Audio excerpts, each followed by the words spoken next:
G'day, y'all. Welcome to day 3 of the Overwatch League Summer Qualifiers. 3 matches today, all Overwatch League versus Contenders teams, Rose. Fun day, or I guess fun night ahead of us.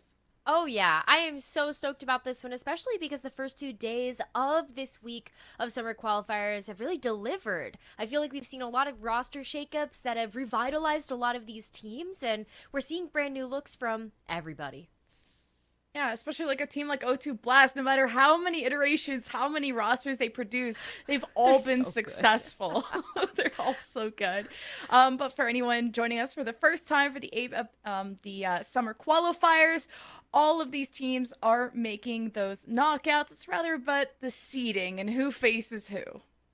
Yeah, that seeding's going to be so important, especially when you end up taking a look ahead towards the playoffs that are going to be coming up actually in just a few months' time. I feel like we just started the season yesterday and we're already thinking about playoffs. I can't believe it. I know. It's just the season, the year has gone by so fast. It's already summer. We're already halfway done the year. 6 Owl teams this time around are joined by 4 of the top contenders teams from knockouts. So it's exciting just to see them face off. Where this is day 3 and no contenders teams have taken a dub yet, I believe, except Dreamers against Shanghai, which that was really exciting. That was super, super exciting. You take a look at Dreamers, a team that ended up making a few roster changes, even just from in between the stages when we ended up seeing them in the East knockouts before the midseason, and now taking a look to what they look like now. And yeah, I think that when you look at just the power level of this team, it's a little surprising. With those roster changes, they were able to take down Shanghai Dragons. That was kind of nuts. Yeah, just the fact that Dreamers went from the 6th seed in Korea in the spring stage, where everyone cared more about O2 Blast, SPG, and other teams. Like, Dreamers was not on everyone's radar, and then they were upsetting teams left and right, even beating SPG, going further than anyone would have ever thought. And it's just had a nice narrative, right, with the name of Dreamers. And even with this new iteration of the roster, congratulations to all the players of Contenders that moved up and got promoted to the Overwatch League. Even Leave yesterday from the Spark said the number 1 team that contenders he's worried about is Dreamers. But we have a special announcement in case y'all missed it. The Overwatch League finals has been announced. Let's look at that video when it's ready. Red Fire have done it! The San Francisco Shock! Back-to-back champion. The Shanghai Dragons Overwatch League champion. The Dallas Fuel take their place amongst the stars! Witness the crowning of the Overwatch League champions, live in Toronto. To be the best, you have to beat the best. Are you in? Yo, I'm in. I'm in. I'm in. I'm in. I'm in. I'm in. I'm in. I'm in. I'm in. So in. I'm in. I'm definitely in. Today, anything is possible. They spit on the power rankings. Let him cook. This grand finals is going to be so fun to watch. The Overwatch League Grand Finals, live in Toronto, September 28th to October 1st.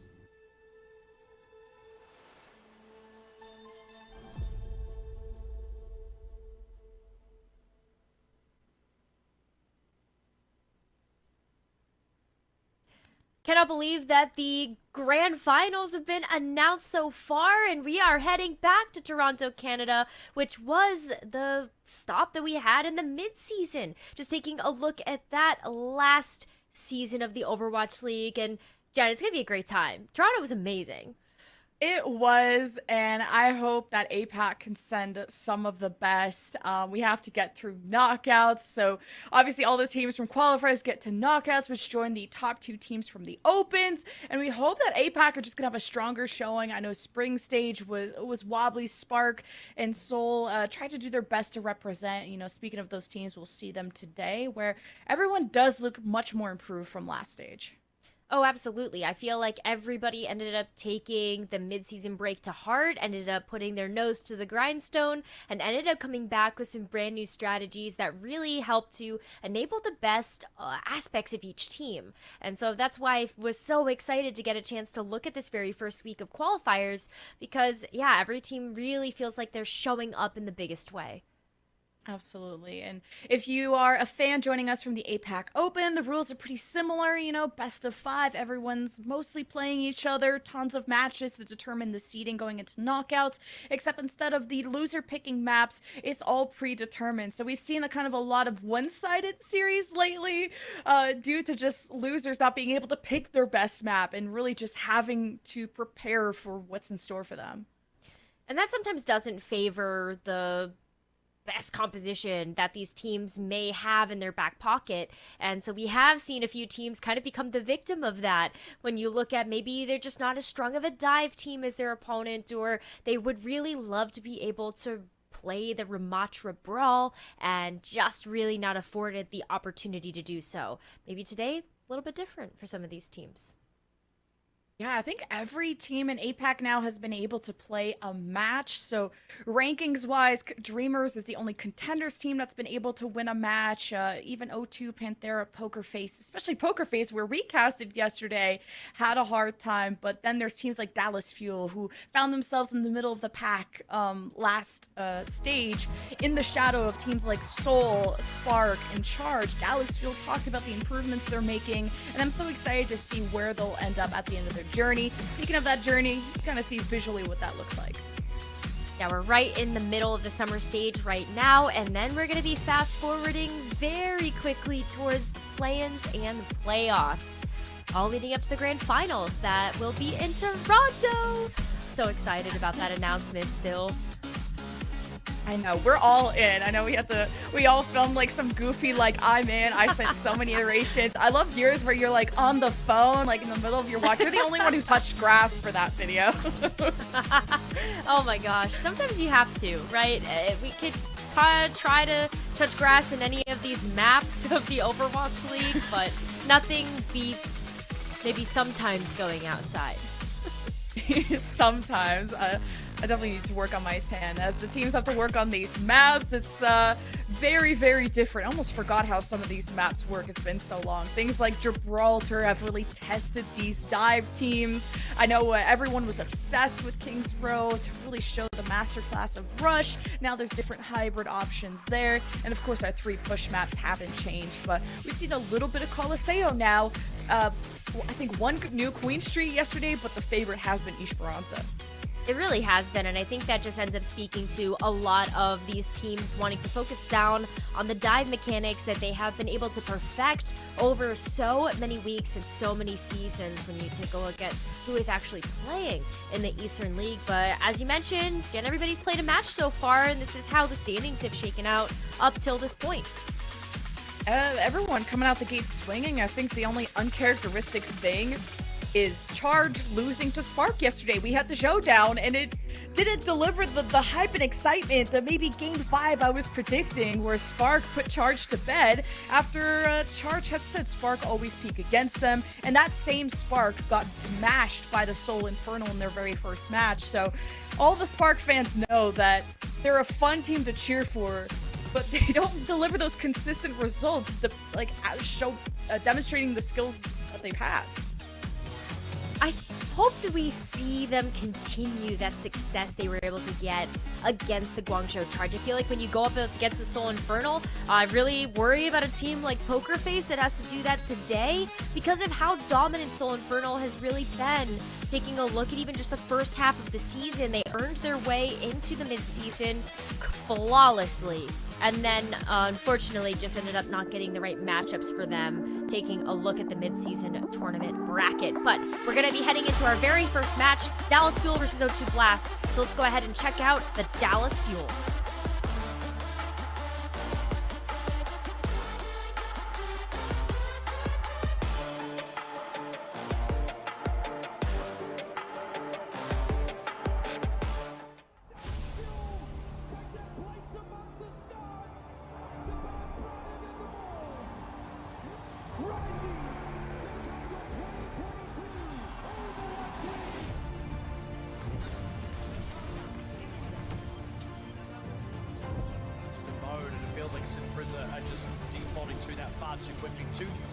Ungodly connection there with the Rampage, and RP, he's come up with the goods again.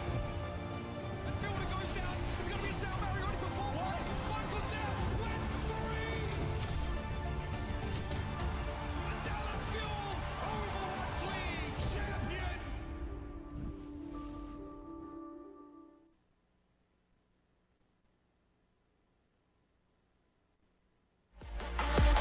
Overwatch League champions of Dallas Fuel want to return to that former glory. Now without Fearless, but with Hanbin, where yesterday the dude was like primaling just to flex on his opponents. Dallas Fuel looked like they had an amazing time yesterday. They really did. I mean, I think back to the Eichenwalde match, and that was where Hammond really was kind of going ham, using that Primal Rage to strike fear into the opponent's eyes, just bouncing up and down on the bridge. No reason to pull the Primal there either, just an Ego Primal. Oh, Sparkle's like yawning. Come on, man, wake up. I remember MCD's putting eye drops in. He's ready to not blink for the rest of the match. We got some so cute fan signs in the crowd live at WDG Esports Studio in Korea. These are online matches, but the very last one will actually be on LAN for the Dreamers versus Panthera. They're going to be playing live on stage, so I know this is going to be a packed crowd later.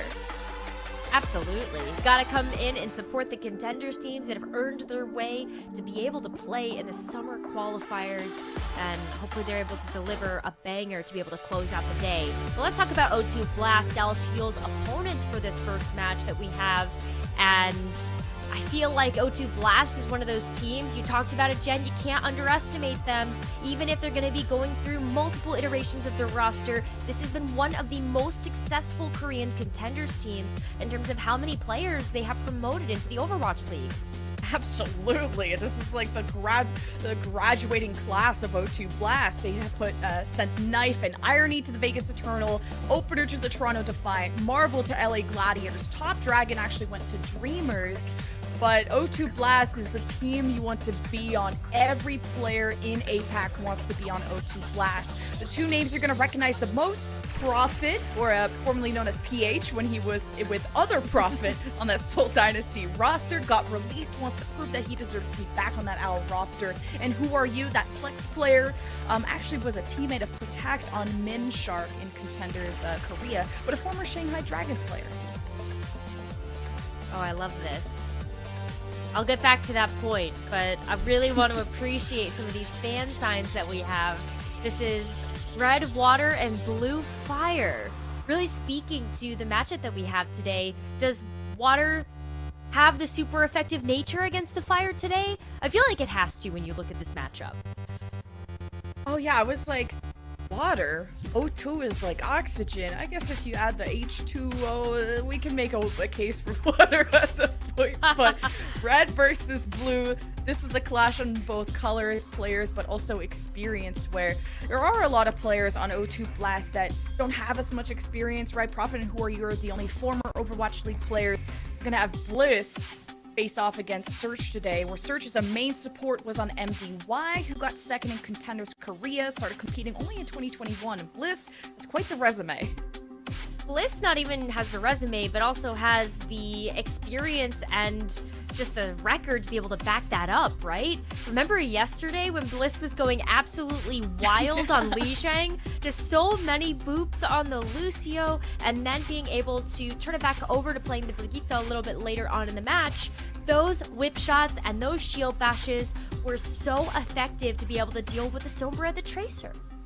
I just noticed like almost 10 knockback kills per 10 minutes. Bonkers. So every minute he's knocking somebody down. Watch out for Bliss. He is enemy number 1. But maybe you won't have to worry about this as much on our first predetermined map of Oasis. I'm expecting the dive mirror, but Protect has opted a lot more for the Diva as that classic off-tank player. I think that's something that you have to look at when you take a peek at how O2 Blast ended up approaching their Guangzhou Charge matchup. They didn't really want to play the Winston mirror. It does speak to Protect having a bit more experience with the Diva and being able to run that as a part of the dive composition instead. But even taking a look at how they ended up trying to play some of these other more control-oriented maps like Control and Push, was the Ramatra. It was just a straight up rush composition coming out from them. I feel like you can play that sometimes in Oasis, maybe getting a look to see that on maybe University, but Gardens I would expect a little bit more of that dive like you said. Yeah, Dallas Fuel have been known as those Rush superstars for the longest time. They love that. Remember that Zarya from Hanbin? That was their bread and butter. That was the meta that they had the most successful results in. So University would definitely be the round that they prefer to the most, as a pause is being called from the O2 Blast side of things. I gotta remember not to say the contenders part. I read from left to right, okay? But yeah, expecting the dive here where D.Va in a vacuum is that counter to Winston. As soon as you step inside the bubble, you can bully the Winston out of it, which if he can't use the bubble, he can't hold the space. And especially when you're going to play a little bit more reactively, if that Winston puts down that bubble, that's a great way to be able to abuse the fact that those cooldowns are offline. Maybe they jumped in. Maybe the jump isn't available for them to get away. So I do love that approach of being able to see the D.Va go toe-to-toe with something like the Winston. And especially if you don't feel confident in the mirror, you got to take advantage of everything that you get. And I feel like the D.Va ends up actually supporting Prophet and Who Are You's hero pools just a little bit better as well, when Prophet wants to be able to play more of those long-range hit scans. And speaking of those long-range hit scans, Prophet, where he can regain the name of Prophet instead of PH, where my science degree is just excited to say PH all the time. But Prophet, I feel like really stepped up for that Seoul Dynasty roster, and I was actually a big fan of him and was almost perplexed why he would get dropped, or I don't know what the story was, but he finds himself back into contenders where people like Who Are You and Prophet shouldn't be here. I've been casting Who Are You since he's like 14 years old. He's now 21. He's grown up so much as both a person and a player. Really has. I love being able to see those stories unfold for a lot of these contenders players as they end up graduating into the Overwatch League. To speak really quickly on the point of Prophet getting released from Seoul Dynasty, they trimmed down their roster significantly. They only have 5 players now, and so to be able to kind of fill everything out, unfortunately something has to go, right? Well, the starting 5 will need as much time together as possible. I know O2 Blast have been cycling their compositions a lot, at least from the first match we did see from them. For now, macro-wise, Dallas Fuel controlling the middle of the point, while O2 Blast have their flankers trying to take angles around them, but overstaying their welcome. Sparkle comes from behind, backhands Prophet. You got a 5v4 for Dallas Fuel as soon as they had that mid-control. Now, their flankers have free roam to try and go after this backline. O2 Blast thought they were safe on the highway side of things. Hanbin, though, is very low, and he's almost healed back up nonetheless. O2 Blast are the ones who don't have resources with those healers gone, and Fuel will take the first fight. Easy first capture there for the Dallas Fuel. The call out onto the backline made it difficult for O2 Blast to be able to sustain themselves through all of that fire pressure in the backline. But more importantly, Dallas Fuel get a chance to set up this Sombra. Edison has absolute free reign over the health packs here, and that could really help out with any of the Tracer versus Tracer or the Sombra versus Sombra. Oh, good reaction by Prophet to translocate while not paying attention. You should be able to try and dodge the hacks from Edison better than the anti that hit O2 Blast. Force them to cower on that highway side. They'll have access to the Mega. They have good protection there.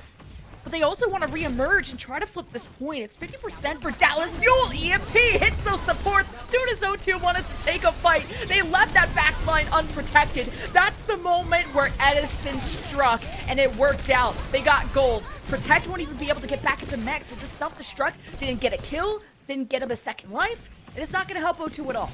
At the very least, you could take a look at O2 Blast having that EMP online themselves now, as Prophet is going to be able to work up to that one as well. And so hopefully they're able to get Bliss in the backline before that rally ends up being popped. This is going to be O2 Blast's last and best chance to be able to get back into this.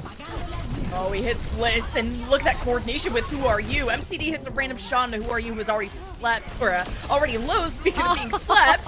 Beautiful job by MCD, your player of the match yesterday for the Dallas Fuel is already on fire. 94% plus, with the leftover ults to spare for the Fuel. A rally in the bank. O2 Blast have some leftover ults too. The Nano on the search as that will substitute tank while Protect comes back from spawn as the Doomfist. He'll have the Brig off. Bliss versus Search as O2 Blast are just playing their life. They don't want to fight until Protect gets back. Speaking of which, there's that Doomfist. Oh, we got Sparkle working up to a post bomb though. This might be able to seal the deal for the Dallas Fuel as they're working in overtime. At least O2 Blast bought enough time that they have their full 5 stack back. Pulse by Sparkle hits Karu, and the EMP will seal the deal, as you said, for the Dallas Fuel round number 1, 100-0. What a statement. That is a clean way to be able to kick off this series, and I feel like it only gets harder here for O2 Blast. You talked about how Hanbin ends up being able to play these off takes beautifully. So if you wanted to play a little bit more of that brawl as we head over to our next round, you can absolutely do that. But oh, I gotta talk about this EMP, the sleep though. Oh my god. Nasty. Kinda dealt with those flankers by himself, and we talked about the power of this support line of Dallas Fuel. The way that you don't have to worry about MCD and Bliss, or you can take your time coming back, and it's not a total emergency if MCD hits sleeps and antis like that. No, it's not. And I mean, when you also have Bliss being able to bolster everything up with the rally as well, it's buying so much time for the teams to be able to get there. We're going to end up seeing the dive, though, from Dallas Fuel. They don't want to end up playing this rush mirror as I would have expected coming out from O2 Blast. So maybe they've got another plan up their sleeve. High ground control here for Dallas. I could see Dallas Fuel swapping off of this if they don't win the first fight, but Sparkle emerges, gets all the attention from O2 Blast. Wasn't coordinated with Edison or Hanbin on the dive, so 4v5. Dallas Fuel want to respect that space, not wanting to lose anybody else, while not giving up too much space either. Standing at the door, reacting to any MCD anti-nades, which, speaking of which, he's on that coast side along with one of his DPS. Sparkle returns on the Echo. That's how they want to burn down this Ramatra, who's going to be mostly unprotected against this large amount of bursts. Yeah, just go ahead and fly behind the shield. The Protect is going to be laying down, and then you're able to get that great focus beam pressure onto the Ramatra. The anti, though, I don't know if these backliners for O2 Blast are long for this world. O2 Blast are still just fighting through this, but they jump right into the loving arms of an EMP placed by Edison in the middle of the point. And as that initial damage of EMP went off, it synergized as well with the focusing beam of Sparkle, who finished off 2 targets and ended up getting the point back for Fuel. And also getting the duplicate online for this next fight. Sparkle's going to be able to use this to either end up maybe breaking down a Mei. There's just so many great targets for on O2 Blast for Sparkle to be able to choose for this dupe. But it's going to be an EMP that Dallas will have to contend with first. Oh, nice timing from Prophet. He waited for Bliss to join MCD's side, where originally they were split. They were LOS from each other, one in mini room, and removing those 2 healers should be a fight win for O2 Blast, especially when you're also committing the Ant Matrix. But Fuel, they think this is winnable. Sparkle goes for dupe, buys himself another life, and Hanbin's Primal obviously didn't sustain him enough, so O2 Blast will cap the point back. Sparkle might be thinking about switching here. I would at this point. Dallas Fuel haven't really been able to find the dominance on this map with the dive composition as they did on City Center. And so taking a look, especially when O2 Blast has ult economy in spades, they're walking into a very tough situation. Dallas are going to have to contend with a ton of ults here. Or you just instant down main to throw a Blizzard down and just forgot about the button push? The Soundbeer from Surge should have came out earlier if they wanted to do that tempo push. Now the cap for Fuel. Bliss is missing. MCD has the nano. If the Fuel believe this fight is turnable, they'll give this to Hanbin or someone like Sparkle, but the point right back in the hands of O2. Edison just capped while O2 Blast was AFK at that point. At least they're able to get the point back, but for how much longer? Great assassination from Sparkle to take care of Karu. Now the bulk of healing is gone, and Protect is a victim. And who are you? Drops some Blizzard and it gets cancelled. 2 failed attempts. And it's starting to maybe run out of time. You take a look at Prophet having the EMP online, but Edison is waiting for a spawn camp EMP. Oh no, I just see this going disastrously for O2 Blast as they end up going in, but when Prophet has the EMP as well, it's about EMP versus EMP, who can use it later, find more value. It looks like Prophet's hitting the trigger first.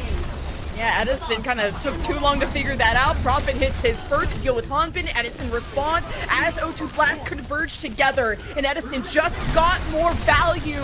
And Sparkle gets the shine. He's on the dupe of the Ramatra. He's beat everybody down, almost touching the spawn room doors. And Dallas Fuel stuffed them back where they came from. And with a few more seconds left, Fuel will be taking the second round and the map. But there was a last second touch there from Who Are You to spark that overtime.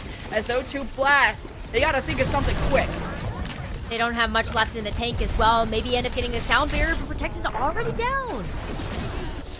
Oh, Sparkle is just farming, and O2 Blast haven't had an answer. This is beautiful coordination from the Fuel, where I fully expected the rush, but this has been their signature comp for a reason. Dallas Fuel take a commanding game number 1. Hanbin showing up on the off tanks, but once again showing us how much work he's been able to put into this Winston to be such a force to be reckoned with. Dallas Fuel, they're starting this series off in such a big way. 100-0 on the first round, ended up going the distance there on that second round as well for a flawless victory. O2 Blast, though, giving them a little trouble there with the rush. Maybe we get a chance to see that look again from them as we take a look at the next map in the series.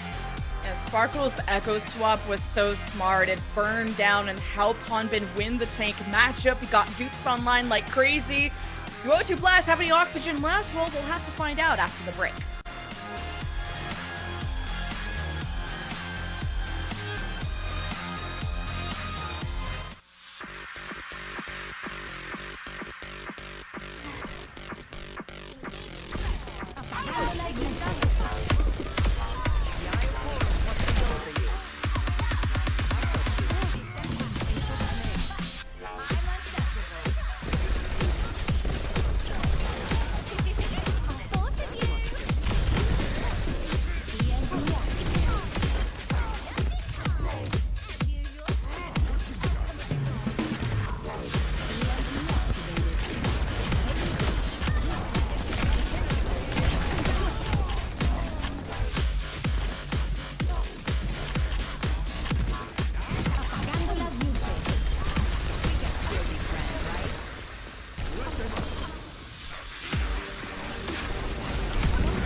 Dallas Fuel take our game number 1 on Oasis, but what do O2 Blast want to settle on? Still finding their groove as this new roster come together, relying on that experience, that veteranship of someone like Profit and Who Are You. They got fans in the crowd cheering for them, so I hope O2 Blast put on a good show. Hope so. They do too. Feel like they're getting a little bit dizzy when it comes down to what they really want to lock in for these compositions, and just some discomfort coming through. Prophet, known so much for those hit scan heroes, and not really getting a chance to show that off quite yet. Just leaning into the Sombra, and I just feel like it's not working out too well so far. EMP conversion struggling a little bit. But we go to a map where it just exudes confidence for the Dallas Fuel. Our next map is Eichenwald, and if you're a fan of any team that faced Fuel yesterday, I'm sorry, because Hanbin was primaling just to jump and kind of flex at the spawn room doors. Everyone was laughing and having a ball. And besides just the memes, Sparkle had an incredibly high attach rate on Tracer, and that's improved tremendously over the years and months. Sparkle's Tracer was just such a joy to watch. I feel like even in this matchup, looking at the head-to-head between Sparkle and Who Are You is definitely struggling a little bit to be able to keep up with that pressure. A lot of that too was just kind of the synergy that Edison and Sparkle have as a duo. They played together last season and are part of the winning roster for the Dallas Fuel. And they get a chance to continue that legacy forward with the 5 that Dallas Fuel have had. What a tight-knit 5 it's really been, and poor O2 Blast has to deal with so many roster changes in the mid-season break. And I heard from, the Dallas Fuel interview with MCD, where they are aware that the spring stage didn't go to their expectations. They know they have fans that are cheering them on, and that's a lot of pressure on them, but they had a conversation with themselves as players, with the coaches. What are we lacking? What do we need to improve on? And Dallas Fuel are confident that they have so much more to show. And if that 3-0 beatdown yesterday is just the beginning, holy cow, watch out for the Dallas Fuel this season. Dallas Fuel definitely want to try to turn things around into this summer stage. I'm expecting Eichenwald to definitely go their way and bring us to a match point here. The onus is really on O2 Blast at this point to try to change things up to be able to get on the board. And I think part of it just starts with leaning more into the dive. I don't think the D.Va Sombra Tracer looked bad on City Center. I just think after Dallas Fuel got set up, it was really difficult to take them apart. Yeah, the double flanker is especially good at punishing weak back lines, but when you have to go up against MCD and Blitz, y'all saw the replay on City Center. MCD, the C we said yesterday, stands for Chad. The sleeps, the hit on the Who Are You that killed him, the initial Sparkle snipe off the Widow, the Life Weaver to bring him back to spawn ASAP. But the double flanker from O2 Blast, we'll see if they'll be successful at even killing MCD or Bliss.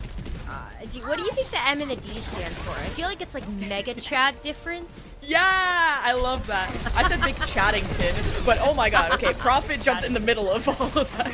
Mick Chattington, that's what I loved about him yesterday. He truly, and that was so rare for a player of the match to go towards the support. That's how much, and Sparkle was almost pissed, but those votes were so close, and Dallas Fuel playing so close too. Jumping on O2 Blast as soon as they try to protect that bridge, and Fuel have opened the gateways to go towards the point cap. That was such a fast take. Just completely dismantling that defensive setup from O2 Blast. This is something that O2 Blast really struggled with in their matchup yesterday when we ended up seeing them play off against the Guangzhou Charge. Actually, day number 1, excuse me. But Charge has played such an aggressive game that O2 Blast, even with a more reactionary style there with the D.Va, just not able to break through that. And Dallas Fuel is another aggressive team. Yeah, like Dallas Fuel, like Shanghai Soul, like these are, to me, beatable teams for like the top level of contenders, or at least that's where the argument is being made. But Fuel, this stage, have looked untouchable, and even in the spring stage, Dallas Fuel didn't lose to contenders. We thought that middle of the pack was where contenders could start to really surprise us. But for now, Fuel are just taking up so much space. Hanbin is on top of Karu does get anti, but Hanbin has Primal, so he can overstay his welcome all he wants. What he wants to do right now is knock his supports, not really everyone, off of this top bridge, so they're not as safe. Ooh, Protect saw opening in the back line. Maybe this is where O2 Blast are able to dig their heels in. Yeah, as soon as O2 Blast got pushed off the bridge, they were like, all right, let's tango. Protect drops down, micro missiles a bunch of people, puts in damage. Hanbin can protect them. And Dallas Fuel, though, despite getting reset, they're halfway to beat. They were able to get a little bit of hard push, but I actually feel like this puts Dallas Fuel into a more precarious position. There aren't too many great avenues to be able to get back to the card, especially if it's going to be pushing back just a little bit around this corner. So they're going to have to try to fight in these tiny groups. How is FCD and Blizz staying alive? The rally pop by Blizz. He's between a rock and a hard place. Such a tiny room with Protect on one side, the rest of O2 on another. But it was the search rally that double stunned MCD and Blizz that, well, lined up the dominoes for O2 Blast to knock a ball down. Protect won't be able to get back into mech again. Sparkle has made sure to mark that baby Diva, and Protect failed to do that again on Oasis. The self-destruct's not getting value, and that's where, well, Diva lacks a bit of value compared to a Winston Primal that obviously brings more sustain, more life to this fight. Dallas Fuel meters away from capping, and here's the recontest out of O2. And Search is already down. Not gonna be able to get that rally online either, and I worry about Prophet being able to get the CMP too. O2 Flash just haven't had a good stop since it felt like they were forced to fight when they were pushed off that high ground and Protect led that charge. That was the only kind of signs of life we saw to O2. Well, here's where O2 Blast can really start to make a difference on the defense. Protect is going to be going over to the Ramatra. This has been a bit of a signature pick coming out from their match versus the Guangzhou Charge, and it's really where they start to thrive. Maybe this is going to be better for them, especially when you take a look at the Ramatra and the Winston in this third point. Brawl is favored here. Oh, great timing on the EMP from Prophet as Fuel jumped in and they even get hit by the hack. Either way, Hanbin has the HP to clearly survive, but it's who are used on the counter dive who's in the back killing Blizz. MCD seems healthy and Hanbin has backed away to try to reconnect with him, but this is the first time we've had a stop from O2, so with the timing that Dallas Fuel have, I don't think they're too worried. That's a lot of time. And they also have an EMP. Edison has been able to convert those EMPs over to so much value, but is what Sparkle's gonna take out to Who Are You Too? Yeah, Edison is such free reign now. Yeah, this is an EMP moment from Edison. They're gonna Fuel are gonna try to draw them in to this open area, and there is the EMP. Prophet and Surge hit Karu. He's gonna nano Surge just for that sustain. Who has the rally if he wants the Prophet to look for the stun? Won't even need it. Conserves that, but is that a risk? Blizz rally, MCD nano onto Hanbin. This is a lot of investment from the Fuel, and O2 just took too long to use the rally, took too long to make a decision if they were really safe or not, and the only thing O2 Blast can depend on is the respawn advantage that they have. You're just playing Ring Around the Rosie right now, and it's gonna be a full-on bouquet for Dallas Fuel. We have the reinforcements for O2 Blast coming out, but they're walking into the loving arms of Sparkle. Reaper better do some work if you're Who Are You. This is an insult to Hanbin and Hanbin only, but O2 Blast can't even breathe. Who Are You? Doesn't know whether to fall back and help the supports, try to get some space back. And Dallas Fuel lock in a 2-minute and 23 time bank. An improvement, a high score, as you should say, from the minute 42 that they capped yesterday against Poker Face. Woof. Oof.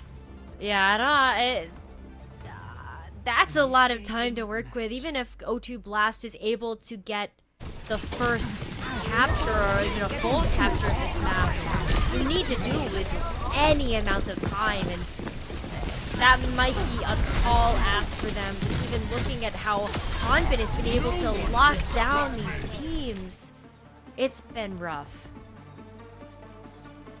Dallas Fuel, though, they know when they can push the momentum, when they can tempo engage. They're just constantly pushing.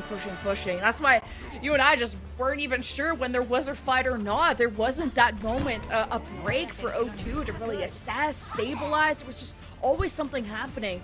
And when you're always calming, like, oh, this person's here, this person's low, and you don't have time to take a second to fight or to plan your ults, to plan how you're going to take the next engagement, I'm sure that's a lot of panic in the O2 Blast camp.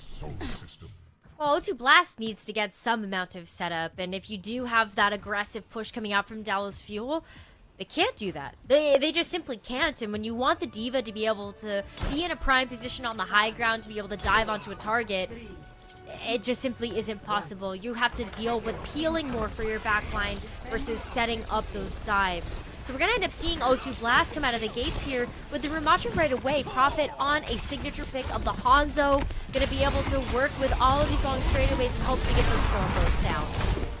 Ooh, Who Are You just dashed into an anti-though, but this is so nostalgic for me because Who Are You was like one of his signature heroes back in the day as like your Fusion University and stuff like that. And now it synergizes well with the Ana of Karu. Maybe the Nano Blade can be that guaranteed win condition, but Search Blizz could not find any shelter in time except the Karu and MCD. No, MCD is gone too, but this has been a much more aggro push by someone like Who Are You, which I'm sure feels more confident on this hero, but Sparkle finds the 2K to equalize things as O2 Blast seem like the only survivors. And Protect was able to throw some hands. That's got to feel really good, just being able to kind of punch Sparkle in the face after being such a menace in the backline. It should be a quick capture for them. Dallas Fuel don't want to push onto the point and stagger themselves. They just want to be able to wait on this high ground for O2 Blast to be able to round this corner, or even just stop them as those gates open. Where was Profit? Where did Hanbin come from? Profit's probably climbing over the wall, just thinking he's chilling, and Hanbin is right there farming him, and maybe Profit missed his climb back up. That's the only thing I could think of, because offensive Hanzos should probably be dying this early, but I can understand Protect on the Ramattra not having any vertical mobility to go and make the space for him up there. And if you're Who Are You, you can't deflect all of that Tesla cannon damage coming down for the Winston either with the Genji. So it can definitely be difficult to try to protect Prophet in those situations. But don't go up to the front line, man. You know this. Oh, the double flankers of Fuel, though, are looking at Karu. He's hacked. Search has been able to protect him well. But being able to ward away those double flankers, now that they're recalled out or translocated out, that's the moment that O2 Blast needs to tempo engage. But I guess as they do, they walk into a 3-man EMP from Edison. Only costs Profit. Search thinks this is still winnable in a 4v5. I don't disagree with the call, but he needs to heal Who Are You, and just could not deliver the packs in time. Now the Annihilation used by Protect to, well, protect the rest of his team, and that just did not work out with the solo healer of Karu. And O2 Blast will have to reset. Big spark. It's going to be a big stagger here on Protect as well. Look at this pincer onto the Ramattra. Okay, he's barely able to get away, but that's still a very difficult position for O2 Blast to be in now. They have to be able to get this Nano Blade online. This is what they've been playing for this entire push, and they're just now getting it, Jen. That's not great. They're running out of time. It took a while, so this better pay off, but maybe in the next fight, because this is the same situation where Fuel don't let them set up. They're constantly taking these preemptive dives, where usually dive teams on the defense don't dive this deep. This is confidence exuding from the Dallas Fuel, where I'm surprised Hanbin didn't just pop Primal now just to flex on him, which they ended up going way too deep and eventually losing. So now O2 Blast, they got gifted a fight. Hanbin is definitely not in a position to go for the Ego Primal here. O2 Blast is still putting up a heck of a fight. Want to be able to save that, to be able to close out this map and get to that match point. So you don't want to throw away such a valuable ultimate, especially when you have to play around the high ground now. So Hanbin would really love to be able to have that online when O2 Blast is trying to take control of that high ground. Who Are You needs to make the call on the Nano, but at what point? Nano now for Who Are You? The Dragon Blade slices down Blizz, has to deal with a chunky and angry Hanbin Primal. So a 1 kill for 2 ultimates is what O2 Blast has for. They climb back up to the high ground, still getting denied by Hanbin. Now at half health, that take from Fuel has disengaged. Now O2 Blast has Profit set up on the Hanzo. He needs to be kept safe. is he could deliver some lucky headshots that can maybe give O2 Blast an edge. And Prophet's giving Hanbin a hard time here as well. You got the Stormbolt with the EMP from behind. Just when O2 Blast think they're safe. They're getting EMP'd. They're getting dove on by a Winston. It's just, I'm surprised Prophet wants to play Hanzo into this. I would expect to swap literally anything, even a Sombra. They can't dive you if you're invisible. No. Yeah, I mean, just kind of sneak into the back line there. If they can't see you, then you're doing something well. Or maybe that's just a Junkrat thing we haven't seen in a long time. But this is kind of another chance here for O2 Blast to get into this. Looks like they're going to be straying away from the Genji. Here is Who Are You is going to switch over to the Tracer. This was a great look for O2 Blast yesterday, but you gotta protect Prophet here. Surge is doing an amazing job of that. The rally stun put enough fear into Hanbin where that nano just scared O2 Blast, and you get kills, didn't really do much. Protect drops down to Mega just in time. O2 Blast can't afford to lose anyone. They only have 1 minute. It's already a time big disadvantage. Pulse into the back, at least a bit of splash damage. As O2 Blast try to go through this castle side, they're so huddled around Prophet to protect him. Almost got the headshot onto Edison. He's able to translocate out in time. But while the Sombra is missing, Who Are You almost pushed it to the end. Hanbin is aware. Yeah, I hope so. I mean, oh, Who Are You still there right now, dancing around the point. If he ends up being able to stall long enough in the back line, Dallas Fuel gets pulled away. Maybe O2 Blast are able to sink that in for the second point. I think I just saw Who Are You recall in the distance, and Sparkle has now marked him. No C9s in Dallas Fuel's page. They will not let the Necro Curse come true. But if Dallas Fuel keep diving in that deep, I like the call out of Who Are You. The creativity is there, but the execution simply better out of the Dallas Fuel. It's a nano dive 1, it's an EMP next, and 8 seconds left from O2 Blast. Big panic swaps here for O2 Blast. Prophet going over to the Widowmaker, hoping to grapple over, but that might do it here. Overtime is triggered, but how do O2 Blast get there? Well, without Who Are You, not gonna happen. Dallas Fuel stone cold in the cameras, confidence exuding. Once again, Eichenwald is their map. You don't want to ever go there again. It's match point for Dallas Fuel. Dallas Fuel were able to get a dominant victory on it yesterday, and so to be able to continue that here solidifies Eichenwald as a great map for them into this map pool.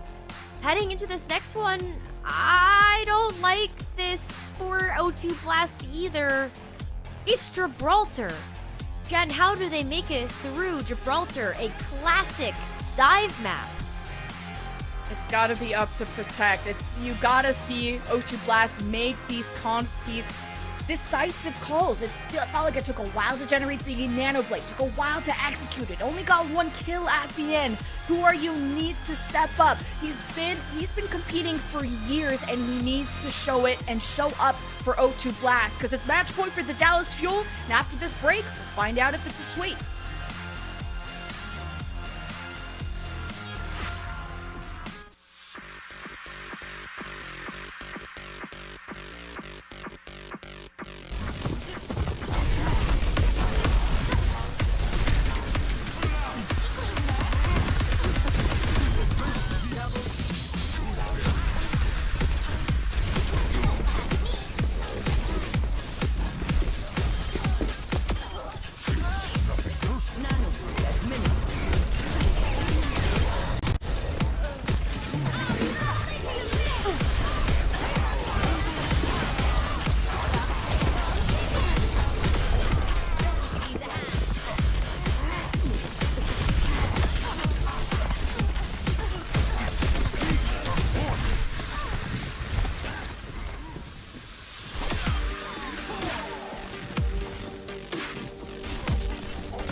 match point for the Dallas Fuel and one map away from so far having a very flawless summer stage, already starting off 1-0, but O2 Blast, I guess if it's the name, 0-1, and if they don't come up with something, it's going to be 0-2.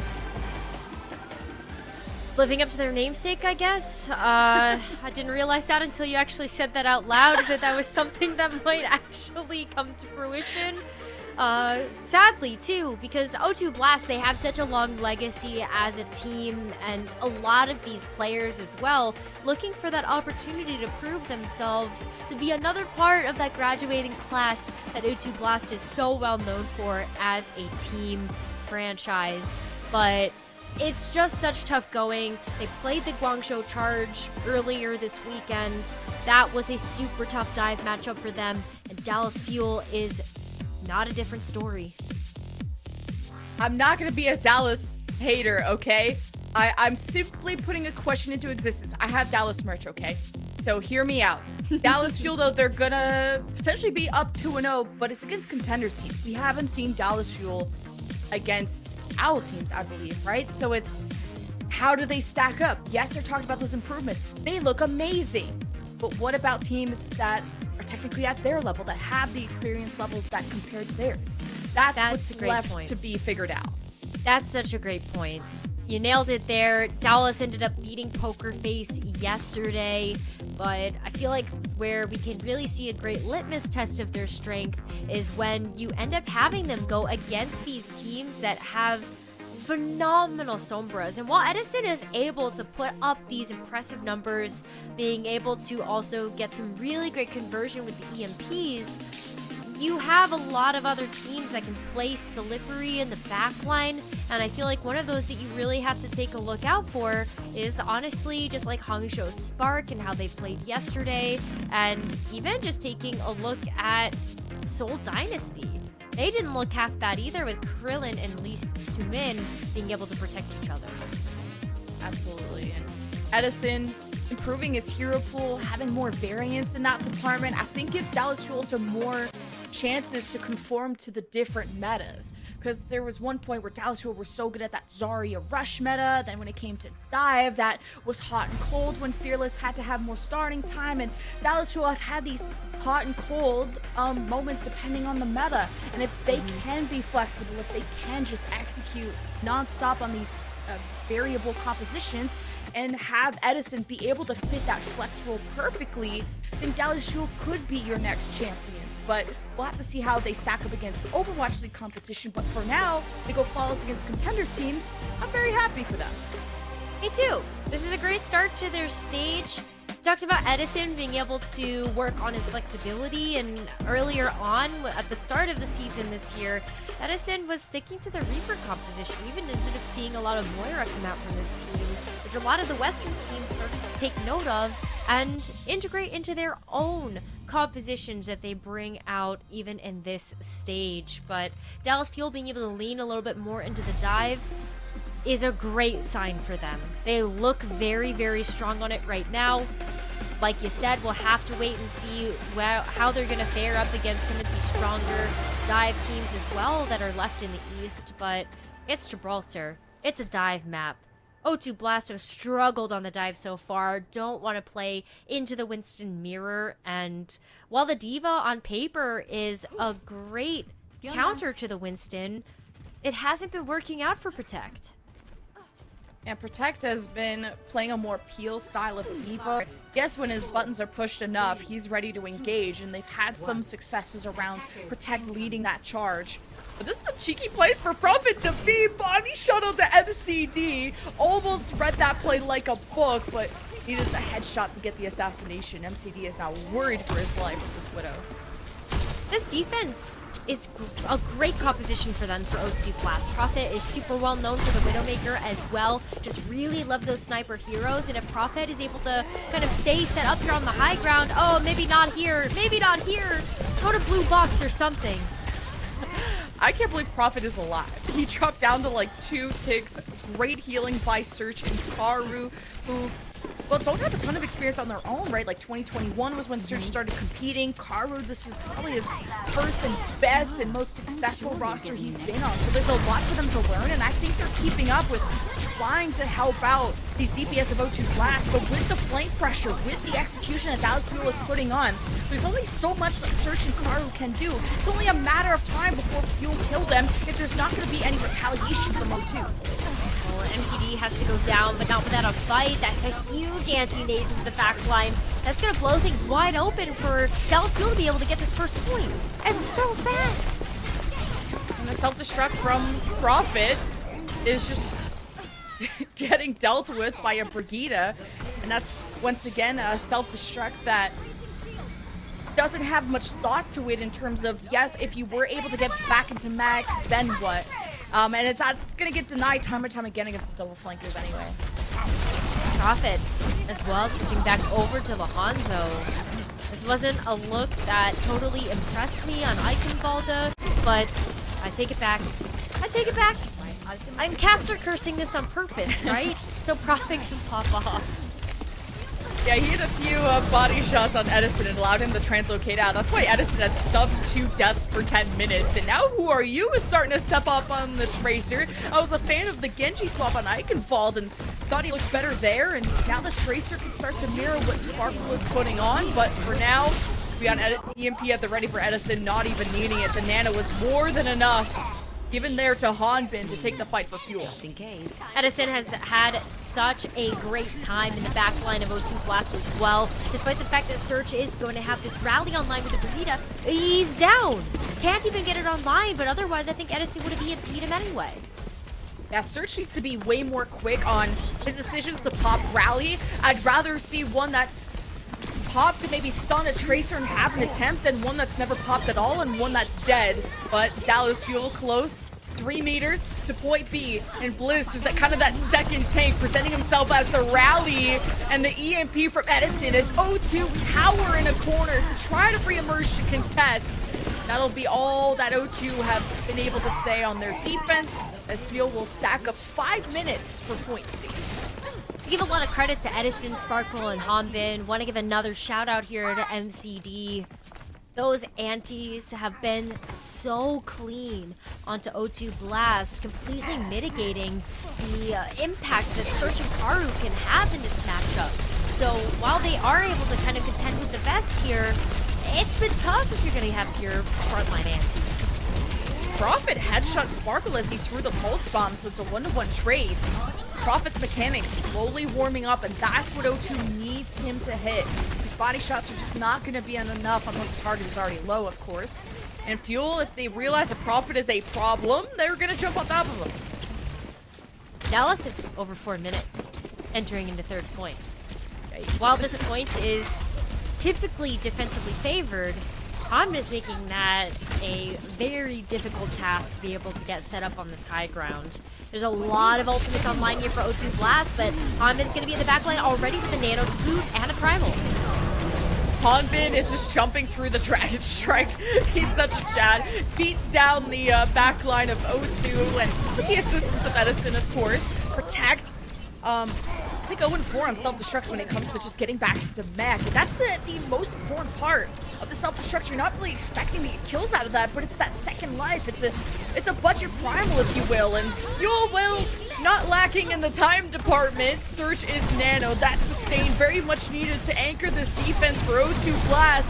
Surge is only hack though, as Dallas Fuel set up for the final EMP and hits 3 of O2 Blast. And Prophet swapping to the Ramatra was a good thought, but they just didn't have any real estate to get back. Dallas Fuel cap with 309. That's so much time. O2 Blast didn't win a single team fight on the defense. Dallas just with a huge momentum swing heading into those final points of Gibraltar, and Edison just again being such a big factor in that. He doesn't even have to play sneaky with the EMP either. Sure, he's able to get into the back line and start to scout, but at the end of the day, he's just kind of sitting on point and letting the EMP rip. I think Who Are You is trying his best. I think it's a tough ask for Who Are You to deal with MCD and Bliss, who are protecting each other well. And then there's Sparkle, who's in that equation as well. One of Tracer's many goals is to mark the enemy Tracer. Sparkle did an amazing job of that on Eichenwald, making sure Who Are You can C9 with the many attempts he tried on point B. And Sparkle hits his pulse bombs. Who Are You hit a few pulse bombs too, so his presence is definitely there. Prophet warmed up his mechanics, got 2 headshots that tried to even up some fights for O2, but like you said, it's just the Winston that you wish O2 Blast were able to play, I think would make a huge difference here. I want to call out some of the bright spots though from O2 Blast. I feel like it's a very unfair fight for them, just taking a look at this matchup versus Dallas Fuel. And O2 Blast were actually able to hold their own quite well versus Guangzhou Charge yesterday. Still struggled in the dive versus dive, but we ended up seeing some big pop-off moments for O2 Blast. Unfortunately, not going to start out this way as they come out of the spawn room doors, but Prophet is able to get set up here. I'm hopeful that we will end up seeing some big impact from the Widowmaker, or maybe even a Hanzo coming back out. I like the ideas of Protect, though, to go up on that bridge, try and knock these Dallas Fuel members from the low ground, find those isolations, but Fuel, they hog that corner of the door, so they never got knocked back down. So Protect said, okay, well, I'm going to push the cart and make them come to me. Well, now, you summoned the party. Protect is getting hacked and ran after by the Dallas Fuel, where now that O2 Blast, these DPS have the space, the attention is not on them. They needed to deliver damage, and now that Prophet was even just set up looking to throw down some arrows, Dallas Fuel turned their heads and, well, took Prophet's head off. 1, 2, 3, go. It's as easy as that. We heard it from Dallas themselves that these dives are easy to be initiated because of just how great the communication is. And that's why I feel like it is such an unfair comparison for O2 Blast when you've got Dallas being able to jump so cleanly on the EMPs, the antis, the coordination, it's just so clean. Yeah, when it came to like teams like Charge, who really much preferred the Tracer Hanzo, you had Jimmy on the Hanzo, where it was like pretty much every fight you would get a first blood from that Hanzo. But that's a lot of teams that the Hanzo has the position far away from the dive so that he has space and time to go for those shots. And mechanically, if you're always getting jumped on, it's hard to land headshots with a BP tank in your face. So I don't fault Prophet too much. He's in very stressful situations. Prophet's doing his best to command the attention, and he needs to be pocketed. He'll have to self-destruct as a second life. Who Are You barely gets out. Dallas Fuel ready to take that space right back. It's a primal to toss Prophet off the side. Good readjustment on the juggle. This will nullify the nano. So many hops. And Hotbit is able to get back. He's on his Joker arc. I saw him laughing and smiling in the camps before, but he's laser focused when he needs to be. Fuel. They're looking like they're going to full hold this. With a minute and 20 left, O2 Blast throwing as many ultimates as they can. The self-destruct is gone. The rally got used there. Nano as well onto Prophet. Wasn't able to convert over into any kills. And while you're going to have the Dragon Strike and the Tracer Pulse Bomb, this just might be one fight and done. Edison's going to have another EMP. Bliss with the sustain of the rally. Dallas having the perfect answers to be able to deal with O2 Blast can throw at them. I'm surprised O2 Blast don't fall back to that Reaper. They swapped at the end of point C Eichenwald. And this, although I would hate Reaper on attack here, if Dallas were constantly taking the initiative and jumping on top of you, then maybe the Reaper would do more than a dead Hanzo. There's so many ideas O2 Blast are going to have to experiment over the days, and this EMP finds Prophet in Who Are You. Actually, Who Are You wins the 1v1 against Sparkle, down to like sub 30 HP. And I know that Who Are You plays with so much heart. I've watched him over the years do so, starting from 14 all the way to 21. Who Are You has a lot of passion for this game. With 11 seconds left, though, that's pretty much going to be all she wrote. No one can get out of spawn either. Touch the spawn room doors has been activated. We saw Prophet get a chance to sneak out of the spawn here, but it's a quick cleanup as Sparkle and Edison handle that beautifully. Oh, look at Hodman's smirk. He's laughing while asleep. Dallas Fuel, I like that they can see why they fell in love in this game in the first place, why they stick together as a roster. They enjoy each other's company. They destroy the competition. They go next. Addison maybe doesn't crack a smile too much, but the Dallas Fuel should definitely be proud of that 3-0 over O2 Blast. And for the O2 boys, gotta go back and think. And this is a roster that swapped their composition so many times, and I didn't see as much of that on a map like Eichenwald, where they definitely could have experimented. I would hope to see a little bit more experimentation in the future, maybe against some of the other contenders teams. O2 Blast can play around with those compositions just a bit more. There's still, again, some bright spots there. Protect kind of starting to really figure out who to peel for. Had to focus a little bit more on that towards the end of the series, but it did start to look a little bit better. There was a remake that ended up working, and Search and Karu, they were able to end up bolstering up that backline as much as they could, but Edison and Sparkle were huge problems, and the impact they had was felt. And I think a lot of the other teams in the East are going to be fearful of having to face the Dallas Fuel. Fans in the crowd. Just another day at the office for Dallas Fuel, and able to show up for them, watching them play in action. Great to see that it's a good year to be a Dallas Fuel fan. They'll take this 3-0. They'll go 2-0. They'll be flawless in the summer stage so far, where their next match, let's see, it'll be against the Shanghai Dragons. But finally, Sparkle gets his time in the spotlight. He's got the player of the match after getting cheated out of it yesterday by FCT. He was tweeting how much he wanted this, and well deserved. Oh yeah, Sparkle. Yesterday was tough. I think MCD absolutely deserved to get the player of the match as well. Sparkle right up there. It was a huge and very difficult choice to have to make between those two players. But Sparkle on the Tracer, constantly marking down who are you today on the Tracer as well. Getting so many picks in the backline of the Brigitte and the Ana and Search and Karu, and just constantly giving Protect a hard time, forcing Protect to have to peel so much for the backline. And Sparkle having the plan of swapping to Echo when they expected her to come out. Dallas didn't even have to swap off the dive, where it is very popular to play the Ramatra Rush on Oasis University.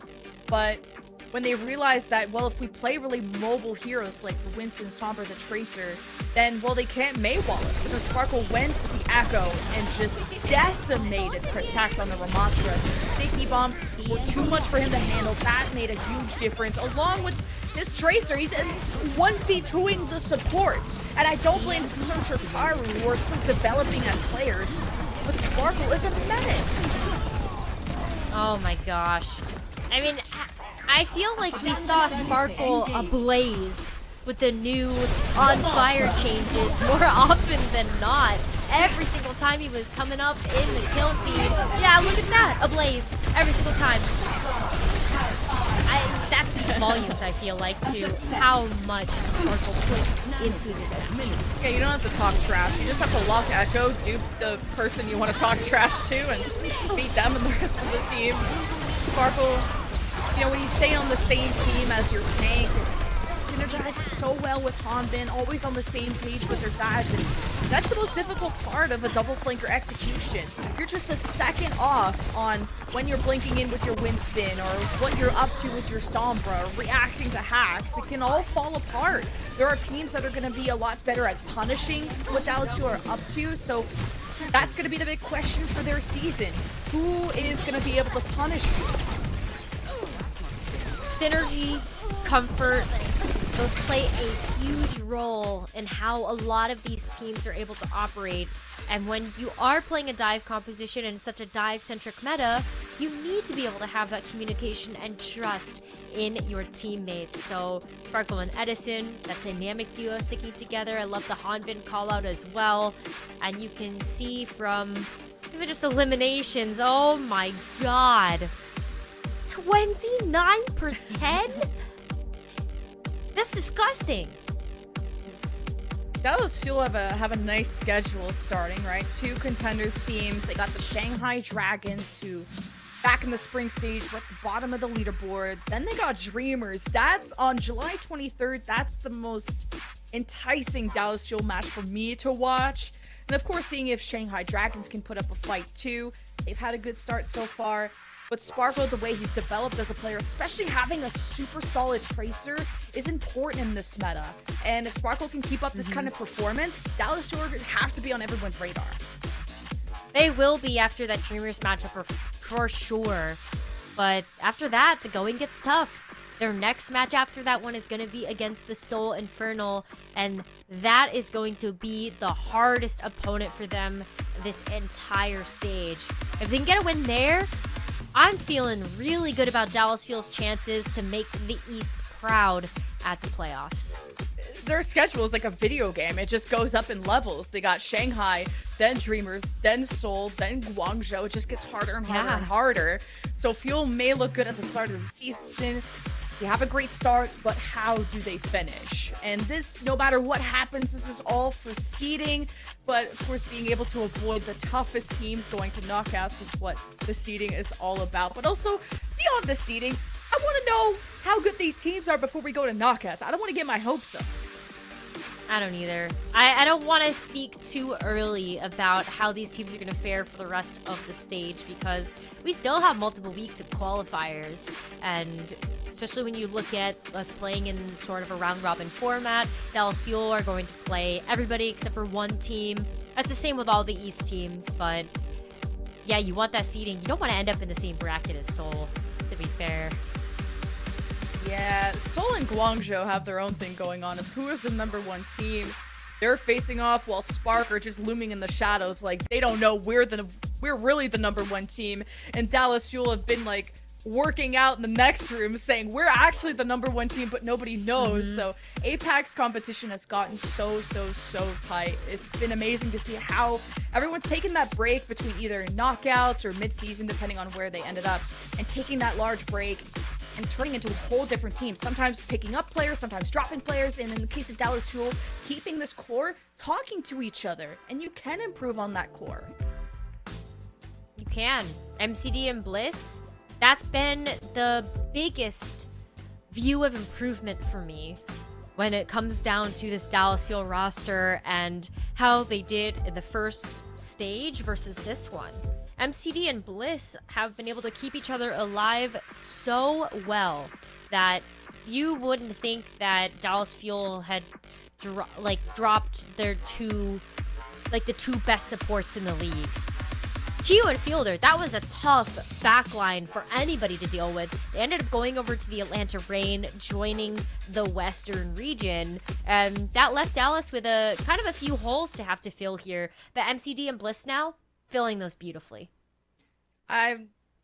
Everyone was wondering, was Dallas Fuel gonna make any roster changes? Were they gonna pick up somebody to replace Fearless? Was Hanbin going to be enough? Because some metas, he was the star. Some metas, it was Fearless. And a lot of teams have opted for that solo tank, where we've even heard from people like Dante and others, where that is so much weight on your shoulder, especially if you're an off tank, having to learn main tanks like Winston.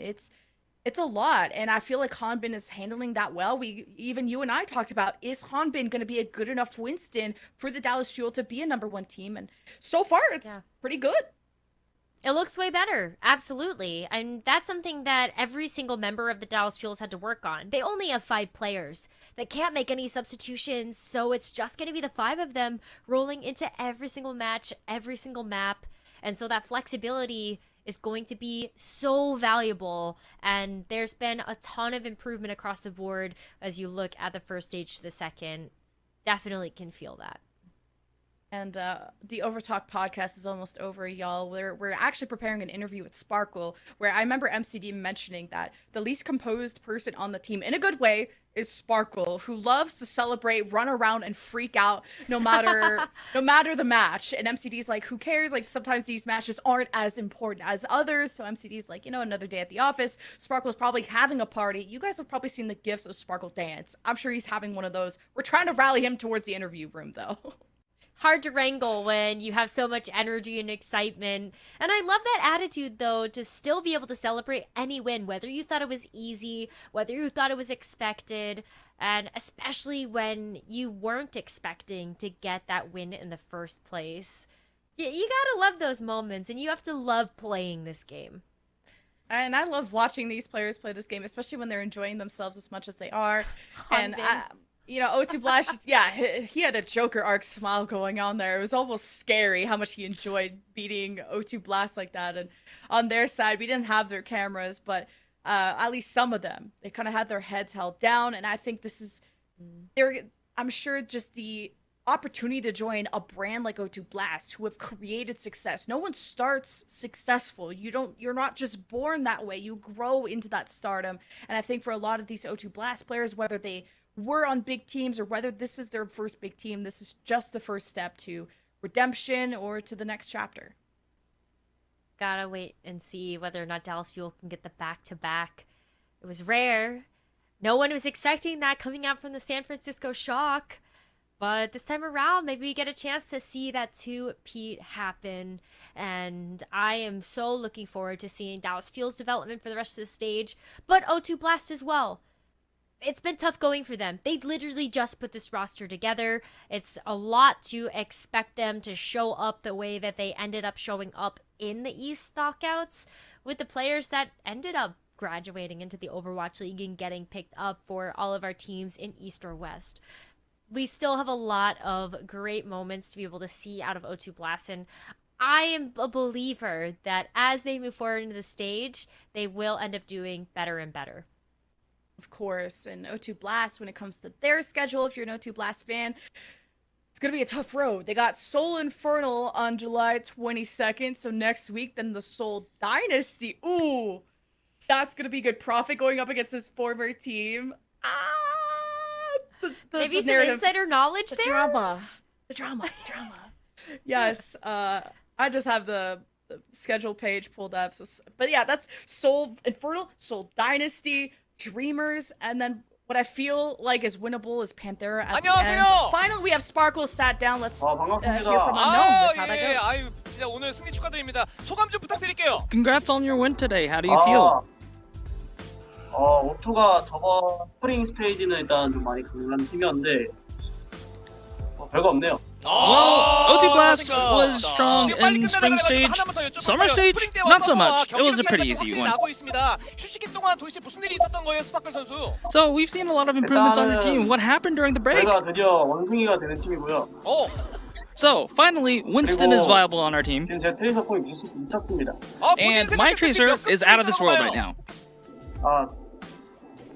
그거는 이제 경기로 쇼 앤 프로브 할 예정이고요. So about the future, we're gonna show and prove. So I won't say a lot about that. 본인이 생각해도 지금 자기의 그 트레이스 폼 미친 것 같습니까? So about your Tracer, you think you're out of this world right now? 그렇군요. Of course, my Tracer's out of this world. 지금 상황이 그래가지고 분리가 많이 됐다 보니까요. 맞습니다. 더 여쭤보고 싶은 게 많은데 일단은 핵심적인 것만 일단 물어봤어요. 이번 서머 승수 목표 몇 승? How many wins are you anticipating this summer stage? 복수해야죠. 한 번만 더요. 임페르널한테 복수해야 됩니다. 임페르널한테 복수하게 So 되는 I don't know about how many 거는 wins we're gonna get, but I want to win against the Infernal. I'm gonna get revenge. 꽤 남았네요. 한 두 경기 치르고 붙는 것 같아요. 어쨌든. 근데 어디 중간에 붙으니까 좀 기대가 됩니다. 확실히. 이렇게까지 자신 있게 말할 정도면요. 팬분들께 마지막으로 한마디 해주시죠. So we're getting delayed a little bit, so we'll wrap it up with the last message to the fans. 저 이제 서머 스테이지는 이제 좋은 모습 꼭 보여드릴 테니까 계속 응원해 주십시오. So summer stage is gonna be different, so please keep your support. And this is gonna be the end of the interview. Back to you, Jen. 네, 감사합니다. 지금까지 스파클 선수. Thank you so much, Unknown.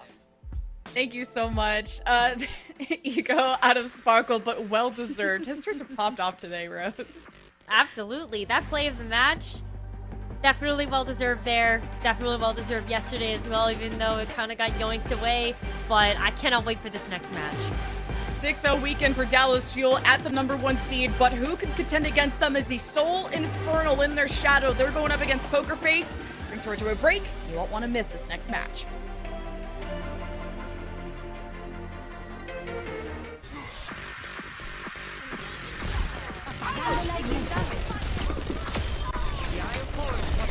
you. I got you.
stronger.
It's a tight race for the #1 seed, but after a 6-0 weekend, Dallas Fuel, they're in that throne, but who can contest them is this next team. Soul Infernal face off against Pokerface next.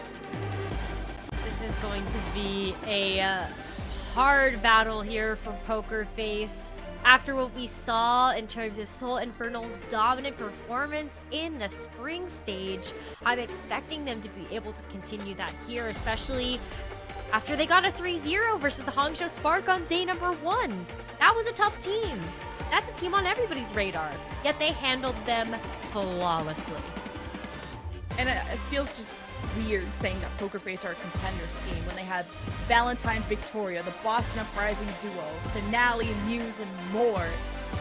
Tons of talent who, yes, they did show up in their first match, but who did show up are the fans. Of course, we're getting ready for our LAN match, which is our third match of the day. Soul Infernal, though, can they get to that #1 seed? A lot of excitement, a lot of energy and hype behind them. Check out this video to really get you going before the match.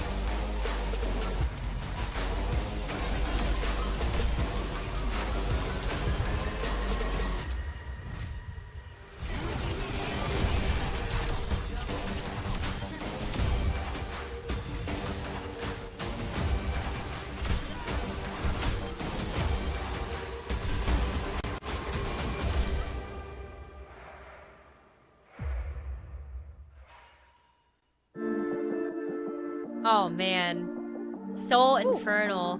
I was bummed when they ended up rebranding from the Philadelphia Fusion, but after seeing that hype video, I get why. After seeing their performance this season, I get why they're living up to the name and the hype. Oh, they're just demons on and off the field. On fire today, loving the jerseys.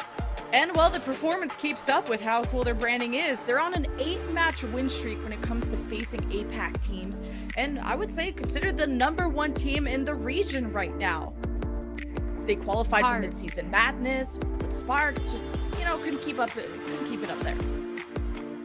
I mean, it's hard to, right? And I think at this point, Soul Infernal have really proved their dominance in the APAC region, but it's about trying to maintain that. And Poker Face, I do think that they have a tough road ahead of them today, but you called out a ton of veteran players on that team that should be able to go toe-to-toe with the likes of Zest after such a great season last year. Mag as well, just being able to bring the Winston to the table. But this is the lineup that Poker Face got for us today. Valentine and Victoria coming through from the Boston Uprising. We got Finale and Muse in the lineup too from the Toronto Defiant last year. Valentine, Finale, I love them, but it breaks my heart when I don't see Victoria and Valentine as that mainstay duo, because it feels like Valentine and Victoria are the ones subbing in and out for each other. Finale's been their mainstay because he's been their designated tracer player. He's got a big smile on his face. Everyone's feeling good, and you need to feel good because they had a rough start against Fuel yesterday. But you all saw how much of a show Fuel was putting on. Poker Face was definitely a talented team. Not bad. They just got so heavily countered by MCD's Ana and Sparkle's Tracer. That's why O2 Blast as well, right? It's really difficult to kind of figure out exactly where they fit into the mix of these teams because of just how strong Dallas Fuel look. But Poker Face also were able to bring it in the East Knockouts. They made a very strong case for themselves as one of the best contenders teams, and it was that performance that earned them a spot here in the Summer Qualifiers to be able to play with these other Eastern Overwatch League teams. Oh, I love this sign though. Oh, that's a great drawing of their logo too. Way better than anything I could have done. But Poker I don't want to Face. try that. But Poker Face, they're the top 4 teams of contenders from knockouts, hence why they're in the Overwatch League qualifiers. You're wondering why contenders teams are here. Because they prove that they are some of the best. And Poker Face were that. They got the #1 seed going into knockouts alongside the former O2 Blast roster there. But Muse versus Mag. Muse, both that former Overwatch League player Mag and a current, have similar-ish stats, except the death count's pretty different. The death count is different, and I'm looking at double the eliminations that Muse has been able to get so far. These stats are definitely inflated, though. Poker Face played the Dallas Fuel. That should tell you everything you need to know about maybe why Muse's stats can't necessarily keep up with Mag's right now.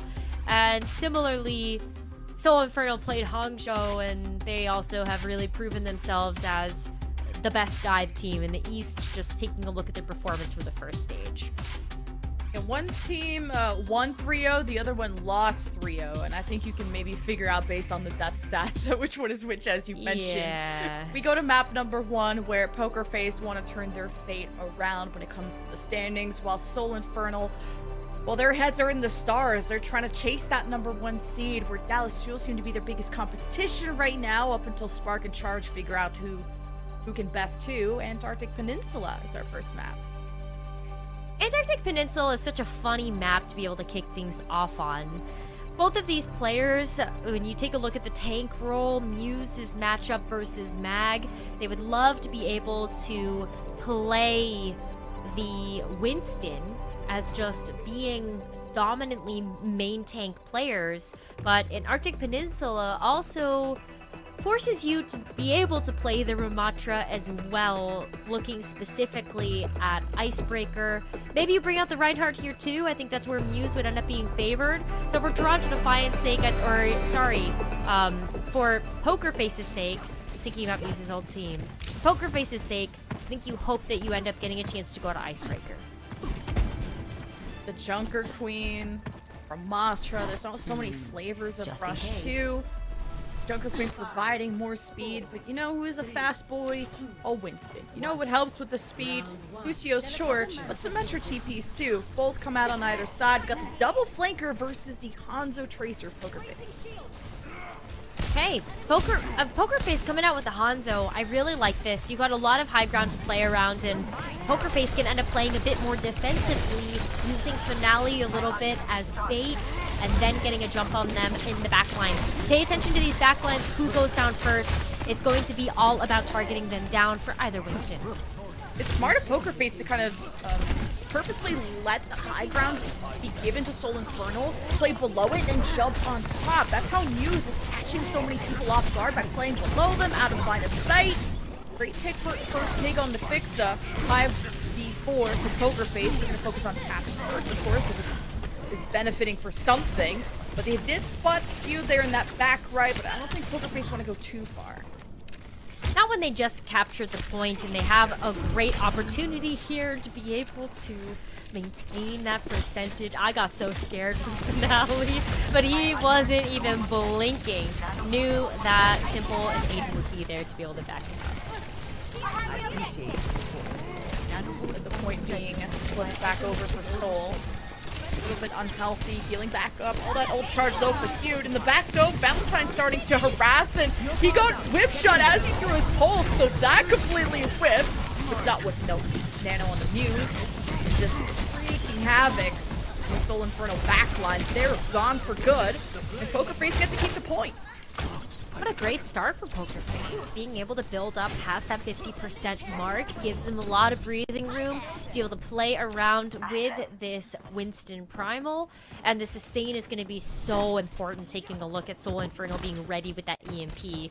Aiden and Simple have done a great job of being able to protect each other. So Aiden hopefully able to play outside of the AoE of this EMP, but MN3 is looking for it. Ooh, EMP from MN3 hits Poker Face in the face. Oh, Pulse stuck at the last second there from Zest. Still in that positive for Soul, despite missing their Tracer player dearly. Poker Face, with the remnants that they have left, we're just going to play their lives on the point. They can get this to 80%. Plus, they'll make it within one fight territory-ish. And Simple now staggered out. This is now forcing Soul Infernal to feel like they have to invest ultimates, when I felt like that was just cleanup time for Soul. I agree. Soul Infernal already had the player advantage, probably making sure that Muse wasn't able to use that Primal Rage. But after using so many ultimates, Soul Infernal now, onus is on them. They've got a lot of sustain to work through, but maybe you just get the picks. MN3 is not on fire today. Well, the Translocator doesn't do bonk damage, but I would love that change to come into a next patch. Yeah, imagine just like throwing it into Winston's head, that giant hitbox, and just like concusses him for a little bit there, stunning him.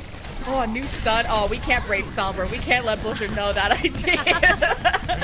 Rework upcoming, but Soul working their way towards this back. Actually trying to dodge Dragon Strike first, but Mag has the Primal. Up first, though, it's Muse popping the Primal and isolates this Ana of Skewed, and Fix tried to follow his dear Ana in jeopardy with the rally and could not get there in time, especially when Muse had Valentine's help killing that Ana. And Mag's Primal, while of course his healers are all tied up, is not going to get any TLC, so Poker Face one fight away from winning. Their hard work earlier on in this round absolutely paying off here. Simple as the Nano, Valentine and Aiden are not too far away. They just have to beat MN3 to the punch, as MN3 is building up to the EMP once again. The fight Turner and Soul Infernal need this up quickly, 5% away. Poker Face have to be ready, Pulse, but Muse is healed back up thanks to the Nano of Simple. Aiden with the rally too, so much health. But will they survive? The EMP from MN3, 4 hits by Poker Face. The rally first remove. It's a good call by Zest. Like from Simple, it's Mag just to slow this down, but what you have to worry about is the Zest MN3, the deadly combo that helped them get the 3-0 the other day. They live for now. Poker Face, though, still, they're okay with this one. They ended up getting such a high-value ultimate out of the Soul Infernal, EMP off the board.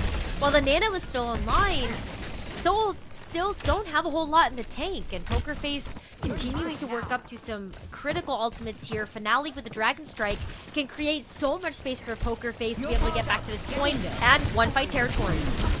Mag is frag. Look at him go with the nano. Poker Face don't have any room to breathe. And with Soul Infernal coming back from this 50% to almost 100 deficit, Poker Face can't afford to lose anyone else. It'll be up to Valentine to start that overtime wick, and he's going down under. It'll be up to Zest to mark him and make sure he doesn't get away with it, or maybe a whip shot from Fixa. Either way, seems like Poker Face will have to rely on Finale too to deliver the damage at range up until Mag will shut it down. He has the primal.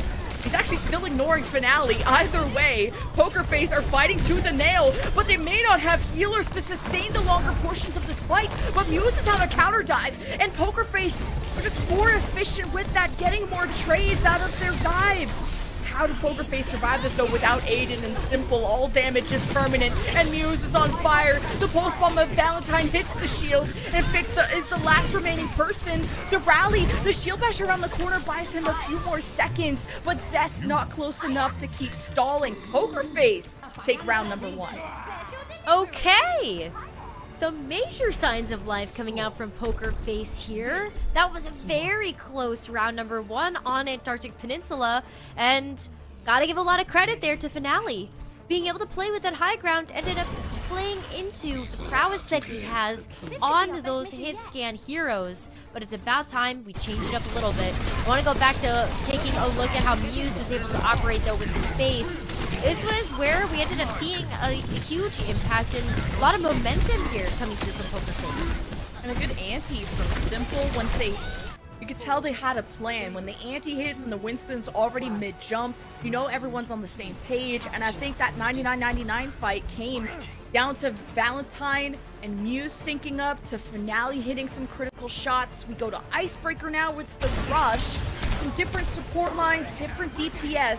Will the burst of this Reaper be enough? MN3's already getting the position. Getting this hack, though, the immortality will be something MN3 has to deal with. Tries to throw the assassination onto Finale, who jumps, dips, and dives. Simple didn't even have to drop immortality. The fight takes place. Poker Face seems protected for now, using the May wall from Valentine defensively, but with Skewed removed, by somehow being in range of a Ramatra, Soul Infernal are gonna desperately need those resources. Okay, the biggest difference maker between these two different compositions is that Poker Face right now are going to heavily rely on the sustain that is offered from Valentine, being able to operate solo with the May and the Ice Block, and it's Simple as well being able to lay down this immortality field. Soul Infernal, they want to be able to play together as a unit. These May walls from Valentine are going to be very, very important to be able to keep Poker Face in control of this point. Finale jumping out with his life. Good time immortality from Simple. They got the Amp Matrix too, but Poker Face would love a high ground control to use that. They have to back away and see if they can spray down Mag with the Annihilation before he's approached, but well, he set up camp in this back line, and Muse has also popped his Annihilation, got a 3K, and that's what set Poker Face apart from Soul. They had to use a lot of investment there, but the fact that they ended up getting the Annihilation and the Coalescence out of Soul Infernal is absolutely huge.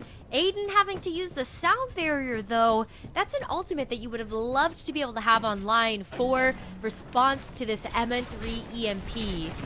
Expect it to be pretty big unless you end up seeing a big boop away from Aiden, or even just being able to block that, but that's 3 members hit. Oh, the immortality from Simple is what saved Valentine there. From this EMP, nobody has dropped yet from Poker Face. Now you just have to wait for this Blizzard from Valentine. Poker Face have access to the hallways to take cover, and with Mag dipping out of the picture, Valentine and friends can take up a lot more space. Actually, Soul Infernal are split from each other, and Poker Face realizes they still want the group up for this Blizzard. Valentine using that wall defensively. Finale hits a headshot. Soul Infernal at a disadvantage, and there as Soul Infernal go to touch, and the coalescence from Skewed is simply not enough. Soul Infernal dropped the round 100-0, and Poker Face take game 1. Did you see the smiles on their faces? Oh yeah. They're so happy right now. Poker Face came out making a huge statement versus the Soul Infernal. Icebreaker was a great touch as well, just leaning into some of these more comfort picks coming out. When you take a look at the May getting that first capture right away, set up that May for success, and Oh my god, Simple with those immortality fields. Again, they were frame perfect. Oh yeah, the headshot on Possessed, the backline of Poker Face stepping up to protect them. What a performance from Poker Face. Incredibly intelligent. How does Soul Inferno come back from this? Well, we'll find out on the other side of this break.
In an interesting turn of events, the team that I said was the #1 in Overwatch League APAC have dropped game #1 to Poker Face, but all credit where credit is due. Poker Face played that so smart. That was a compositional difference on Icebreaker. The Mei was intelligent, The way that the entire team of Poker Face ended up kiting away from the damage of the Reaper, and the smart Immortality Field timing coming out from Simple just was a recipe for success on that final round. And like 100-0. What a flawless victory for them on that icebreaker round. Yeah, Simple felt like my MVP for that icebreaker round with that immortality during the EMP from Soul is what saved Valentine, allowed them to generate the Blizzard, and the way that Valentine waited for overtime before dropping the Blizzard, waited for Soul to come towards them instead of like being too eager, too antsy. Just the fact that Poker Face kept their cool against what would be a very intimidating team to go up against. Not only that, but the disruption that Poker Face was able to lay down. The Blizzard is a prime example of that. Everybody had to scatter away from the point, and Soul Infernal, the composition that they were running, would have loved to be able to stick together. Moira, Lucio, that entire backline composition is meant to be able to get that AoE healing on the entire team. And 80 feet skewed to the ult. I can't believe we saw a Lucio sound barrier up before the Moira coalescence. What?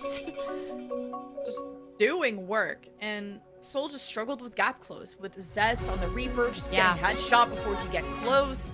You just didn't see the impact of that Reaper, and that's the trade-off of Reaper does a lot of damage close range if you can get there, and that's why a lot of people just opt for the Hanzo. But we go to Numbani, where this is the bread and butter of both these teams who love the dive.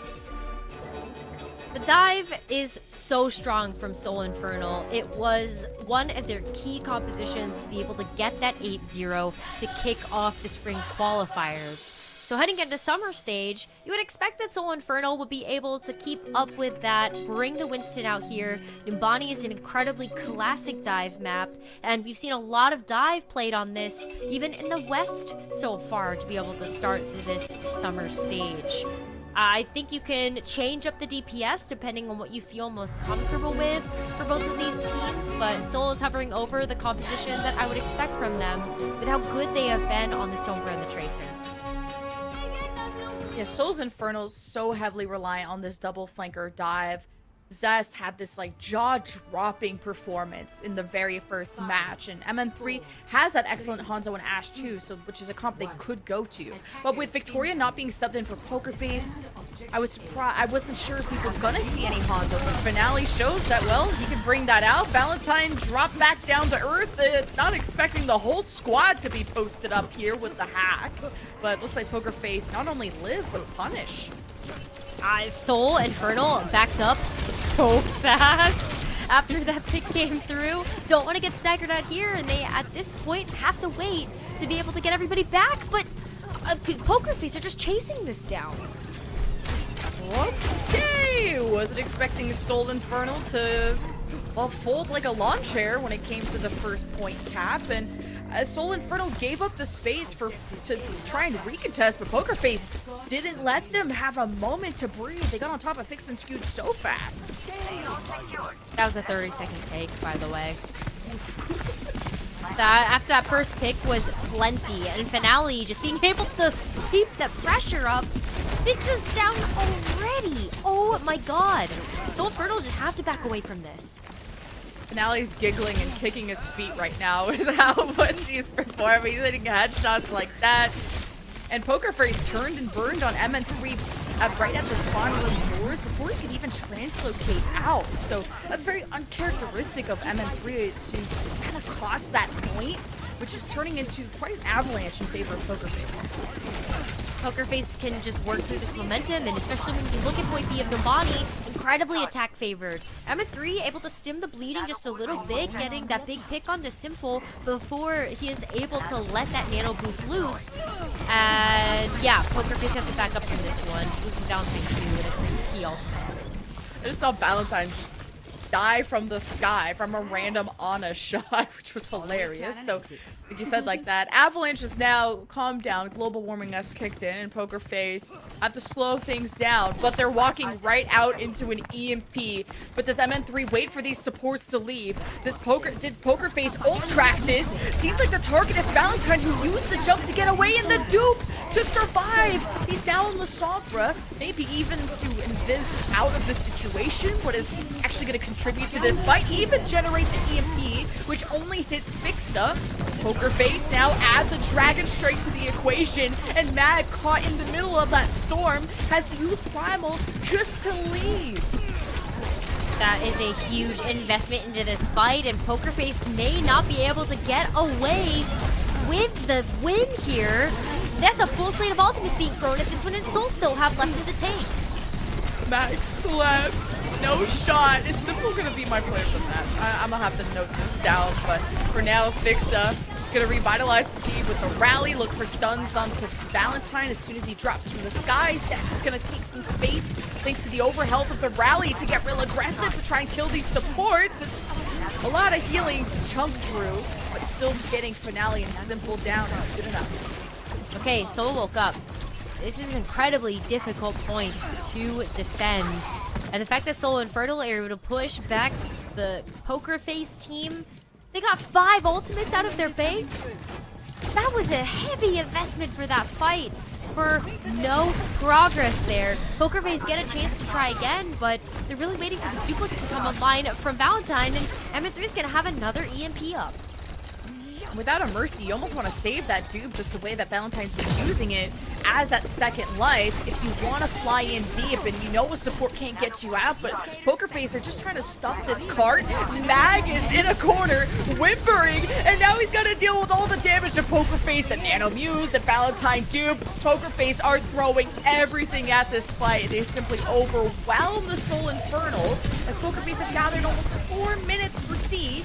And they want to gather also some more staggers. Mag has to be careful. Felt like a matter of time before Poker Face was going to be able to get the capture here, but the fact that they were able to play around the EMP from MN3 was a great shout. Simple used that nano boost so well, and the sleep off. Simple again. The second time Mag's been nanoed and slept by Simple. Leave him alone. Let Mag play the game. And you gotta pop Primal to survive that pulse bomb. Now Mag has to make something of this fight. Couldn't get any environmental kills here, especially with Finale being able to blink back onto Earth. So Soul Infernal has gotten so many ults forced out of them with not really much, well, kill potential. It's really rough here when Soul Infernal is trying to stop the pressure. It's like the wind in the sails of Poker Face right now. Finale is still making quick work of the backline here, but we're approaching this final stretch of this third point where Soul Infernal will start to get the respawn advantage. So every pick here is going to matter. Poker Face is going to need everybody. I can tell Finale did the aim trainer before starting this match, because the fact that he's just shadowing what Zest is able to do, mirroring it. I mean, I'd let you break down the stats, but Finale's looking so good today. Oh my goodness. I mean, like, yeah, what more is there to say about Finale except for the fact that he's been able to get some major damage down with the Tracer, and he's also charging up ult sub 1 minute territory. Simple shutting down Mag every step of the way. Ooh, missing that sleep though. This is what I get for hyping you up. And where did the nano go? Either way, Poker Face just has a few more meters to go, but without Simple, will there be enough healing? Will Aiden try the rally and MN3 said no thanks. It's not gonna happen today, but then without any supports, Poker Face are done so for now. It's okay too. I mean, Poker Face can use a lot of ultimates here, but they still have about 2 minutes to work with. And that is enough to be able to get all of those ultimates back online, especially when you look at how quickly they've been able to charge these with the damage that they're putting down. Otis is on Soul Infernal here. We could see a full capture from Poker Face in these final moments. 2 fights left for Poker Face to get it done. Yeah. Finale finding his way into the back, has the pulse, is getting well marked there by Mag, who's apparently let him just walk out. Zest's trying to mark him, and, well, gets his revenge. Zest thinks Finale, that's hard to do, and with that man advantage, Soul want to hunt for more. They start to surround Muse as a 3-man anti from Skewed, hitting the backline, plus Valentine. That's not the type of love he wanted at the end of the day. Soul almost could have chased Muse back to spawn, but Finale was up to something else. Oh, he gets away. Oh, that's so good. The stagger there would have been devastating. for Poker Face to be able to get back in for one more fight.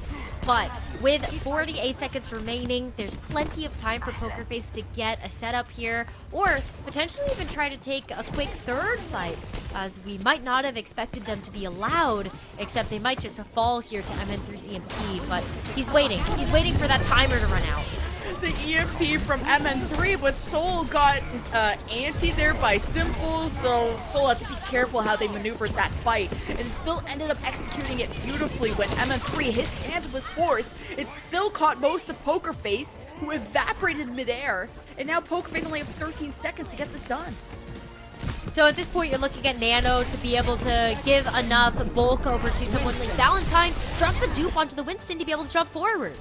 Oh, can they touch the time? The Primal earned by Muse. Valentine, it's 2 Winstons. This is just the jungle right now. 3. Poker Face. Oh yeah, true.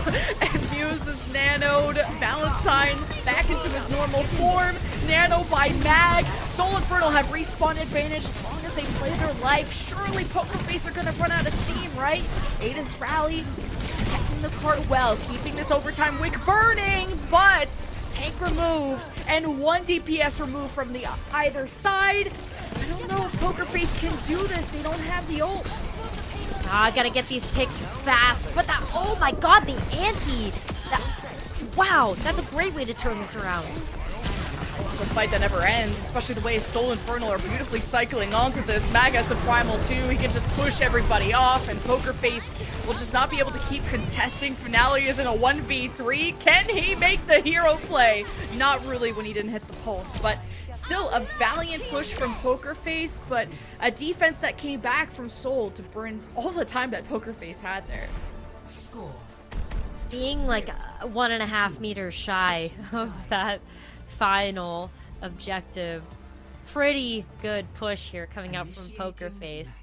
They had a lot of time to work with too, but fortunately the defensive spawns there of Soul Infernal were enough to be able to overwhelm and conquer before Poker Face were able to get the full capture there. So now Soul Infernal know exactly what they need to reach here to start getting on the board in the series. But it's about now whether or not Poker Face are going to let them do that. They get a chance to set up on the high ground, and with the dominance we ended up seeing from the Hanzo pick earlier on, Finale is in top form today. I would expect this Ashe to be able to be incredibly impactful. Not hurting them. Zest is trying to keep Finale in check, like, as Finale is blinking into the back line, Zest chases him right out and even pulse-bombed him. Zest pulse-bombed Finale at the end of C there, which was impressive. But yeah, we'll see if we'll get a different look at a Poker Face, where Valentine's Echo was something they attacked with, so I wonder if Soul Infernal are expecting this. But the Echoes have been more and more popular to have the amount of burst to deal with isolated targets and also try to chunk down the tanks. Finale will be a great target for MN3. The Ashe can be particularly vulnerable unless you have the coach gun online, but even then, the amount of mobility that MN3 would have with the Echo could be a lot to overwhelm. MN3 doesn't want to try to dance that game though, especially being able to scout out a little bit that Finale is on the Ashe. Finale could very well also snipe MN3 on the Echo too, which is why the Ashe pick is so nice to be able to deal with Valentine now. And you also get the damage booster of Fixa. Burst has been a pretty popular pick right now to try to, oh my god. Yeah, get that burst damage too.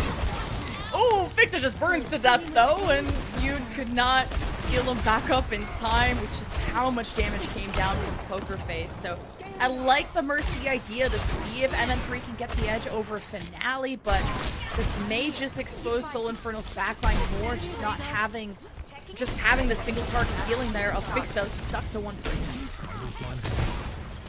Fixa does provide a little bit of that crack in the armor.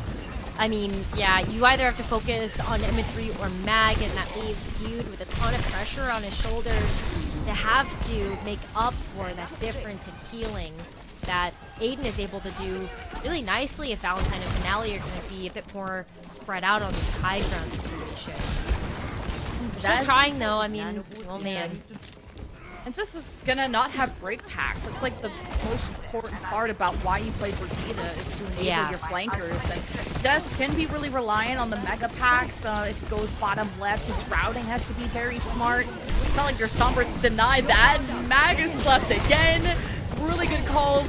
Great sleep by Simple. And now that Mag is occupado, Pokerface get to just run down the rest of the DPS. And Pokerface continue to hold a solid defense. Oh my god. Valentine got so low there. Unfortunately, ended up going down to the dynamite damage finale too. That could have been great picks for Pokerface here, but look at how well they've been able to hold this point without using anything. We saw trade of nano boosts. We're gonna have a lot of ultimates online. I think we're gonna see actually some maybe good old classic 6v6 here as both Bobs are up and also active. Well, Bob in the bubble too, so it can't be slept. Maybe big brain, maybe by accident. Either way, Soul got a free tick out of it. The Bob's been burned down. Pokerface throws his defensive Bob down, and, well, only one tick given. Still so much room to work with here, especially when Valentine's actually going to pick up the Ana. Big sleeps here could stop Soul Infernal from being able to take advantage of that player advantage that they have. Oh, Pokerface brought this down to a 1-minute attack for Soul. The Valkyrie's still online. Muse in the back has the Primal. He cannot be stopped. And now he gets to go after Skewed, who I'm sure he's read that didn't have the sleep. And the juggle mechanic's so good that he got the environmental. And Fixa tried to pocket him and may be in trouble. Able to fly back to MN3 though. Soul Infernal are still at a massive disadvantage. I mean, Winston just is the bane of Mercy's existence, honestly. It's so difficult to be able to have the option to end up flying away, and Muse with the jumps online is able to close that gap and the distance. So finally, we end up seeing Fixa transition over to the Brigitte, Zest over to the Tracer, but it feels a little too late now. Yeah, the whip shot important to try and have another option to keep this dive away. Mag's been nanoed. MN3 has the Bob. Valentine's nano on the other side, and a second tick has been earned by Soul. I think Mag is looming around there, but he needs help. Zest is right below. Oh. Mag jumps up top. Zest and Fixa able to cap the point. And finally, Soul get it done, but that was looking painful. They have so much less time than what Pokerface did heading into the second point. It really did feel like Soul Infernal had their backs up against the wall. Do we call that a C9? I mean, Pokerface was kind of there, but not really. I think they would have fallen anyway. But yeah, I'm just not gonna. I'm not gonna comment on that one about the C9. Chad probably already wrote C9, so they got you. Okay, cool. Great. But yeah, I mean, look at Zest kind of like hunting down. I think he wants to land this on Valentine. Oh, whiff and a miss. Oh, it looked close. Just the flick was nice, but Soul have the rally. That's all they can work with. You see Mag making his way to the bottom left. He can scout where Pokerface's, well, backline is, and hoping to juggle them off, and Mag is slept again, but immediately woken back up. Bob on the high ground too from Finale. I wonder if that was trying to hit Mag. Either way, the rally from Fixa while Zest is dead. They're using it to disengage to try and stop the double Winston dive from Pokerface. That is just seemingly too much for Soul to handle. Got the Primal Rage online too, so Valentine is able to get away. Not able to convert that over to damage, but now we're entering into 1-minute territory here for Soul. They gotta get something done here. Yeah, Mag is nanoed. So is Muse. Support ultimates coming out of Pokerface, and Soul don't have any supports. Valentine, as soon as Mag left, Valentine flew and killed both supports. Like, there's just better dive execution out of Pokerface. Felt like Soul Infernal, he made such a great call out there with Fixa not being on the brig. Wasn't able to help out Zest to be able to get into the backline there with those brig packs. So now you take a look at Pokerface just having a better ultimate rotation right now, and also better setup here. 20 seconds left as Soul Infernal still have to round these two corners. And we applauded Poker Face's disengaged power and how they know how to approach fights when we watch them on Antarctic Peninsula. They're intelligent, they continue to be, and Soul Inferno are hitting their heads against the wall, unable to pull the trigger and really find a target at the end of the day. MN3 though, this EMP has to rock, and Zest, well, he rocked simple. Do you need the EMP? 5v4 is not a guaranteed fight win. Send it. Still need progress, and MN3, he's just gonna hack and kill Valor without even needing it. And Poker Face are stalling everything they can with the Primal. They can still potentially get this done. Muse's anti though, MN3 gonna pick that up. MN3 gonna pick up another one too. Scratch that. Don't use the EMP. Save that for third. A smart call by MN3, a risk. But when Zest starting to feel himself hitting pulses, and MN3 just free firing onto Valentine, knowing when he's used his cooldowns. As soon as you know that flight is gone from Echo, that's when you need the strike. Yeah, you got the duplicate, the Bob. Bob might be a great way for Poker Face to try to sustain this. Ooh. Can't necessarily go in here with the EMP quite yet. Probably want to wait for this to get back into a position, but Solar is still going to engage on this. Yes, you noticed that Mag was about to get focused beamed to death by Valentine. Popped the nano just to save him and see if they could scrounge up a 4v5 fight while Zest was gone. And well, Zest does get back very quickly as the Tracer, so ended up being a smart call by Soul to make a quick decision in a panic situation. Okay, this is where you gotta use the EMP here. They can close the distance. Soul, they got one more fight left. EMP. Ooh, and the box of victory in the sight of Soul Inferno. That looked like they struggled this entire time, but MN3 has saved them. The Soul Inferno clutch up when they need to the most. When they look like they were going to fall, they only stood taller, and Soul Inferno will tie the series. What a great dive execution. They look so much better when they switch over to the Brig. Imagine that.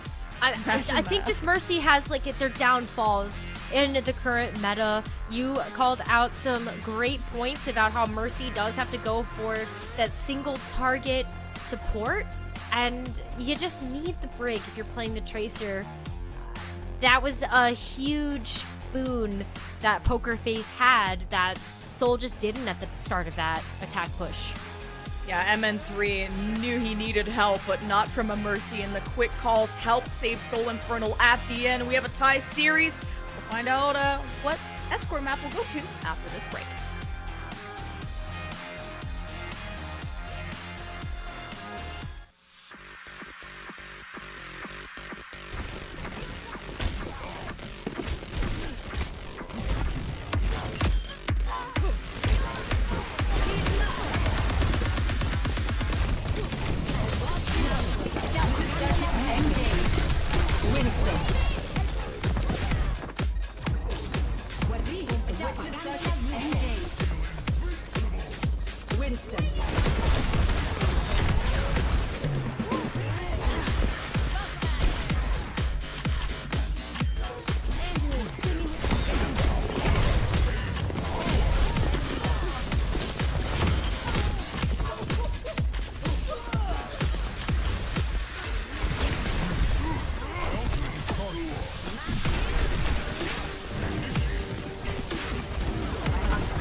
We're all tied up 1-1 after a big comeback and a close one on Numbani. Soul Infernal took that, and we go to map 3 to see who'll go to match point.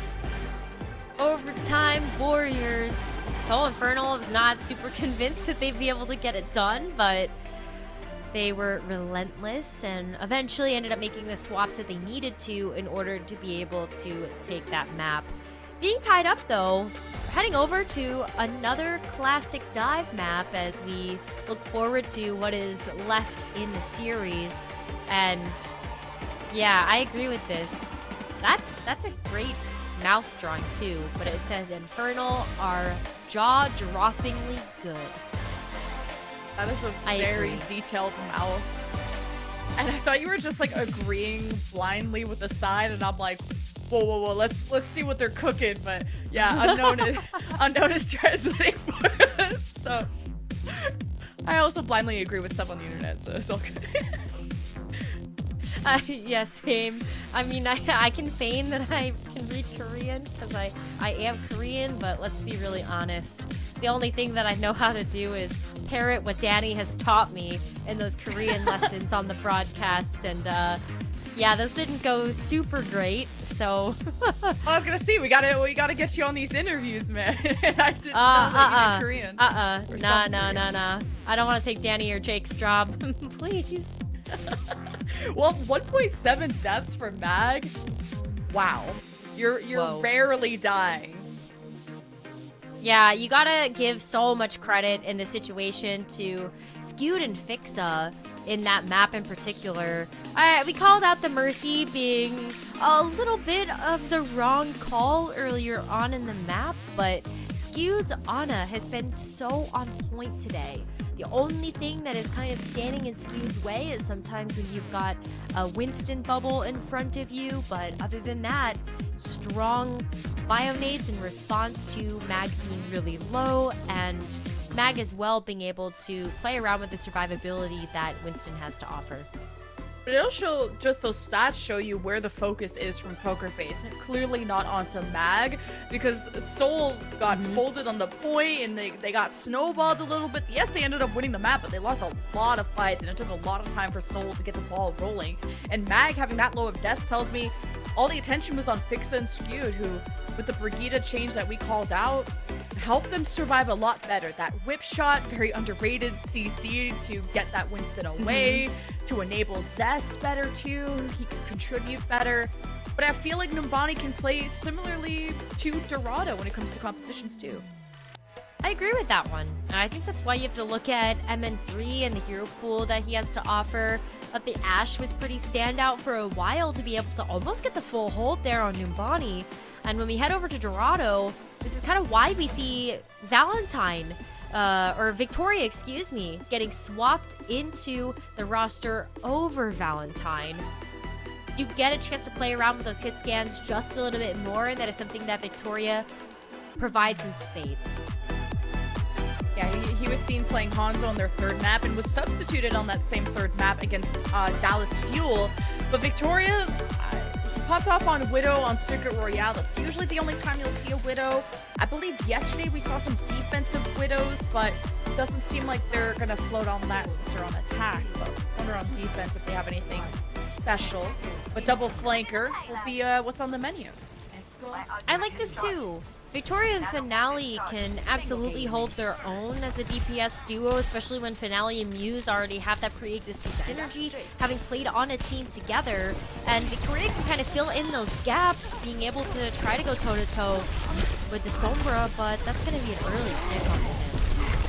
Yeah, this is what we get for having him up. He just did not translocate fast enough. He got jumped on by the whole squad. Soul Infernal, they get traded out as Finale wins a 1v1, but Mag was left unattended and it's wreaking havoc back there, so Soul Infernal will get some initial headway. Soul being able to break through that too really puts them into a strong position to be able to just go ahead and sink this payload in right away. Even Aiden is going to be kept in check as you see Mag just start to play against the high ground, lock down the supports so that they cannot protect Muse. Mag Already jumping back to give up that space. That's a 3-man ante from Simple. Seth and Fixa gotta be careful as Muse patrols to see what target he could really want to full commit to. And with MN3 being taken out, Finale has broke open this backline, forced Soul Infernal past the choke, and Pokerface could just watch above them as even Muse is setting up on top of Red Building. Now that Soul Infernal hasn't had a chance to capture this with that momentum from that first team fight win, Pokerface now have the advantage. You get a chance to get set up here on the high ground, maybe keep them at bay from the car wash. That card is going to start moving backwards as well, and if you get that underneath this bridge, Pokerface have a strong defensive position. And look at Simple getting set up here on the backline too. Aiden's really low though. Oh, he's 10% away from rallies. You must know this. MN3 built the EMP 25% faster than Victoria. Of course, the first death did not help out that situation. Getting into position, no hits that backline. Aiden's rally gone before it could even have an effect. And Mag, quick to follow up with that. Soul are all on the same page with these dives. It's great to see that they've woken up after dropping game 1. We'll be capping A off of this. No way that Pokerface get a chance to come back and recontest it either, despite the fact that Victoria does have that EMP online. There would have been absolutely no follow-up for that one. So Pokerface at this point get a chance to steal the high ground away from Soul Infernal, be able to play around the church. That's got to feel really good, but MN3 here really wants to take down Simple in that back line before that nano boost can go off too. Just in case. I wasn't sure in the blink of an eye if we saw the Sombras kind of camping each other's translocators, but it seems to be okay. Soul Infernal getting some initial push. EMP forced out by Victoria. Only hits Mag and Zed. Mag has Primal too, and Zed is being kept up by Fix's armor packs, who are safely behind this initial gateway. So Pokerface, that's not the setup they would have wanted. Definitely wanted to hit at least the backline of Skew and Fixa, or have Finale in the position. Now Soul Infernal know that's one option out of Pokerface's favor. So Soul Infernal take the high ground. Simple is dead. Muse is slept, and Mag is tossing everybody up. That was a great disengage away from that EMP. Pokerface really not being able to land that. And Soul Infernal, just like after that disengage happened, we're able to come back in super quickly. And with the rally as well, just so much overwhelming pressure. And now Soul Infernal get a chance to walk this one very closely to capturing the second objective. And with another EMP? With another EMP, Another MN3 has one? been absolutely farming. Jeez, and I would say quicker than Victoria too. Oh, absolutely. Yeah, I mean, the all-time earned is about 20 seconds faster. Ooh. Yeah, Victoria has to catch up, but it is his first map, so MN3's got a bit of warm-up on him. We'll give Victoria a chance. Soul Infernal, though, have turned it all around, it seems, on their execution. Seem a lot more decisive. Speaking of who's made up his mind, Muse. It's just pounding Skewed. And now this Brig is next on the hit list. Stomping them into the ground, up against the wall. No healers left for Soul. And I think you just give this up at this point. You have to. I wouldn't commit anything here if you're Pokerface unless you see a good opportunity. Maybe Finale actually opens something up here.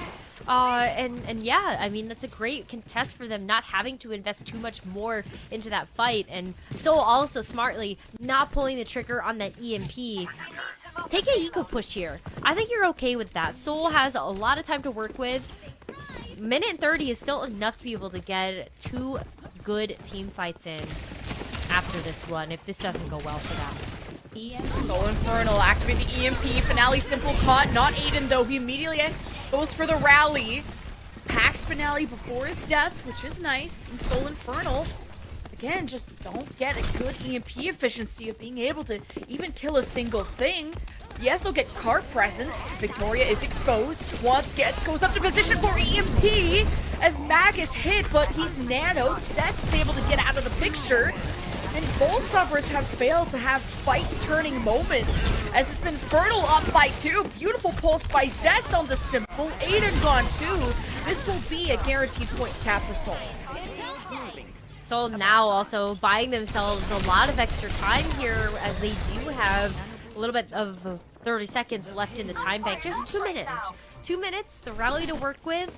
And with Poker Face's EMP being off of the board too, that's a great look here for Soul. Oh, MN3 has got so many hacks. Oh, that's so much space to work with now. The Simple's out of the picture. Shows how MN3 is generating these EMPs so fast. He's just living in the mines rent-free and the backlines rent-free of Poker Face, who Aiden Simple are defending themselves well.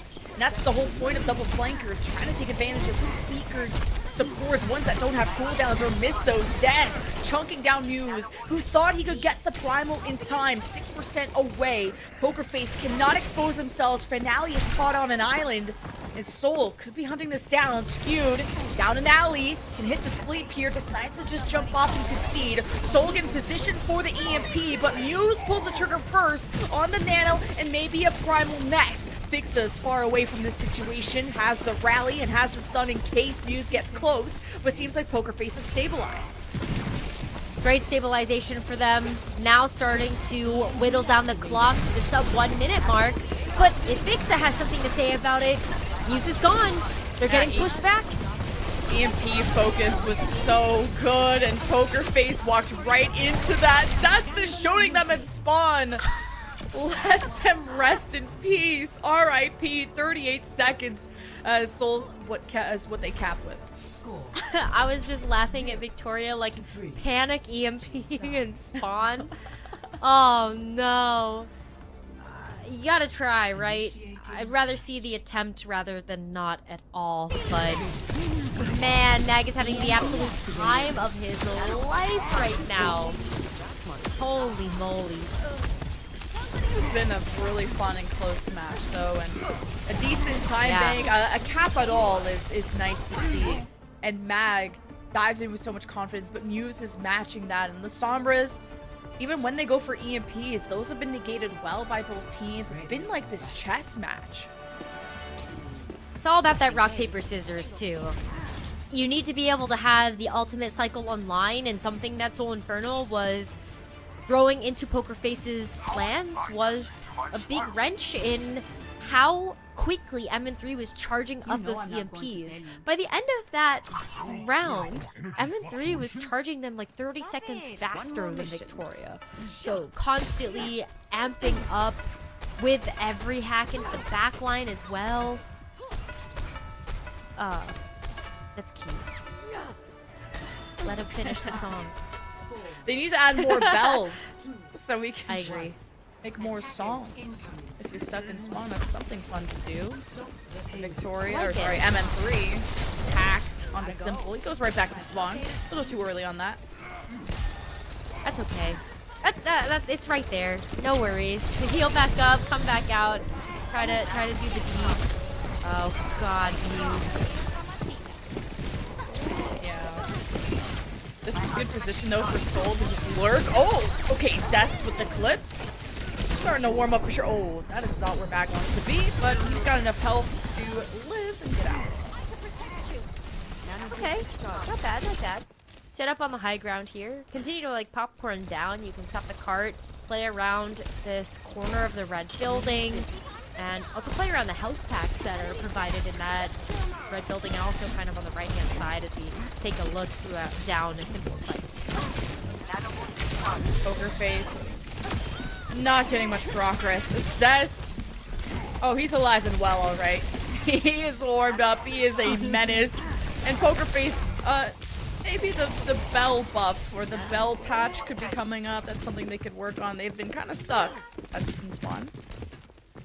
Get ready. Oh, get ready. Oh man, EMP. Goodbye, Aiden. Spawn room door is just a few inches too far away, but at least Simple gets out. There are survivors. Poker Face almost half the time bank gone. But trying to remove these kind of high ground members of the defensive team is very difficult for Muse to do alone. It's not like Finale can follow him because Zest is just permanently barking him. Zest is just absolutely farming the back line. Aiden and Simple just got their ultimates online as well. And Finale's going back. Can't use the false bomb.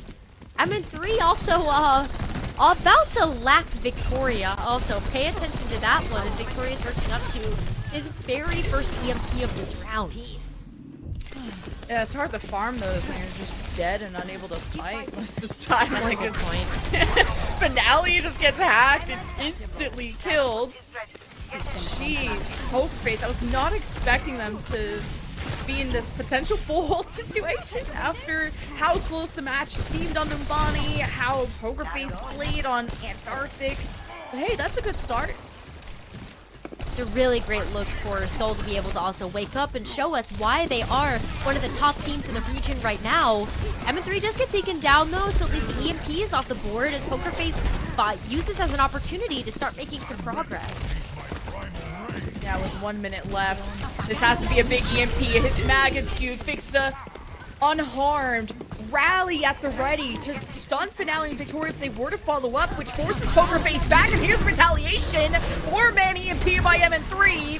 Aiden's rally also giving overhealth over. Pokerface alive, and now the nano onto Muse, who's pushing people into his own team to get these executions. He got a nano Fixa, who's like basically the second tank on the team.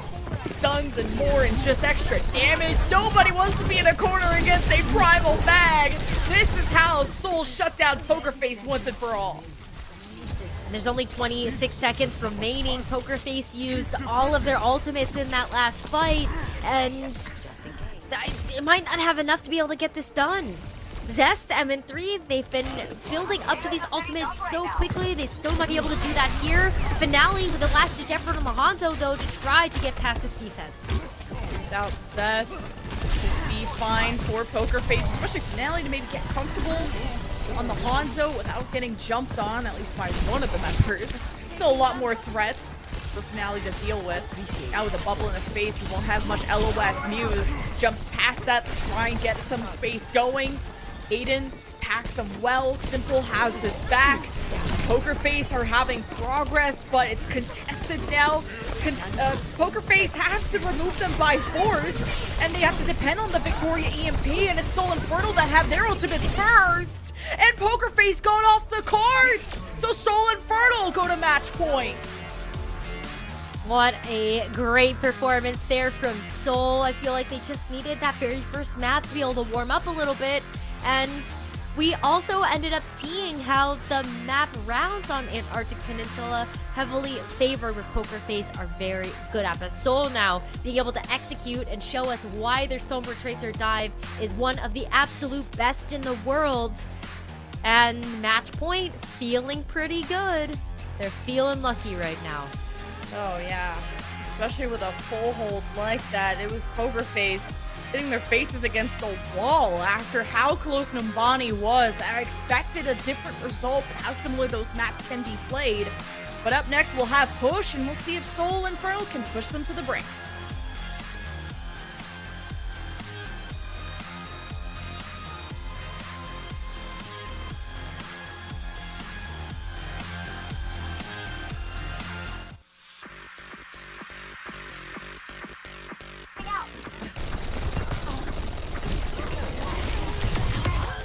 Still be friends, right?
only a small blemish on Soul Infernal's record so far on match point after dropping control, but popping up ever since.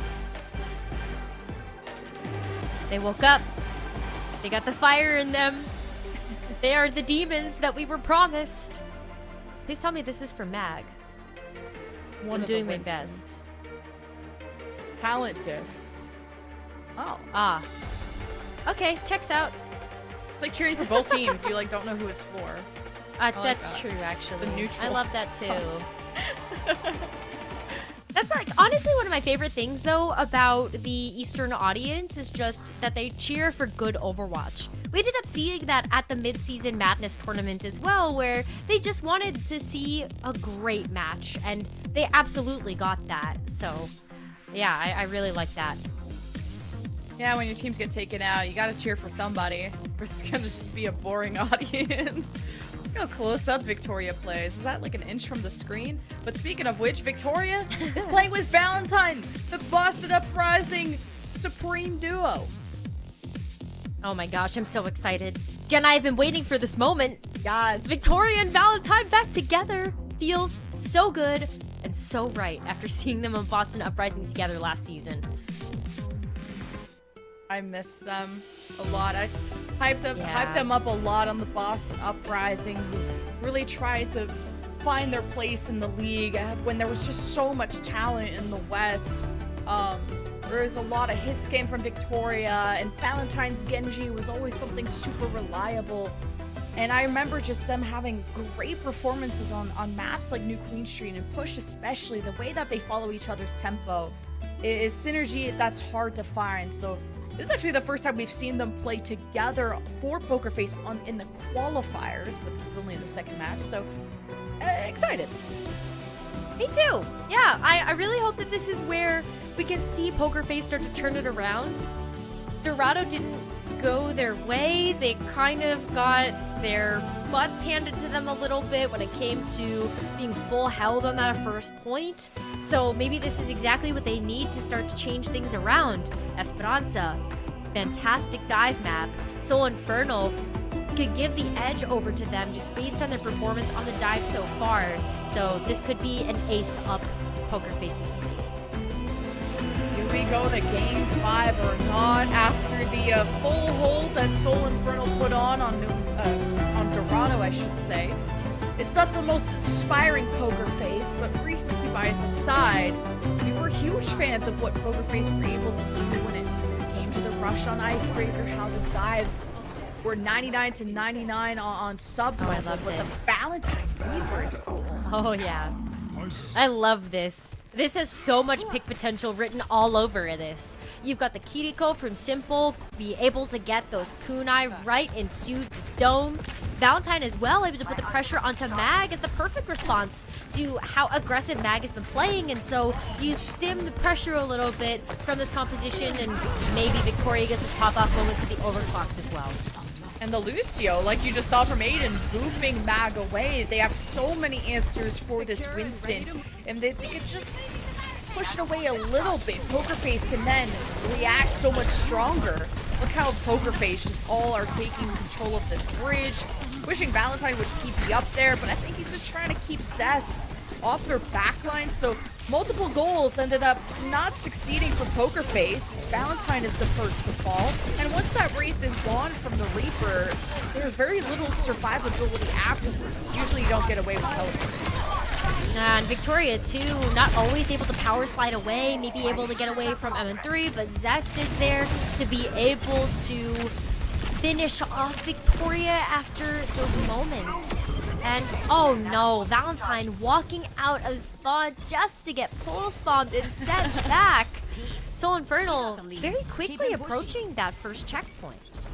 Now knowing how to navigate around this Reaper, it'll be up to Zest and MN3 to hack, to mark when that Wraith cooldown is out, which is the most vulnerable moment for a Reaper. But Victoria, shot through the heart of MN3, leaves Poker Face some room to breathe to leave this corner, which sometimes can be stopped there by a diving team. Especially Mag could have taken some better initiative there, but Soul Inferno with a 36 meter, I think, start is not bad.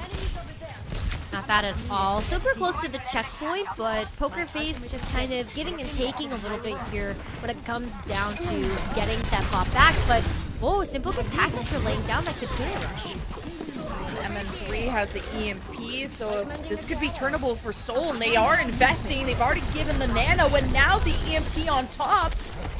Surely Muse hopefully doesn't have to use this Primal to get away. Actually, both supports are there, so Muse should be fine, but Mag wanted more there, but doesn't want to go too much deeper. You can't overextend at this point. You're really waiting for MN3 and Zest to get back into a great position. And Mag as well, looking for an opportunity to maybe go into one of those smaller rooms here to get that Primal Rage and juggle away from Valentine. Valentine with the Death Blossom though too, very scary. The hack onto the Lucio, hard to hit with the skates, but right where Mag wanted him with the Primal, being up against the wall wasn't enough to hit Aiden or to kill Aiden, but even to get the sound barrier out. Soul Inferno go for plan A, plan B, now the rally. Pulse doesn't hit from Zeth, so Soul running out of tools. We'll have to rely on the Nano, but Valentine, it's his turn to shine with the Death Blossom catching fix. A beautiful bubble by Mag to stop any following kills. Poker Face seemed to have stabilized. Great look for them too, because this has been such a back and forth map so far. So Inferno not able to get that checkpoint yet. Poker Face now being able to take back control, working towards matching that meterage, but skewed with a Nano down. Mag now absolutely going ham. Great jump. Whether you gotta watch the Wraith from the Reaper or the Sojourn jump, those are the key moments for Mag to be aware of to jump back in afterwards. And then with the Ana, if everyone is good to go, throw the Biotic Nade, get the antis, and Soul can get a bigger lead going, because 41 is definitely not comfortable enough. No, it's not. You really want that checkpoint right now to be able to unlock those forward spawns. Poker Face should be able to get back in time to get this contestant. Simple with a great straightaway to lay down this Kitsune Rush and help bolster up some of this pressure from Valentine too.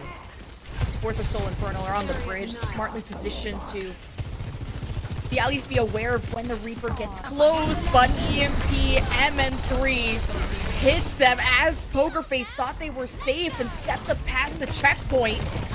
Only one kill and now two, no damage remaining for Poker Face. And Simple could be next. Either way, Soul Inferno will be getting that checkpoint. Muse tries to get away. Simple can't swift step in time. Didn't have the cleanse up either. Had to invest that on top of the EMP that ended up coming through. Fortunately, just not enough over health there for Valentine as Robot enters into butt scratch mode. Now this is where Soul Infernal can really turn up the heat. Zest with an Repulse Bomb too has been hugely lending those. MN3 stayed a little too long there. Like 3 people from Poker Face turned around and some headshots caught MN3 off guard. And wow, Soul Infernal, despite losing that member so early, you just can't afford that when you want to keep up that momentum. Soul Infernal still got kills. Zest incredibly reliable on the Tracer. He can solo DPS while MN3 is gone. And now you're at the 80-meter plus mark for Soul. This is dangerous. Sombra's not necessarily the biggest part of the equation either, so you can go in, play Disruption and Distraction in the back line, and really allow Soul Infernal to start taking that space, and this is definitely the danger zone right now. Soul Infernal could cap this map. It's looking like that, 96 meters. They're pushed away just due to the investment of the Kitsune Rush from Poker Face. Soul Infernal know that there's just an unwinnable fight. Just looking at Matrix, it's smarter and better to disengage from that. Soul Infernal take the high ground, but Valentine up there with the Death Blossom. Surprised he didn't want to go for that. Didn't see enough targets. Single target damage is what he prefers for now. Poker Face have Soul Infernal all split up from each other. Pulse from Zest. It's a bit of damage splash-wise as Poker Face just try to get some progress going. Poker Face have their work cut out for them though, especially if MN3 is gonna jump down from the top ropes like that. Expecting a solo EMP onto a Lucio, not the biggest of targets. What a whip shot that hit Valentine and pushed him away. That Death Blossom did nothing. Now Soul Infernal know that that's gone. Muse stops moving. Poker Face know that they've taken an L. Soul Infernal, they'll have to, I mean, the bot's only going to get to the forward progress there, the checkpoint. Yeah, I mean, 95, 96 meters, I think is what that says. Not too much further for this bot to go.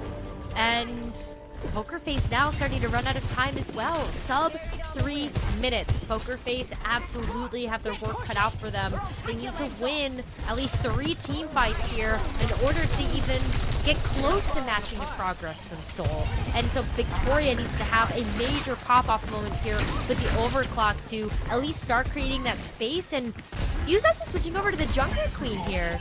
Essentially getting a little bit of that bleed onto the team so that Skewed and Fixa just don't get as much healing. So Seoul are purposely leaving the bot at the checkpoint and returning to high ground because they want to make it as difficult as possible for Poker Face, mainly that Reaper, to find any gap close. You bring the Junker Queen out to have a second option of speed, which if they're on the high ground, it doesn't matter how much speed you have, you still have to go up the stairs. And Valentine immediately gives up on the Reaper. You have to at this point. You've got sub 2 minutes. You're hoping that Pulse Bomb is going to be enough pick potential as well. You have heavily invested into that part of your kit. Victoria's down before you see the overclock. Did not see that coming, especially with a Nano Winston. Not a lot of time to react, and the Kitsune Rush from Poker Face is what they had to do to make this turnable. But 116 meters and growing for the Soul Infernal on match point with Poker Face cowering in spawn, but with ultimates to get them off their back. But speaking of that, Mag is around the corner with Primal, already harassing Victoria, who's lived that nightmare too many times. The stun hits Muse, stops him from going any further. The sound barrier doesn't save him, but at least reinvigorates the rest of Poker Face to have this final defense. There's only a minute left and almost 140 meters. With MN3 having an EMP, but you don't even need to use it. You don't, if Fix is just going to be there to be able to block the overclock from coming through. The only thing that Poker Face have left right now is the Pulse Bomb. That's just mean. EMPing them in spawn. They say we don't even want to wait for this minute to go by. We want a full capture, and Soul Infernal do just that. GG's in the chat. Soul Infernal take the 3-1. But with that blemish of control being dropped, they will only be in second place, second seed behind the Dallas Fuel. Soul Infernal still have a lot of time to be able to make that difference, especially when you know the Soul and Dallas, that match is going to be coming up in a few weeks. I feel for Poker Face, though. They put on a phenomenal show and making a strong argument that they are the team to watch out for from contenders, not Dreamers, not O2 Blast, not Panthera. We will see way more Poker Face heading into the rest of the summer stage. Oh, that's a good shout. Yeah, on July 28th is the match between Infernal and the Fuel. Number 1, number 2 seeds. Oh, the season's gonna be good. And if you're a fan of Poker Face, they also face the Hangzhou Spark on July 28th, so next weekend. Super exciting stuff. Soul Infernal, yeah, will just have to work on their rush, mainly how they approach these rush maps with Reaper. That's how Zest, I mean, that was the only time we saw Zest look human, looked beatable at that moment. Not an easy task to do, and Zest has been able to be so dominant on the Tracer. And Soul Infernal with that win as well. I am so excited to be able to see exactly what Zest has to offer heading into the rest of the summer stage, as well as he's going to get the player of the match. Back to back, too. In their first match, he got it. In their second match, he got it. He pops off. Has to be a contender from one of the best Tracers in Overwatch League, and this is something he's grown more and more, just improved more and more. And to have a Tracer as good as him on your team is so invaluable in this meta. It's incredible to see how much he's turned fights. Yes, the Reaper didn't work out for him on the Icebreaker, which was really due to just getting countered, getting headshot before he could get close enough, which is not really his fault. But that's, if he can just keep one-tricking Tracer, that's really all you need to do in this meta. You got to. I mean, Tracer is a must-bring to many of the compositions that we see. Even when it comes down to playing the Ramatra of Brawler Rush, you always have to have the Tracer. Those pulse bombs can be so pivotal if you're able to even get one member down. then that player advantage is sometimes all you need here. And Zest, of course, being able to play off the back of any of those MPs from MN3, the anti-nades coming out from Skewed, Zest was always in position to do so. Like, mechanically is another thing, but hitting pulses like this, like, I'm too old for this game. I could never hit that in a million years. Like, you just blink, and Zest just flicks, hits pulse after pulse. Whether it's on a very mobile tracer or a backline, Zest often turn those twice with the pulse bomb. But not only that, it's not even just damage that you have to applaud him for. The way that he's able to mark Finale or Valentine, whoever was playing tracer on the other side, which basically means knowing where they are at all times, knowing if they're contesting the point, contesting the objective with them, is how Zest was impactful besides just contributing in damage. And Finale's not a bad tracer either. Again, speaking to the prowess that Zest is able to bring to the table on the tracer as well. And yeah, I mean, this felt like such a big tracer diff when it came down to this matchup. It was that slower start where Victorian Valentine came out swinging tracer-wise against Zest, where I had Game 5 vibes when this series started, but Soul Infernal, we said that they woke up because we weren't kidding. We felt like they were hibernating because we knew there was a bigger beast in this team than what they started with. 2 deaths per 10 minutes is insane with how squishy this character is. My jaw's dropped. Just like the sign, right? Jaw-droppingly good. Zest definitely lives up to that as well when you also take a look at how quickly the Pulse Bomb was even being generated from Zest. Many times in this series, Zest was getting those Pulse Bombs online in a minute. Pulse Bomb in a minute. That's bonkers. That is not something that you see every day from a Tracer, and that's not something that these stats are able to bring justice to either. So many eliminations. The way that he would blink in, and to have mechanics as good as him means just you're so efficient when you do blink in, get the one clip, and then be able to get out, because you don't have a lot of time to go for those engages without a sleep, a whip shot, I mean the DPS getting involved, the other tracer coming after you, and Zest is so hard to keep track of because he is just mechanically a superstar for this team. You gotta watch out for what Soul Infernal can do. Compositionally, they make decisions that haven't favored them, hence why Antarctic didn't go their way, but besides that, it's like an A- instead of an A+ series for them. Yeah, for sure. Soul Infernal, though, sometimes, like, you know, they live up with the Philly fusion name a little bit. Like, maybe Control not being their best. 아예 매그 나와 Let's hear 있네요. from Mag, translated by Unknown. 감사합니다. 네, 오늘 소감이 좀 어때요? 승리 소감. How do you feel about the win today? 저희가 기존에 잘 안 되던 부분이 해결되면서 이긴 거라서 평소의 승리보다 더 값진 승리인 것 같아요. I think this is a more valuable win than the other wins because we won while addressing some of the problems that we had 첫 단추가 되게 previously. 잘 풀린 경기에서 이제 스무스하게 이기는 경기가 많은데 첫 단추가 좀 꼬이고 나면은 좀 흔들리거나 그런 경우가 So what was the 많았었는데 improvement?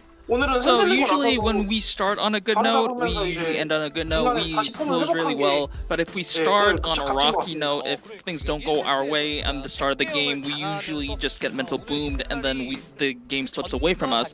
I think we kind of adjust that in a really good way today. 실제로 평가들도 그렇게 올라오고 있었고 근데 갑자기 2세트부터 추가 시간 메타를 보여주면서 폼을 되찾더니 3세트에서 정점을 찍고 4세트는 더 몰아치고 Yeah, I mean, I think that was really valid because you were asleep on map 1 and then like as the maps went on, you guys woke up and actually really showed up. 그런 건 딱히 없었고 그냥 조금 Is there any special secret to addressing those kind of issues? 저희가 뭘 못해서 졌는지 이제 명확히 한번 체크하고 가서 그 부분 실수 다시 하지 말자 뭐 이러면서 리마인드 I think it 하면서 was really much of improved comms around the team. When we lost that map 1, we kind of grouped together. We talked about what went wrong in that map, who did what wrong, and what could have been done better to avoid that kind of situation. So I think it was a series of constructive conversations that kind of turned it around. 안 나가 있으면 거의 제가 많이 네, 제가 많이 하는 편인 것 같아요. So who's leading on the conversations? I mean, well, if I'm not in the conversation, nobody really talks. So maybe I guess me. 다 해줄 수 있기 때문에.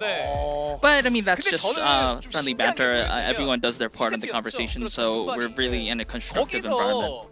어찌 보면은 뭐 일방적으로 이겼다라기보다는 추가 시간 메타를 펼치게 되면서 승리하긴 했는데 매그 선수 데스가 지표상으로 봤을 때 1.7이 나왔었거든요. 그러니까 정말 안 죽었다는 얘긴데 도대체 매그 어떻게 So let's look at Lunabani. It was not even a stomp. It was a little bit of a back and forth game with a lot of extra time involved, and you only died 1.7 times per 10 minutes. Like, what was kind of like the secret over there? 몸이나 머리에 그런 게 좀 잘 배어 있어가지고 저 안 죽는 선을 잘 지키면서 제 역할 잘 지키고 한 것 같아요. So I just didn't overstep. I like know from a lot of years of experience that if I overstep this line, then I'll be in danger of like not being exposed to too much pressure than I should be. So I think that was the experience of playing in. 네. 확실히 네. 아 이거 윈스턴 유저라면 다 있어요. 맞죠. 이거 없으면 윈스턴 못 합니다. 통한다 지금. So Changshik is there talking about Winston players have something in common. Like, you know, we have those kind of senses that keep us alive for extended periods of time. 팬분들이 이런 얘기를 합니다. 아니 질 때마다 패배할 때마다 강해지는 느낌을 받는다. 그것도 뭐 조금 살짝 이런 느낌도 아니고 굉장히 많이 So we've listened into the fan community a little bit, and they were talking about how Infernal were getting stronger and stronger even through losses.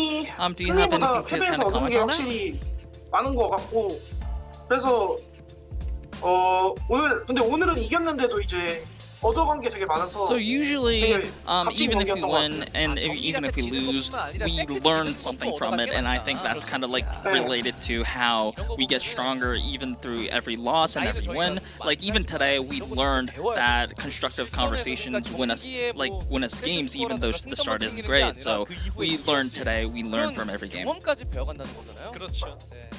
자 그리고 앞으로 좀 각오가 좀 궁금한데 이페리널이 사실 MSM 진출해서 경기를 치르긴 했지만 사실 그 안에서의 경기도 좀 아쉬웠었습니다. 그래서 이번 서머 스테이지는 확실히 So your team, the Infernal, made it through the mid-season madness, but you know it wasn't really the MSM that you were looking for. So do you have any goals or resolve coming into the summer stage and beyond? 부족했던 부분들을 잘 체크해서 이번에는 그런 부족한 부분들 없이. Well, of course, we came into the MSM with a lot of flaws. We want to use this summer stage qualifiers as a stage to address all of them and improve on them, so that we're just looking beyond the qualifiers here, and we will eventually come as a flawless team. 그리고 이제 1경기에서 승리를 했던 델러스피어의 스파클 선수가 목표가 뭐냐? 아 당연히 전승이다. 임페르날 뭐. So in the match before you guys played, Sparkle from the Fuel was very vocal on having revenge on the Infernal. Do you have anything to say? So, Sparkle, in case you haven't, I mean, I understand because it has been a long time since we've met, but we beat you guys up. So, I mean, we'll make you remember that. And that's the end of the MTV. Back to you, Jen. 자존심 대결이. Oh my god. The beef. The beef that Seoul are starting already calling out Sparkle. But besides the fun they had at the end there, Mag talked about how productive they were improving so quickly in that series. Yeah, I mean, after that first map, they had to. Otherwise, it very well could have been a map 5. And as you've called out, seeding is incredibly important, taking a look at these summer stage qualifiers. So that is absolutely what Dallas and Seoul Infernal are trying to play for. Only 2 teams are undefeated, Dallas Fuel and Seoul Infernal. We got one more match on the plate for y'all. Dreamers versus Panthera, the contender show match that Leaf said, watch out, Dreamers. You'll want to watch out for this match after the break.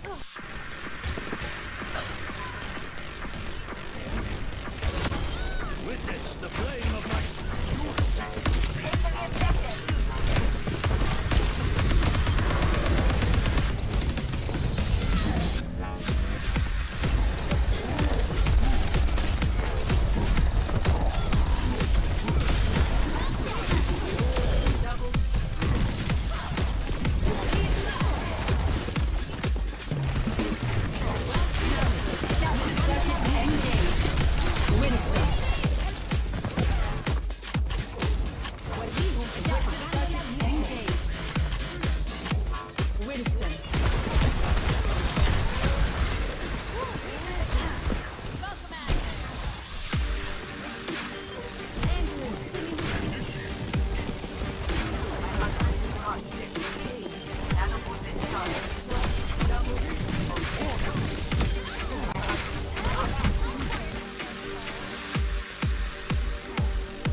What's up, late night gamers and early morning gremlins? We are back with the Overwatch League 2023 season. We're here in the East, it's leg day, joined by Necra, and as you can see, Panthera are in the studio here at WDG Arena. This is going to be a contenders LAN, and it's going to be an absolutely awesome match between two of our premier teams, Dreamers and Panthera. And I'm so excited about this one as well because we've already seen so much support from the crowd that has come in to be able to watch the first two matches of the day.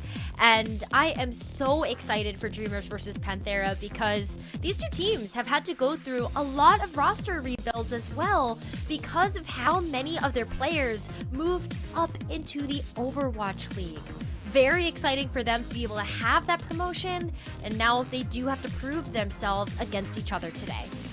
Yeah, those promotions really do prove the efficacy of what's going on in the East at the moment, with so many of these players getting much larger exposure than they would have had through just the Contenders program by itself, especially with, well, Dreamers being able to make it that far into the knockout brackets. Players like EasyHan and Spectra getting noticed, showing just how much they can do against Overwatch League teams and getting almost instantly picked up. Does mean we've had a lot of rebuilds, but hey, for the players who do get picked up, it's an absolute dream. Oh yeah, and at this point as well, when you take a look at the likes of O2 Blast having to go through those roster rebuilds because of how many players they have promoted up into the Overwatch League as well, just being one of the premier feeder teams. You just love to be able to see that, especially when these contenders teams also get a chance to prove themselves against the Overwatch League teams because they can participate in the summer stage. We've already been treated to such great matches. Yeah, it's a great bellwether for a huge amount of the armchair analysts who we get to say, oh, are they our level? Are they not our level? Are they going to be able to hang when it comes to that kind of matchup? We get the empirical evidence. Let's have a look at Dreamers. This is a mostly retooled roster, having lost a huge amount of their personnel to separate places that like to pick them up. Of course, we are here at LAN. Look at those beautiful Dreamers tees. Everything's coming up fashion for this contender squad. And this contender squad has already proven themselves. They ended up having an incredible lower bracket run in the Eastern Knockouts, even being able to beat the likes of Seoul Dynasty and Guangzhou Charge. But they also, in these summer qualifiers, got a dominant win over the Shanghai Dragons yesterday in a 3-1 fashion. This team is looking super strong, especially as Hangzhou Spark have called them out as the top contenders team competing in the summer stages so far, so you have to keep your eyes on them for sure.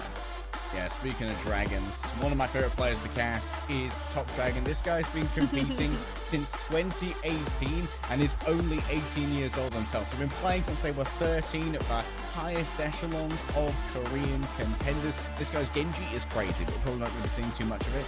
But honestly, the microsecond level reactions, the nanosecond level reactions of Top Dragon make him such a jumpy, a quirky, an instantaneous player who is always such a joy to behold. And one of my personal favorites to cast, so I cannot wait to get on the Overwatch League team. Lemonkey was speaking Top Dragon's praises as well, as both of you have been able to follow his journey up through the contenders Overwatch path to pro, and I believe his time is coming to make it to the Overwatch League stage. I think you'll get your wish very, very soon. That's definitely going to be coming on through. On the other side, we do, of course, have Panthera. This is a horde born of a titanic legacy. For those of you who can remember, all back to the hinterlands of Apex, the Kongdu legacy lives on in Panthera. Players like Bergering, Rascal, Fisher, they all came up under this umbrella. But of course, Panthera's most recent roster has been somewhat disintegrated as well by pickups. Fates in particular being lost might be a big problem for Panthera without their big brother tank ready to lead them and make sure they're cohesively executing on plans. And we saw how much difficulty Panthera ended up having in their very first match of the summer qualifiers. They ended up losing 3-0 to the Seoul Dynasty yesterday and had some pretty egregious C9s as well, particularly on Dorado, the final map in that series. They had 5 team members alive, ultimates to spare, and they weren't able to touch the cart. We could have potentially extended that map into extra innings, and we didn't get a chance to do that. One of the things that really draws my eye is Develop being on support. It feels like this has been a fairly common maneuver after exiting Overwatch League for some players, like Colorhex as well has moved over to flex support on Honeypot. Develop for a while was a hit scan specialist on the Shanghai Dragons during one of their most impressive runs, their championship run in fact. But Develop was riding the bench that entire time. Moon believed in the talent that he had, but is now putting it to separate uses, moving over to a different role. I would not be surprised at all to see Develop pop off on something like an Ana, where that hit scan aim can really start to get that extra purchase when one shot from an Ana can make the difference between a pick and a survival. And maybe some other team members that you would end up recognizing on this Panthera roster as well is Becky, that ended up playing on the Los Angeles Valiant last season, and Slay, who has been such a force to be reckoned with in the Korean contender scene, playing on the likes of Talon Esports, one of the top contending teams as well, looking at the 2022 season. So Panthera has a lot of potential in this roster, but they are going up against the likes of Dreamers after having a shaky start to their summer stage. Oh yeah, real shaky to begin with. A lot of people would say that Seoul Dynasty and Shanghai Dragons right now are the most beatable teams, but falling 3-0 to Seoul is not an amazing look for Panthera. Of course, this is a team that's a lot newer, so we can expect their synergy to increase exponentially over the first couple of weeks as they start to get that time in the lobby. They do need a little bit more practice time. As you had mentioned before, Fate ended up being promoted from this roster, so they ended up bringing in Jasmine to take up the helm of that tank role. And the tank, especially when it's a solo tank now, has so much responsibility on their shoulders, and they are the biggest key, the biggest backbone to a lot of these teams. And if you don't necessarily have that playtime with the rest of your teammates so far, it can be really tough to get something going like a strong dive. Yeah, on the other side, maybe someone who is going to be playing more counter dive would be Liga, who's opening up here for Dreamers. It's a little bit of a strange pick for a first map to bring in your off-tank specialist, where Winston is usually the king of dives and quick adjustments between these small battles and skirmishes that Control does allow. But we know that Liga is a fantastic diva as well, so potentially that could be a big play against Jasmine. I love the fact that Dreamers have two different tanks that they end up getting a chance to rotate through. Liger yesterday ended up having a fantastic day on the Diva. The Sigma as well, as we ended up getting a chance to see that on Circuit Royale. But it's the Diva that is such a standout for this particular player, and just potentially reading into what Panthera might want to bring out in our very first map as well. So the fact that they end up having two tanks to play around too just allows both of them, Liger as well as Dreamer, to focus on the heroes that are best in their pool. If you look at the back left, that is a fantastic unicorn. I love the slightly derpy eye. It's amazing. And you can see that Dreamers have a lot of homegrown support. There are some very well-loved players on this roster. Not only one of my personal favorites in Top Dragon, but also Dreamer himself has actually filled multiple roles for this roster. Not only the tank that we know from LA Valiant's time, but also in the past has played for double flex support and Ana as well on New Queen Street, allowing for Liga to come in and play that diva. So Dreamer's not only a Swiss Army knife or a Korean Army knife for this roster, but also a very lovable mascot as well. Like, all of Dreamer's brand, it screams whimsy, it screams friendly, but screaming in the most friendly way, of course, more like a whisper, like, yeah. And it's not hard to see why it evokes such a happy reaction from so many of our LAN attendees. There's so much support for these contenders teams, and Love and Kiwi and I were talking about it a little bit earlier, that especially when it comes to these incredible crowds in the APAC region, they're just rooting for great Overwatch, and also, of course, their hometown favorites that they have been able to follow. So I'm so excited to get a chance to see all of this support, all of this love. This crowd looks amazing to be able to support these two contenders teams, and you really do love to see that for our growing stars. Yeah, and it's particularly important for these stars to get that time on stage as well, because, hey, these teams, there's a world where they can go all the way to our Overwatch League playoffs, which of course has been recently announced as happening in Toronto, Canada. So I'm sure at some point tickets will be available if you want to come and join us for the biggest show on earth when it comes to Overwatch. You are all more than welcome. But these teams, they need that experience on stage, and where better to get it than the WDG Arena? Oh, looks like someone's dad might be in the crowd. That's amazing. One of my favorite things about when we were casting contenders back in the day, Negra, was like Rack Attack's family was always in the chat. It's amazing to see families that gather around these young players and really support their dreams to make sure they can do exactly what they would like, because also this year in the Overwatch League, our minimum age has decreased from 18 to 17, and we're getting even younger players in now from contenders as well, which means that more than ever, it's important to present to parents just how much of an amazing dream this is for young players with their extreme talent who are pushing towards the greatest of all prizes. That's the biggest key here. I mean, not only do you want to try to find your way up to the Overwatch League, but you have a lot of these younger players on contenders teams that get a chance to compete for a spot at the playoffs. So that familial support, absolutely important. Only 3 teams from the East get a chance to make it forward into the 2 playoff brackets that we will have in Toronto. So you're rooting for them. And some of those teams very well could be these contenders teams.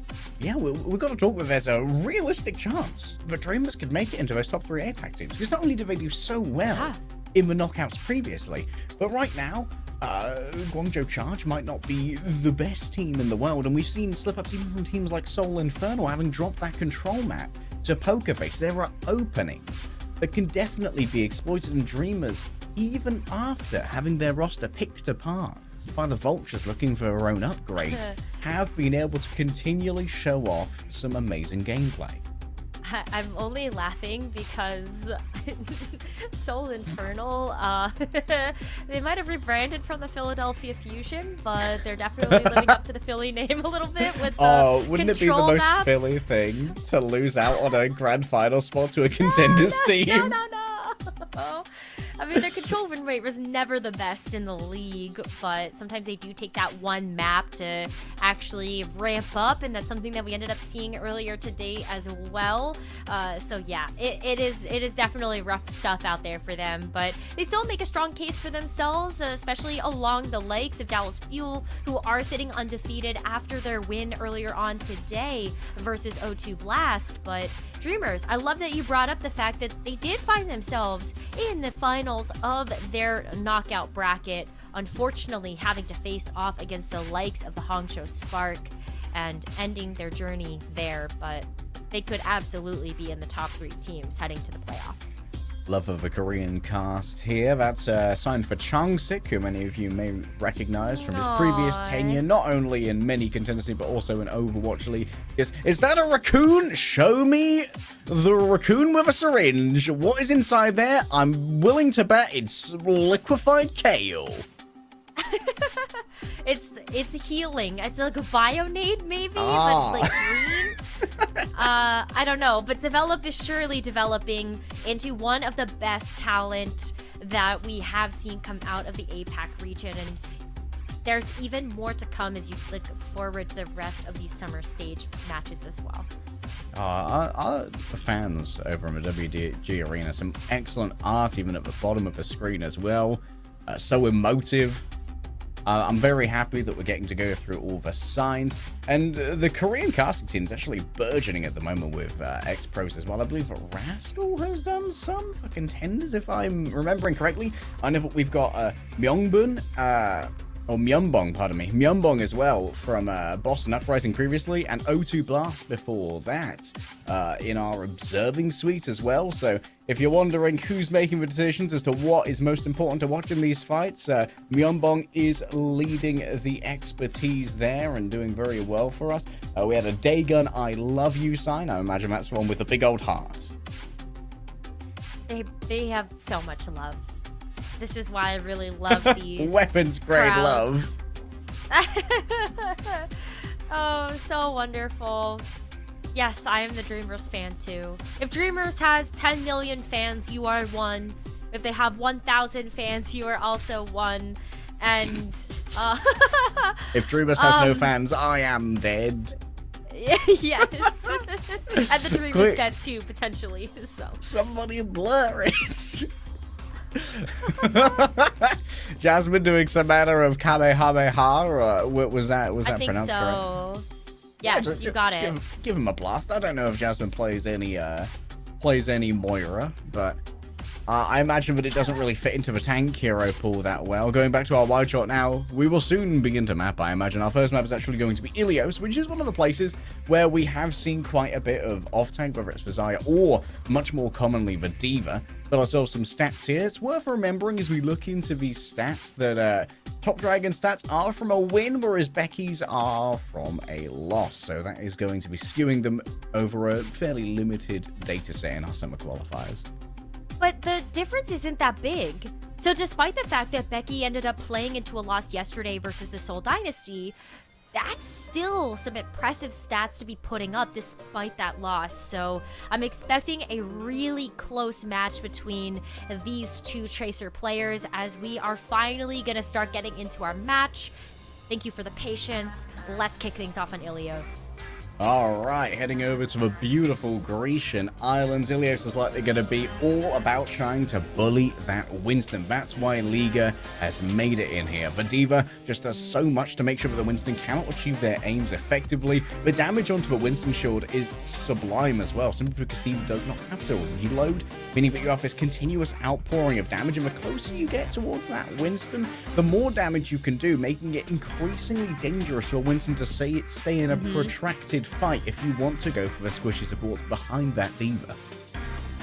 Not only is the damage onto the Winston bubble good and that giant hitbox that Winston does provide, but another reason that Liga is going to end up coming into the roster is not only just for the D.Va, but also potentially for the Ramatra as well. Ruins end up being a great place to be able to run the brawl, but also I think that D.Va for Liga can also provide a lot of protection if Panthera ends up going for the Sombra Tracer that we have seen out of them as well. That defense matrix so important, and those boosters can peel too. Alright, Top Dragon and Becky both moving away from the Symmetras, making sure that everyone's just spacing out onto the point with good haste here, and moving over to the Tracers. Sad, gonna have issues accessing Nice, who's gonna be fairly safe up here for now, but the question is, can he hit the shots that are necessary? Oh, indeed. Liga's already lost a mech. That's bad news here for Dreamers. Dreamers might be able to get control of this point rather quickly, but if Becky has anything to say about it, then we will end up seeing the DPS duo Panthera get some great picks. All right, this is what was highlighted at the beginning in our stats rows for Tracer versus Tracer. We're certainly going to be something we're going to be staring at for the foreseeable future. This is where you really start to see Becky start to pull ahead a little bit. You end up actually forcing Top Dragon off of the Tracer and opting for the Echo in this instance. You still have to deal with Nason's Hanzo. That's going to be a bit difficult to be able to play around, but the pillars provide nice cover for this Echo. Focusing beam can be affected by that block if the Ramatra does decide to use it. Getting up close here is Jasmine, trying their best to get away. Hindered now, unable to really move that fast, but doesn't matter. Cross my arms and say no, none for you. Becky, pulse in hand. Do you dare to give it over to Ramatra? That can't be blocked, but doesn't matter in this case because Jasmine's already found Sad, and that's going to be clean up easily for Panthera playing to their defensive prowess. when Nice is able to get set up on these high grounds as well, not only do you lean into the mechanical skill that Nice has as a sniper player, but who can you send after him? You don't have the D.Va right now as Liga is on the Ramatra, and Top Dragon would be kind of your best bet to be able to deal with that, but Nice is good. You don't really want to contest that. Vertical access could be an issue. Now going over onto Ramatra, pummeling Fists of Fury. Vigaria doesn't want anything but to give out pain here. Jasmine still someone who uses the Annihilation, holding onto it for a rainy day to make sure you can survive the onslaught moving forward. A back off here. Develop a hit scan prodigy. Yes, the quick scopes are right where they want to be, and Nice is finding the arrows that he wishes for. Now Annihilation to try and put the nails to this coffin, but at the moment surrounded Jasmine can only block in one direction. It's an exchange of damage between the Ramatras. Both of the support players make sure that they're pouring healing into their gargantuan friends at the front. Remember, those pummels, they get through the shield, so 700 HP won't last that long. Top Dragon moving back in on the Ramatra. Extra armor given over, and the pummels as well towards the Vegeta, but up close is just too difficult to do. Give Nice time, and Nice will find the openings, getting aggressive onto the other Hanzo. This is bravery, this is ego, but it's gonna work out because Nice is simply different. No eat upon the dragons. It is mine that shall gobble up the opponents.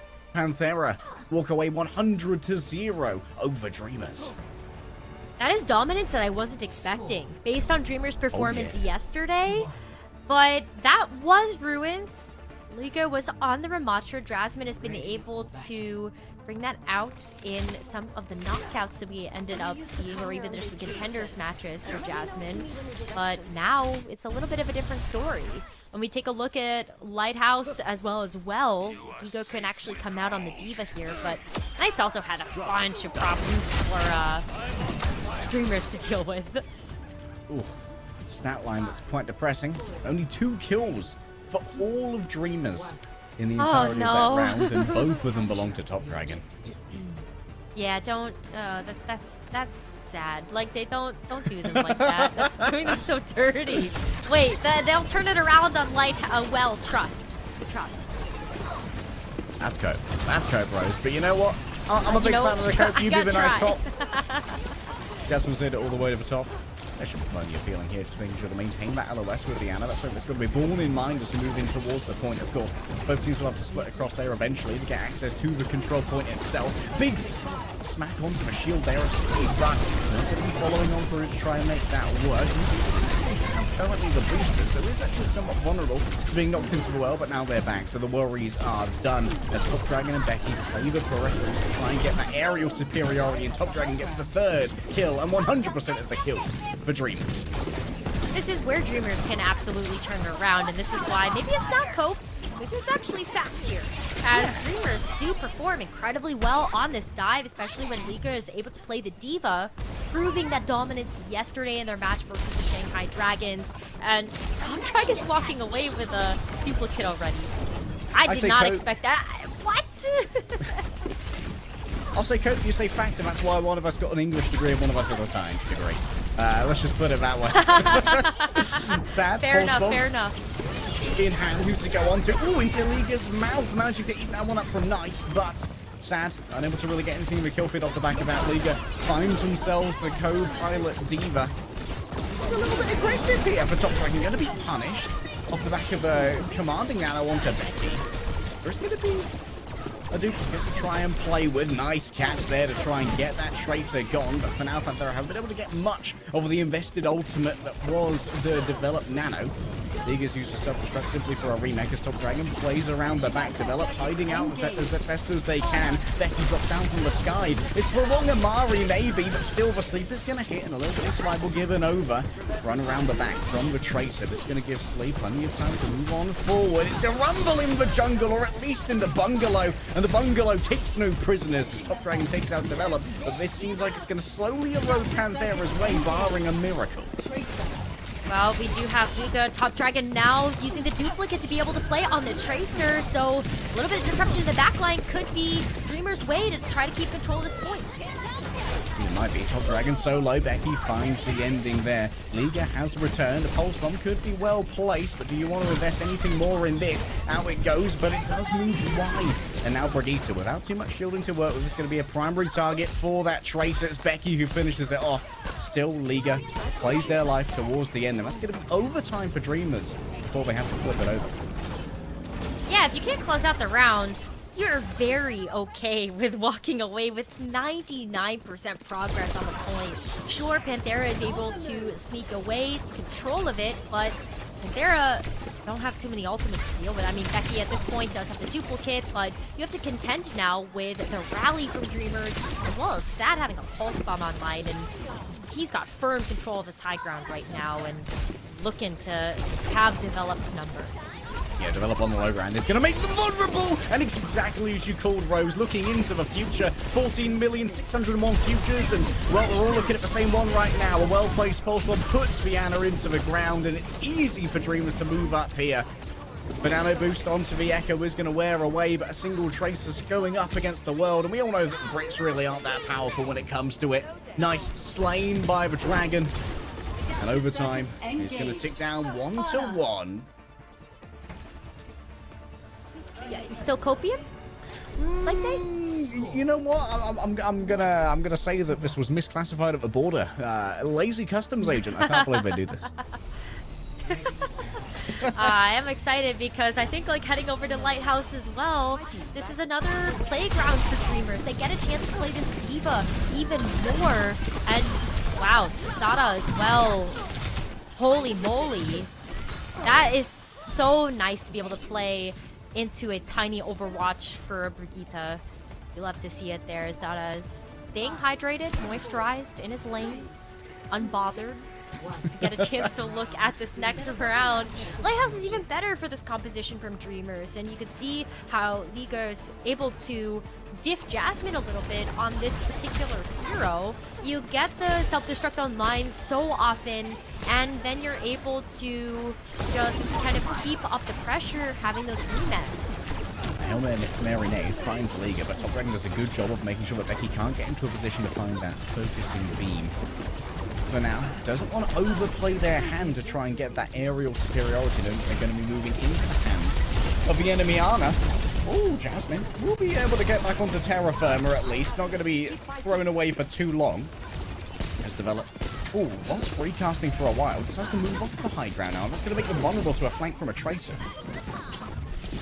Jasmine gets so low here as well, and so just going to be a quick cleanup here onto Panthera as Dreamers are able to take control of the point once again, and now this gives them so much space to be able to have that territorial control closer to Panthera's spawn.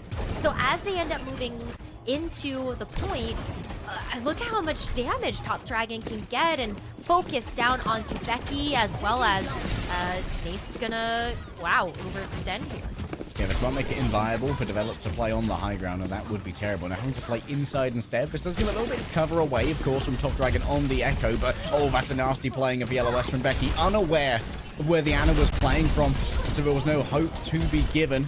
League are going to chase out their counterpart here, but Dreamers know not to overplay this, otherwise they could be stretched too thin by Nice, who has a pulse bomb to try and make work if they so desire. Everyone inside that nasty little ground means that Sard could be sniffing out a pulse bomb over here. Oh, it's victims, but it's a good nose that he's found. And it's Slave that will be a victim of that. Echo. Nano, gonna be answered. Both Echoes given over. Still, it's a stalemate here. I really love the way that Dreamers ended up playing that as well. So much focus fire down onto Jasmine as well as the rest of that room. Forced Jasmine to have to use most of that defense matrix. So not really an ability to be able to try to keep up that pulse bomb, big pick. Now we have to see them try to come into this one in last fight territory. GG there from Liga. Becky's off the map! You can't fly when you're an Amari, my guy. Big stick from Nice that at least gets rid of the rally. But still, it's going to be yet another Ana. But what happened from Top Dragon? I don't know why these are the chosen duplicates of the day, but it seems to not be working out in either case. Still, Top Dragon happy to return to the natural form, as that's where he's at his best. A beautiful anti. Gets rid of both Slee and brings Nice so low. A recall to travel back in time, but we're going to replay a timeline that has an unhappy ending. Sombra, yes, can get back quickly, but you're not going to be able to get back quickly enough. 100-0 here as Dreamers once again slay what I call copium. Facts. I told you. Just facts. When I speak to that, I'm really talking about the data that we end up seeing, though, from Liger's D.Va. We got a chance to see this completely pop off yesterday, and Liga just continuing to live up to the mechanical skill that he has on the D.Va itself. It's not even saying that Panthera is even a bad team, but Liga just has so much individual impact, and you get a chance to see how much of a swivel Liga has with defense matrix. You saw him constantly being able to heal for the supports of Dada and Nissen, but also just eating up the damage that Panthera was throwing their way. Excellent stuff. Yeah, Liga opening up this well for Dreamers. Still, there is so much more to go in our Contenders Clash here on LAN. We'll see how it goes after this break.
What's up, cool kids? We're back. Overwatch League 2023 season returning to your screens, and we got ourselves a beautiful LAN going on here between two of our contenders teams who've managed to slip the net and get into our Overwatch League Summer Qualifiers. Dreamers versus Panthera is starting a lot more competitively than we might have thought. It was a great showing there from Panthera on Ruins, but then as soon as we had a switch over to more classic dive maps and in Lighthouse, that was where Liga was able to show off those impressive diva mechanics to be able to get the wins very convincingly on both of those rounds. And I don't know if it gets any easier here for Panthera. When we take a look at moving forward in our map pool, it's two maps that are really dive favored when you look at Midtown and Gibraltar and our preset map pools being next up on the list. Yeah, preset map pools, I sometimes forget that they exist just because I do love loser picks. Well, because Opens was different.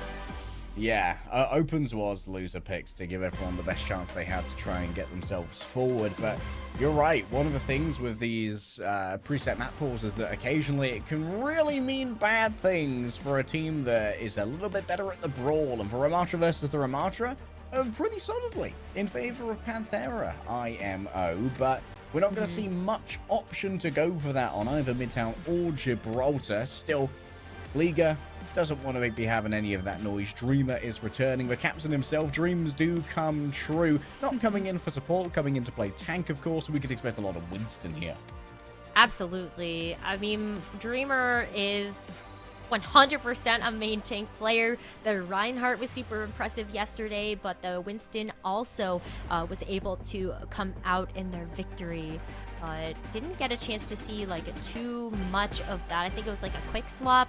Maybe I'm totally misremembering because Dreamer did only play Lijiang as the first map of that series. But regardless, Dreamer's been able to show up in their East knockouts, and so really hoping to be able to see some of that Winston play here, as you should expect to see that coming out from Panthera, as they did end up playing Midtown yesterday. And leg day, I really hope that I didn't bring the C9 curse here to this matchup. I didn't cast that one yesterday, but they did end up having a C9 on Midtown.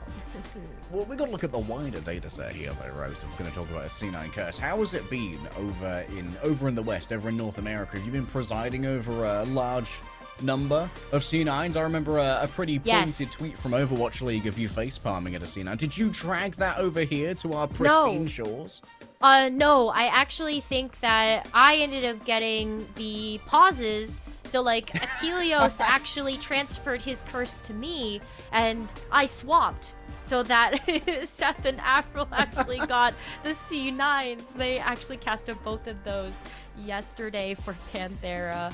And sadly on Midtown, I think you could still chalk it up to it would have been a win for the other team there.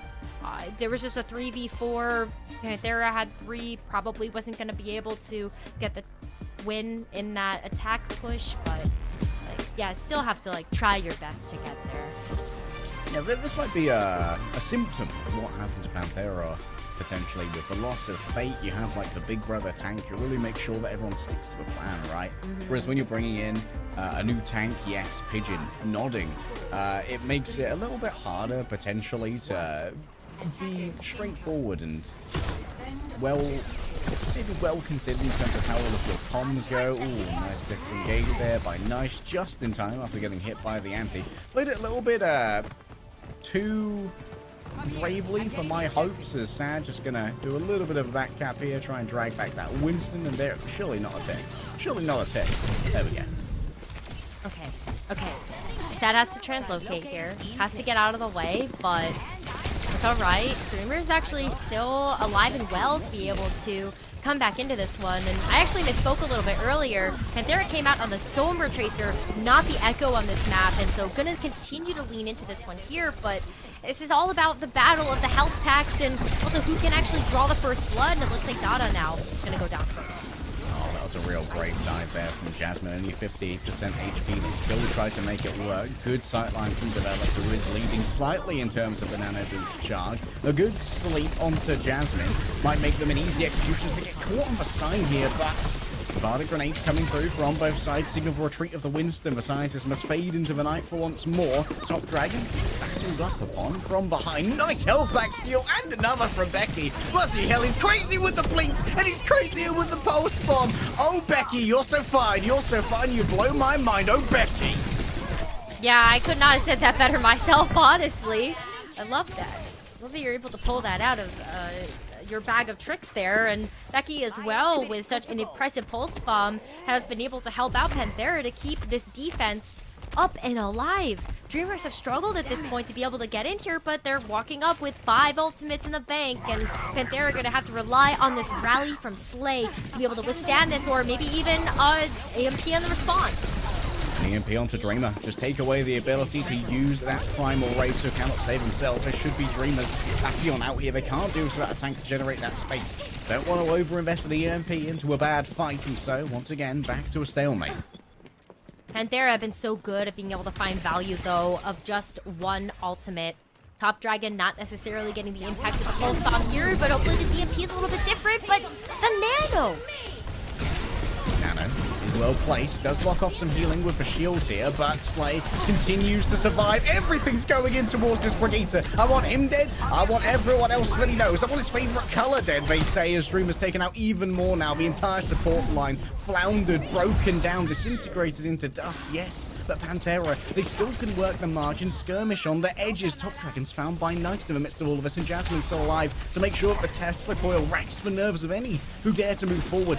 A minute remains for Dreamers, trying to re-engage now with a nano boost. Does give Dreamer a little bit more power behind his right click. Still chasing Becky might well be a lost cause. It's a delayed landing onto a Brigitte, yes, to deliver the damage, but Dardar's already been taken out elsewhere. Meeson's been found stuck by Top Dragon, but there should be more than enough healing here to make sure that Winston stays alive. A 10-player kill streak for Becky, and Dreamers, they can't make it through. Jasmine got a 3k there to be able to completely stop Dreamer's push. They started down to making some progress there as Meeson ended up donating over that nano to Dreamer, but at the end of the day, we end up seeing Panthera continue to come out on top, and now another pulse bomb from Becky. That could be another stick. Buy some time for Nace to get this EMP online, and we're looking at a potential full hold here for Panthera. Beautiful stick. Becky moves away from that to make sure they're not going to be a victim of their own ultimate. Dreamer taken out as well. Finished off by Slee, Meeson, and the supports next on the buffet. The 15-course meal, and Panthera more than happy to chew on through that one. The big cats have found their prey. They've taken their art-shaped derb, and it feels like this one is all over but the crying. The dream might not be dead, but it certainly is unconscious right now as Dreamer can't touch the point. Holy cow, Panthera. I am loving this dive look here. We haven't necessarily gotten a chance to see Dreamer's Winston tested like this. But Jasmine really showing up today. That was some insane Winston play. So much awareness about where Jasmine needed to place himself to be able to follow up on Becky, follow up on Nace, to give them the space to be able to work with.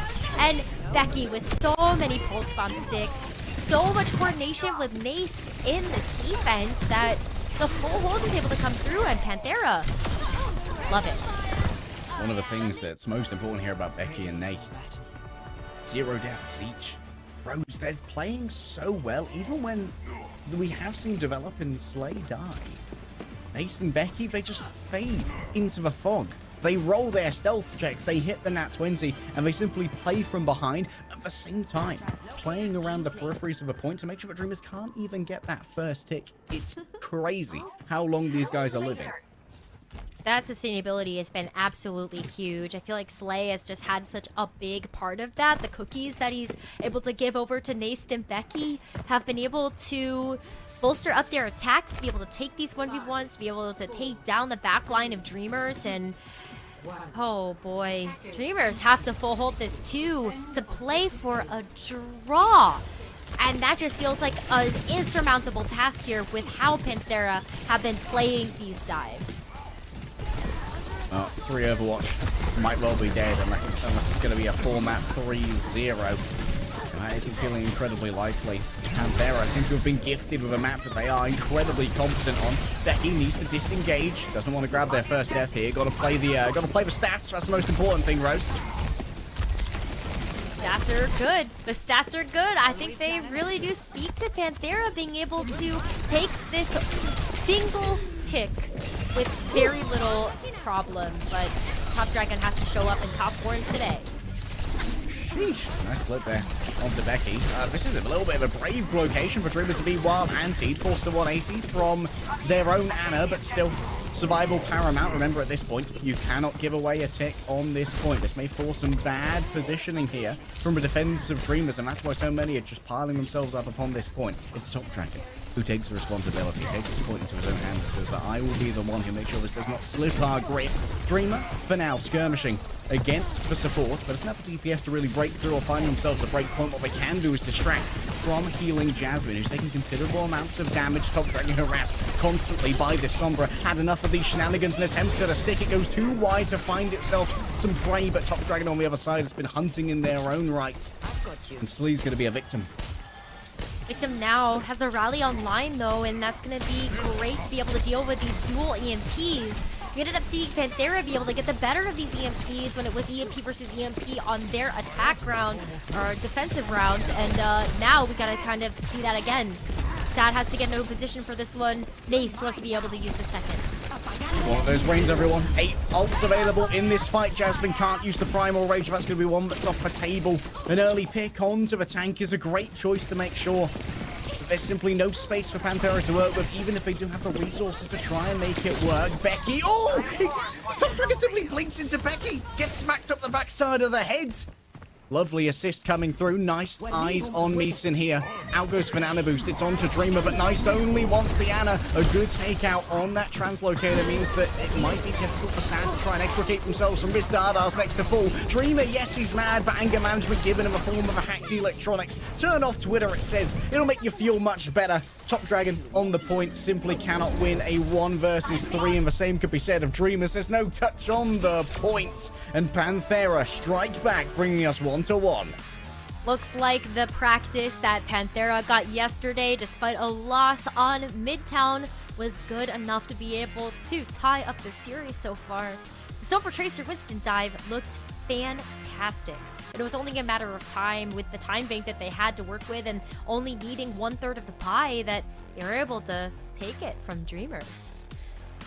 And boy, that pie does taste good. Oh, a nice slice of New York pie. Oh man, one day when I come to America, I really want to try myself a New York slice. But right now, Panthera, they're going to be planning potentially a victory dinner for the team. 1-1 here as Panthera strike back on Midtown. This one's going to be a banger on land. Don't go anywhere during this break.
Keep calm and pray, but Becky does not know your location. What a Tracer performance, earmarking a victory for Panthera on Midtown. We're running it down, yes, Midtown, but we're all done there. Moving over next to Watchpoint Gibraltar, which means it's going to be more Winston and maybe more pain for Dreamers.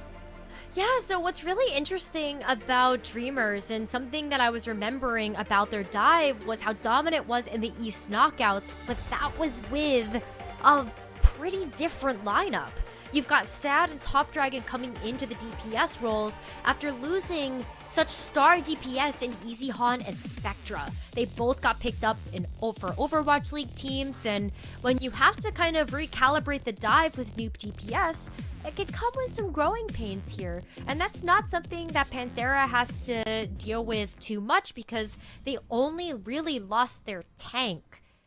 They get a chance to play with like the Songbird Tracer or that like Naste and Becky have been working on for a long time here. Yeah, Naste and Becky, the synergy has been developed over a number of seasons here.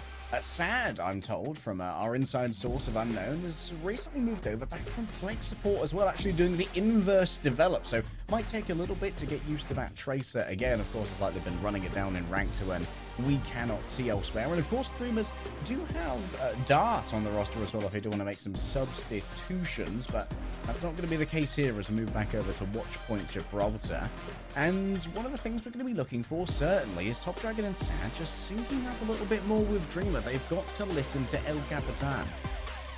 I think something else that you are need to consider as well if you are watching Dreamers is that they also lost Donghoon, which was a really big key for them, playing a lot of Brigitte and not necessarily and Lucio as well. That it's just such a strong and key component to the dive.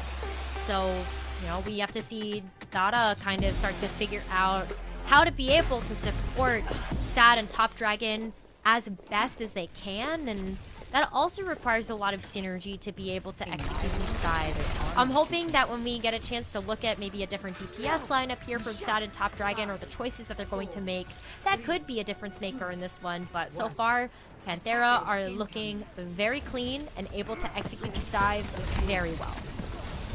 All smiles from Panthera.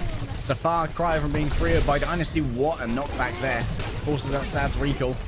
That's going to mean that aggression is not on his mind for the meantime. Instead, he's going to be playing a little bit more counter dive, just making sure that no one can really close the distance onto those vulnerable Brigittas. What a shot from Slee. Slee is absolutely dominating Sad in this Tracer versus Whipshot kind of dichotomy right now. It's been so good so far, and that's really where you can see a big difference in the Brigittas is also when we take a look at some of the other ones on other teams. Those whip shots are really important. You want to be able to protect your Ana with those shield bashes and whip shots too. Gosh, moving. There was some pressure there. Likely the product of Becky's movement. Remember, getting up into the high ground here, not easy for the Tracer, so Becky's going to be eternally consigned to cart duty. A 1 versus 1 against Sad. This has been a pretty dominant 1 versus 1 for Becky thus far, whether it's against Top Dragon or against Sad thus far. And Dreamer's actually holding the support like hostage. What a nade! That is absolutely beautiful from Meesin.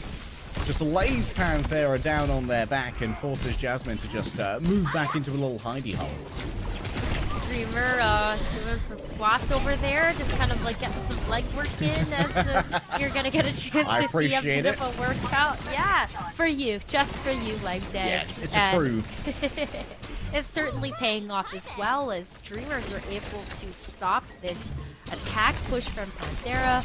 need to send them back to the drawing board a little bit, as Winston's actually been able to grab a ton of ultimate charge based on how aggressive Dreamer has been, able to get a bunch of that healing in, but Becky taking out Sad.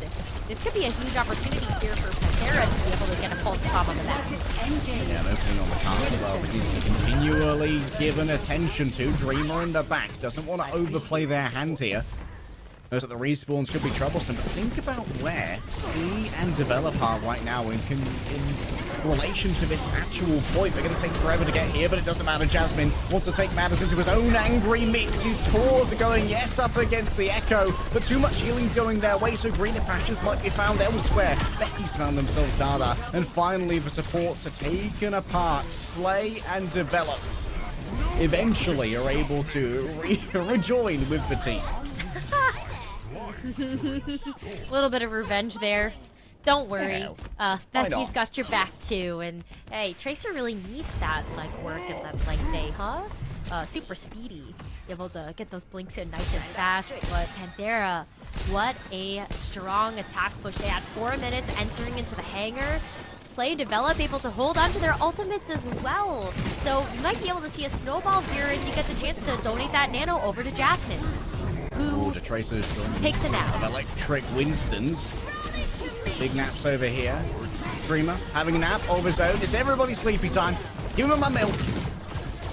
It's nap time. I want to sit down with a warm glass.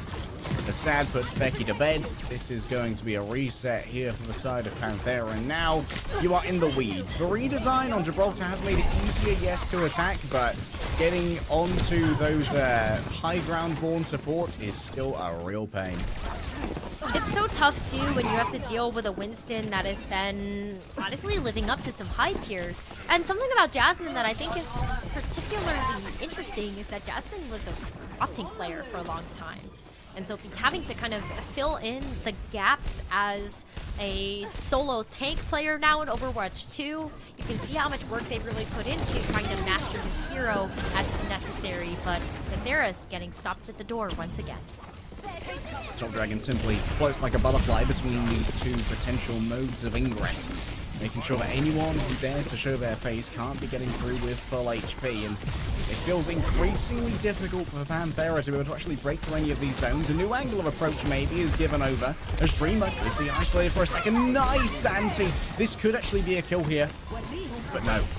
Banana boost the other way, coming through from beside Top Dragon, unable to secure the kill. There's going to be a nice anti onto both the support. Top Dragon wants the 1 versus 2, gets the first, the second might be forthcoming. It's Dreamer who picks it up in the end, but hey, a kill's a kill. And Panthera stymied, but not without a little bit of additional cart progress, likely Becky's doing. Becky has to try to push it a little bit more forward, because then Panthera can end up taking control of the ship and go from there.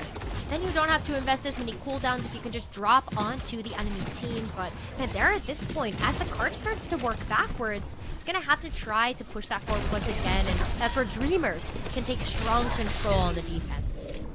Remove a primal. This could be a massive tool for trying to get people off that high ground. Well-placed nade. Keeps Slay on their toes for now. Jasmine's popped themselves a primal rage. No, there's going to be no connection there with the sleep. Sad doesn't want to take the 1 versus 2 as Jasmine looks elsewhere, hoping to get a little bit of healing, but their Anna's distracted. Develop wants to take on the Winston all by themselves. Dreamer's disengaged though, just give over a little bit of space. And Nana wants for a Brigitte, not the most useful here, but likely for survival instead. EMP takes away most of Dreamer's health and makes sure that there's no bubble to play with as well. Sad next to come in, the 1 versus 2 against double flankers, backed up by the Brigitte. A lovely sleep to shut down the Nano onto the Echo, and Top Dragon's not going to be getting too much out of that as well. A hack and anti, everyone hates Top Dragon. We're all hunting today, and Dragon Slayers there are plenty on Dreamers. That's been a great cycle of ultimates here, but credit to Dreamers because they were able to get so much time off the clock, and they get a chance to come in for another contest with the rally. Rally stuns could be found, indeed, onto the other Brigitte. What an anti that makes this happen. Still, you've got to be cautious, keeping people on that cart. Time's about to run out here. It's now or never for contenders Panthera, but they have no ultimate to try and make this one work. Dreamer simply bullies Develop into the corner. And that's going to be it. 1 point and almost a completion of second is all Panthera can walk away with here in our Winston versus Winston dive mirror. maybe a Winston versus Winston dive mirror, but where you end up seeing a big difference is in the DPS choices. Tracer, Echo, much better look here for Dreamers when they are able to stop that card just shy of point P. And that's a little bit different than the Sombra Tracer we ended up seeing coming out from them on Midtown. Sad just being able to operate with that Tracer just a little bit better, and this is just the look that we ended up seeing on Well and Lighthouse on Ilios that ended up being such a big key to success on that map for them, even though Liga was on the roster to play the Diva. So turning things down just a little bit. We still have another round. I don't want to call it over just yet, but Dreamers definitely look better than what they did on Midtown. A DPS choice was really sticking out to me, but we actually saw quite a bit of Ilios as well. Is that it seems like almost all of our players who decide to pick up Echo are actually duplicating the Ana currently. And it gives a little bit of a power spike to these dives with the instant fast grenade that you can get off the back of that. And maybe this duplicate of an Ana is a theory craft against just how much healing a Brigitte and an Ana can push out in a cross-healing scenario to try and pick up those kills. So I'll be interested to see if this kind of becomes a crystallized trend over Overwatch League.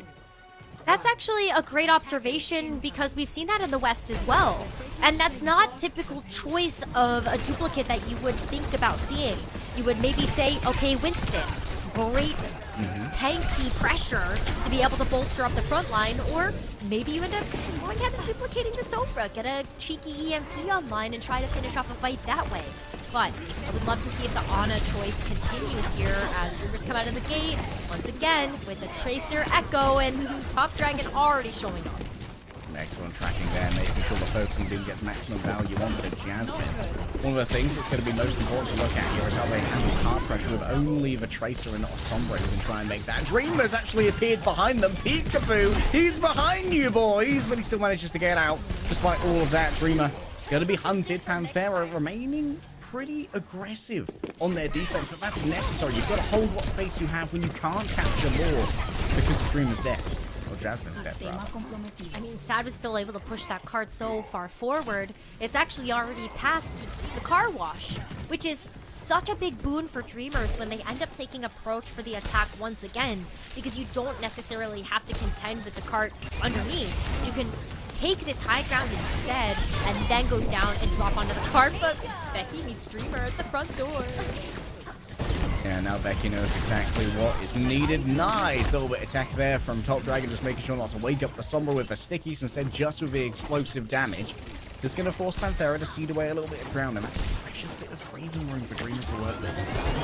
Panthera does have to move back, but it's now time for the nano boost as Jasmine starts to make their way back in.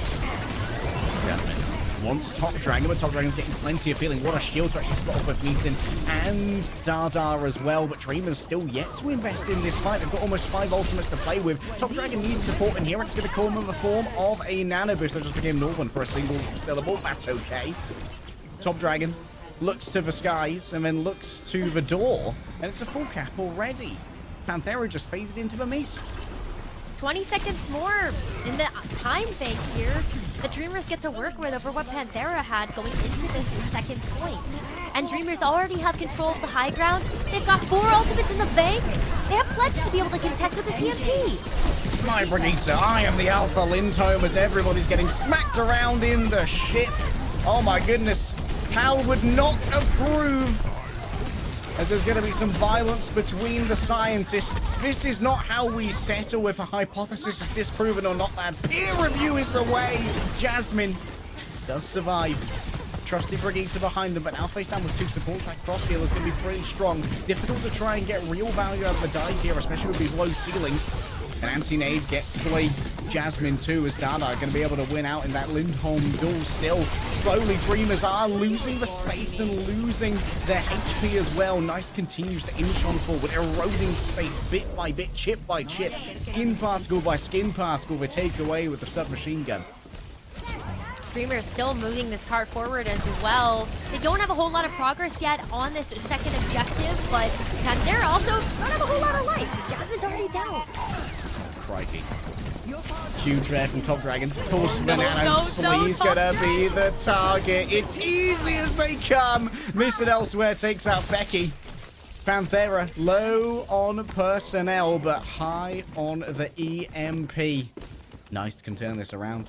A hero for Panthera. Nice, maybe able to turn this around, but it depends on whether or not there's any follow-up here from Panthera. There's already a huge ante in the back line. Grim loses for shield, doesn't lose his life there, manages to disengage fairly well. Sad having to use that. Recall does mean that aggression not going to be on the cards.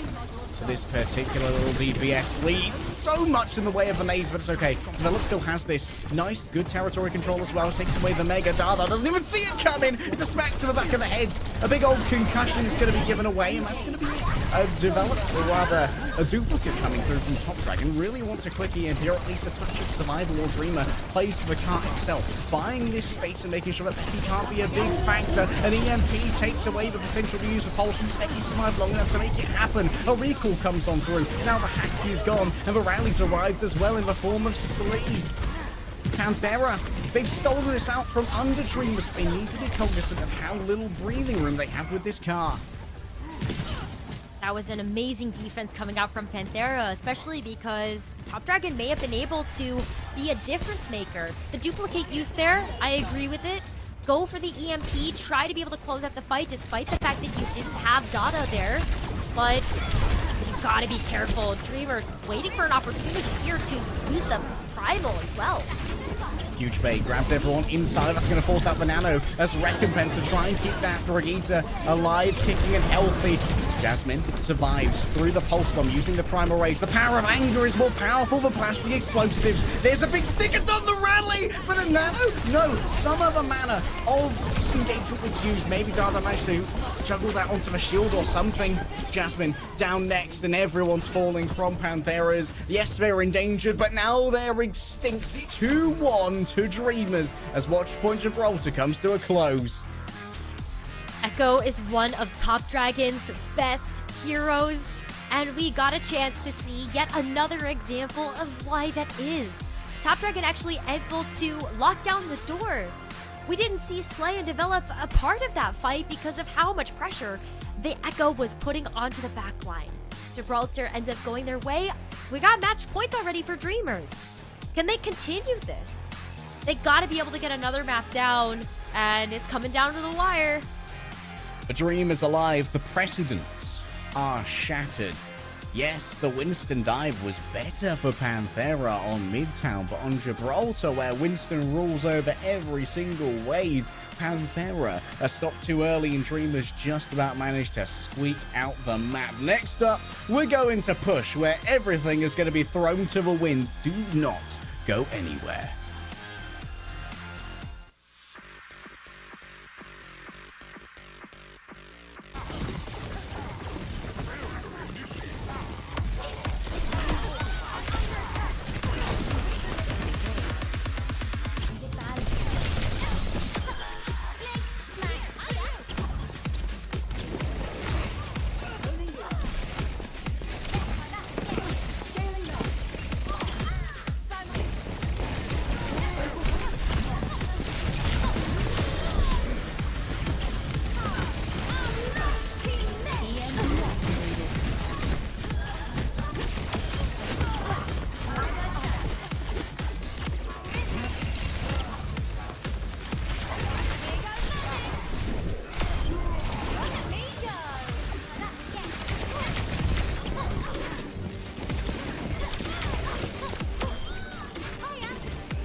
battle of Apex Predators here at the Overwatch League. The Unicorns of Dreamers going up against the Panthers of Panthera thus far has given us a 2-1 advantage to our lightly coloured team in the Dreamers. And we're learning some of the Kong do's and some of the Kong don'ts of playing against Dreamers. One of the Kong don'ts is that you can't allow your entire support line to be zoned by an Echo Stickies. It's tough when you have to go against Top Dragon's Echo, though. Top Dragon has been able to play so aggressively, especially when the duplicate is online, because you end up getting a chance to have a second life. And if you duplicate the Ana, as we've seen as a bit of a trend coming out from our Echoes as of late, then you have the ability as well to put them to sleep, get an anti, like just a really nice way to be able to keep all of the DPS and also supports in check. Like, Ana in particular is particularly... It's a particularly alluring siren call to a projectile DPS player, right? Because both of her skill shots are very heavily predicated upon that projectile aim, both for nade and, of course, for sleep as well. Here's a quick look at something that doesn't require as much aim. Well, maybe a little bit more these days with the right click. Here's Dreamer on Winston for Watchpoint Gibraltar. Plenty has been done here, and remarkably low deaths as well. There's been some good support coming through from both Meeson and Dada, even when consistently under siege by Jasmine. Dreamer did play the Winston incredibly well during the East knockouts. That is a hero that I remember Dreamer really showing up on, and that was the reason why they were able to have such a strong lower bracket run to be able to find themselves in the finals of their Eastern double elimination bracket. So to be able to put up these numbers as well really sets up Dreamers for success. We are heading over to Esperanza as our push map, and it's another pretty classic dive map for both of these teams to operate on, but it becomes a lot harder to be able to run the Echo, which has been a huge difference maker Top Dragon has brought to the table. Yeah, that Echo has been such a big tool for Dreamers thus far, especially in providing this consistent threat to the supports. But also, one of the things about the Echo is that the threat of that focusing beam can create a bit of reticence in the enemy Ana that they might need to save the nano boost to try and save a Winston from the huge amount of damage that an Echo can bring to bear, and that might make for inopportune use of a nano boost, which is so important when it comes to these engages. Still, the Echo not as effective, like you said, on Esperanza. Not only is there a lack of aerial cover with not too much high architecture with the exception of that central pavilion, but also it's got an incredibly low skybox, so you can't really work against the damage drop-off of something like a Tracer or a Sombra either. It's not impossible, but it would be very, very difficult. Yeah, I don't advise that one, and you can already see Dreamers hovering over the Sombra Tracer dive that we ended up seeing from them on Midtown. However, it's a little bit different this time because Panthera's actually coming out of the gates with the Ramatra and the Hanzo, which, if you're not going to play the mirror, maybe that ends up favoring Dreamers just a little bit better. But this was a strong look from Panthera, as we saw on Ruins, when we did end up seeing them come out with the Hanzo Tracer Ramatra on there as well, and they did get the win on that round. So let's see how the dive versus Ramatra fares. Yeah, casting back our minds to that Grecian Odyssey. But will it be a successful Iliad, or will we simply be sailing at sea for years and years when I'm pretty sure I parked my island around here somewhere? Dreamer for now just plays the margins. Throwaway nade actually brings Dada down into the purple, and that's going to require a lot of... Oh, that's a beautiful flip from Top Dragon. Nice. It can't be finished here. Double pop comes through, but that means that there's just not enough to try and make sure that Dreamer's going to be answered when he moves on in. Ramatra was elsewhere, sleeping on the job. Is he dreaming of Electric Sheep? Is he dreaming of slaughtering humans in an Omnic Uprising? Who knows?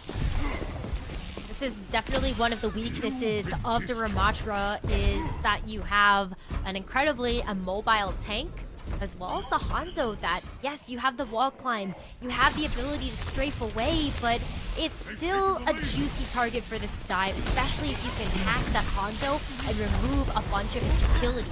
So we see Jasmine switch over to the Winston right away after getting dropped in that first attack, but Dreamers have a lot of momentum towards it. Oh, what an excellent bit of info gather there, making sure the Dreamer can get everything he wants and more out of that dive. Cleaving through multiple people now, but you know that he wants Nice more than anybody else. Double pocket should allow for Nice to survive, but it's not about where the healing's going, it's about where it's not. And Becky and Jasmine were victims of that, as we saw all of that backcore hit out. Nice stick there, but not without its punishment. Still, butt scratch mode. Necra, it is enabled. Dreamers getting this checkpoint is such a huge swing for them as well. Knowing that Sad can also get set up in the backline with the CMP, and Panthera's off kilter a little bit with their ultimates. Jasmine had to give up the Ramatra, give up a lot of that ult charge as well, and so you have to wait for Jasmine to get this Primal online. At the very least, you do have Develop's Nano Boost to help be able to get that ultimate online a little bit faster, but Sad is still in the back. Oh, and Sad finds themselves fronting up against the Brigitte. Usually it's a little bit more scary, but when you've got the EMP and you've got Top Dragon at your back, it becomes a lot more brave. Becky does get a revenge kill here onto Dreamer, but if Nice is staggered, this could be brutal. Some well-placed heals from Develop, keep the Archer relevant in this conversation for now. But Barricade's still moving. At least the Dragon Strike has potential to buy some space for Panthera to be able to make their way back into the middle of the map. But this is still a pretty sizable lead that Dreamers have been able to accumulate. Nano given onto Jasmine. Sleep doesn't impact, and that's going to be bisecting away the Ana with the Dragon Strike. Still no kills thus far. A third ult coming out. Hacked, slept, all the control going over onto the wayward Winston, but still survives all of this. Panthera, they invested so much, and yet they've gained so little. Jasmine could be the next victim. A well-placed stick onto his back. The spine is blown apart. Your vertebrae are no match for me and my C4. Dreamers continue to just take away inch after inch of well-bought space from Panthera. They're hit in the back pocket. A nice stick maybe onto that Brigitte would be ideal. Happen though. We have the Brigitte still alive. Dreamers kiting away from some of this damage. They get a chance to just play defense here now. That's 83 meters on the board, and Panthera still has yet to make any sort of meaningful progress into their side of the map. Sad on backline too. Oh no, no, no. Dreamers are already set up in the front line, and Sad could just hit the CMP and find the follow-up there with Dreamer. EMP is good to go. Develop is crushed underfoot as a well-placed Antine takes their life away. Becky has managed to win the Tracer 1 versus 1 here, and that could mean that bot control gets a little bit more complicated. But Panthera already have enough on their mind. Jasmine cannot escape the clutches of Sad, who could see them through the walls. The blood-hunting senses of the Sombra easily find a wayward Scientist. And Becky struggling against the current, but still, Neptune claims him. I wasn't super impressed with Sad Sombra when we got a chance to look at Midtown, but I think that was more of a testament to how well we ended up seeing Panthera be able to play that defense. Nace getting set up meant that it was way harder for Sad to be able to get into the back line, but now that the wind is in Dreamer's sails, Sad is having his way with Panthera right now. Absolutely is. Jasmine demands healing, but no! Oh, Develop decides not to send him a nano, and that means that the tank is now gone. So too is the Brigitte. Oh, the nano from Develop, it seems to have meant nothing. Maybe Slee was anti there or something, or simply could not survive it with the nano elsewhere. Either way, it's a disaster for Panthera, even more gained by Dreamers. They could just get the full capture here. Sad is close to another EMP. It's gonna be Slay still, set 30% away from getting this rally online as a response, and despite the fact that Becky does have this pulse bomb online, this payload could get sunk in now. Hanzo. Oh, the auspices of the Hanzo not looking good as Dreamer wants even more, goes deep. Oh, surviving the pulse. 3 meters. Great hardiness there from Dada. EMP, it's simply for show. A victory firework for Dreamers. Signals the dream is not dead. In fact, it is alive. It is kicking. It is brutally maiming Panthers. And while it might not be ethical, it is bloody exciting to watch as the land victory goes to Dreamers. What an exciting way to be able to finish off this series. Yet again, we get a chance to see a full completion. That's how we ended the series with Soul Infernal versus Poker Face, and Dreamers getting a chance to finish off the series with a full completion on Esperanza in front of a crowd. Doesn't get a whole lot better than that.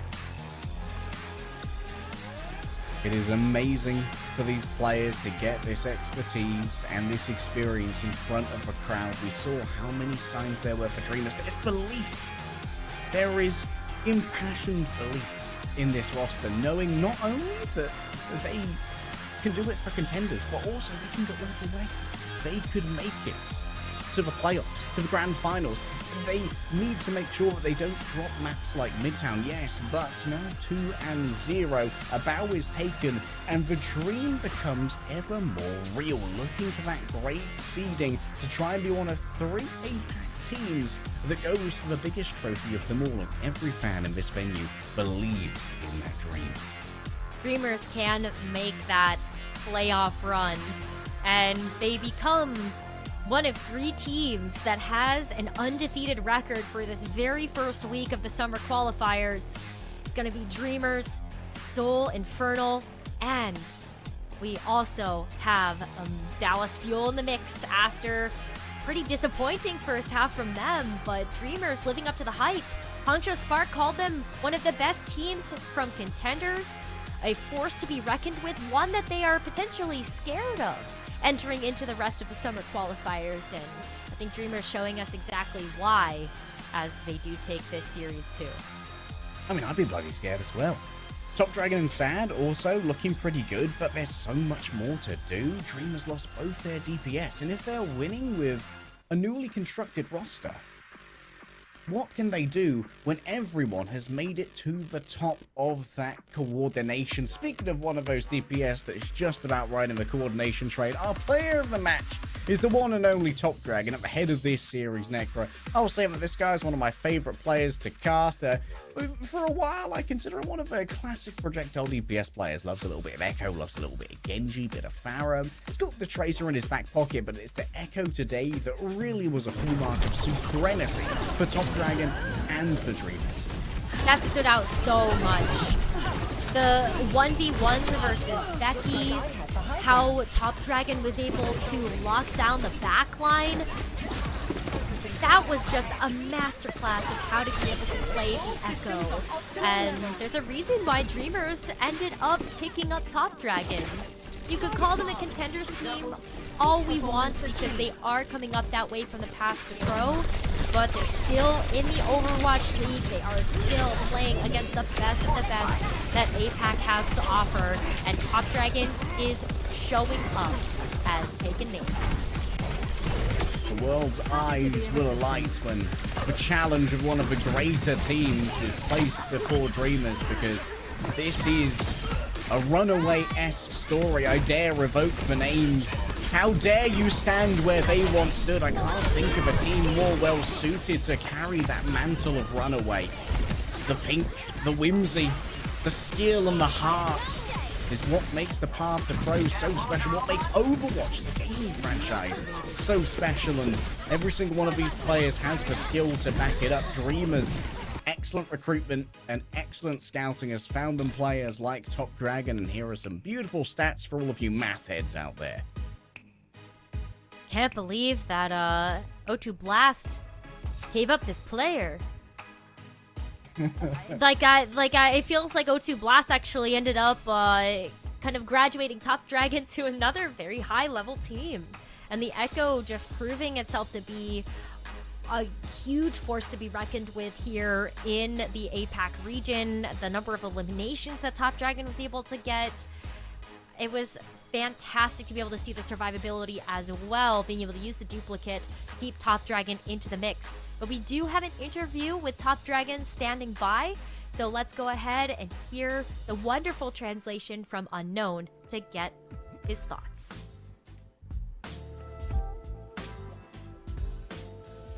(2023) 오버워치 리그 서머 스테이지 퀄리파이어 오늘의 마지막 경기로 인사드립니다. 안녕하세요, 손혜윤입니다. Hello, this is the host Son Hae-min. 맞붙었던 드리머즈 대 판테라 3대1 스코어로 드리머즈가 승리를 가져가게 되었는데요. 파족 시제의 2연승으로 Our last match of the day was Dreamers versus Panthera, a match where Dreamers won 3-1, and we have Top Dragon on the floor. 네, 승리하셨습니다. 아, 네, 오늘 생각보다 힘들었는데 그래도 이겨서. So how was your win today? It was a little bit harder than I expected. 기분이 어떠신가요? How do you feel about the player of the match? 받으려고 되게 대회 때 열심히 했는데 못 받아서 되게 상심이 컸는데. So in previous matches, I was working really hard towards getting that player of the match, and I didn't end up getting it. So I was a little bit disappointed. But today, I nailed it. 스프링 시즌 때 같은 컨텐더스 출신이었지만 조가 달라서 맞붙지 못했습니다. 오늘 붙어보니까 어떠셨어요? So in spring, you never actually had to go against Panthera because you were in a different group. How do you feel about them after you went against them? 그냥 조합 차이다, 코치 차이니까 그냥 다음에 가자 이러고 이제 다음 맵 다 싹 잊고 이제 리마인딩해서. So when we lost drop that map, we were a little bit nervous, but then like our competitions were like, hey, this is a comp difference. Like our coach trolled, and then we kind of regrouped after that, and we won confidently. 일단 평일 내내 하루 이제 세 타임 이제 6시간씩 연습을 했고. So how much do you practice? 이제 어떻게 보면 휴가가 이제 36시간 주고 이제 나머지 싹 다 일하는 약간. So during the entire break, I think I only had about like 36 hours of not playing Overwatch, and then every other hour was kind of committed. Whether or not I was actually playing the game or not, was committed to Overwatch. 아, 솔직히 제 기준에는 좀 많이 멀긴 한데 한 30% 정도밖에 안 되는 것 같아요 아직. So how far do you think have you achieved, like compared to your goals right now? To be honest, I think I'm only at 30% of where I want to be. I still have the rest of 70% to go in terms of where I want to be. 뭔가 전략이었을까요? 아, 이제 코치님들이 생각해줘서 말을 한 건데 제가 에코를 좀 더 선호한다고 하기도 했고. So you played a lot of Echo today. Was that like, where did that idea come from? 그러면은 그냥. We had a conversation with the coaches. I did tell the coaches that I was a little bit more comfortable on the Echo, especially on this patch, and I think it was more of like a collaboration between the players and the coaches, and it was a joint idea. 탑 드래곤 선수의 트레이서와 이 세드 선수의 트레이서가 어떤 차이점이 있을까요? So also, we've noticed that you and Sad were sharing playtime on Tracer. What's the difference between the two styles? 약간 차이점이 있는 그런 모습이라고 말씀하셨는데. So I'm a little bit more of backline harass, where Sad is a little bit of, regardless of who he's shooting at, he kind of catches those kills, he finishes off those kills, where I'm more at harassing the backline. 상대는 솜트를 기용을 했었고 우리 드리머즈는 에코를 기용을 해서서 완전히 카운터를 치는 모습을 보여주었습니다. 혹시 상대 조합을 예상했던 건가요? So we've seen a lot of Echo play from Dreamers going against the double flankers. Was this something that you've been anticipating Panthera to play double flankers, and was the Echo like an answer to it? Of course, if you see a lot of the other matches from even the Overwatch League or other competitions, you can see that Echo is answering a lot of the double flanker compositions, and I think it's something on those lines as well for us. 뭐랄까요? 견제가 되던가요? 아, 저희가 일단 2세트 미드타운 때 완막당하고 그냥 2분 만에 뚫렸는데 그때가 마지막이었잖아요. 그래서 아, 이게 오늘 윈스 손브라 트레이서 이걸 하면 안 되는 건가 했는데 이제 4세트 때 그냥 윈스턴 다시 해보자 우리가. So you not only did you play the Echo, you also played the Winston and double flankers as well. So like a little bit of tactical variance there. Like, is there anything, like any kind of reasons or intentions behind it? I mean, of course, we always prepare for different compositions. Like in Midtown, we used that comp and it didn't really work out. But after that, we still proved that we can play that, and I think that's also a very good thing. 다시 이제 아나 힐러들이랑 같이 전선 밀고 나오는 약간 상대 윈스턴 때려주고 네, 그런 느낌으로 플레이했습니다. 이유가 있었을까요? 그게 펄스가 So 빨리 차요. like when you play the Tracer, we 윈스턴한테 noticed that you were hitting a lot of the 이제 상대 tanks. 힐러 Is there any 쪽에서도 reason? 상대 And like 펄스 you 빠르니까 kind of 조심해야 focus 된다. your fire on the 상대 tanks? 막혀서 Well, number one, 짬바오는 usually 도움이 있습니다. when I coordinate with my Ana, it's usually that when the Ana throws the nade, bio nade, the tank is usually the one that's getting hit by it. And also, you know, hitting the tanks charges up my pulse bomb really quickly, so why not? 예감을 하셨나요? 아니면 그 전에 딱 예감하셨을까요? Was there a specific point of the game that you thought that you had it in the bag?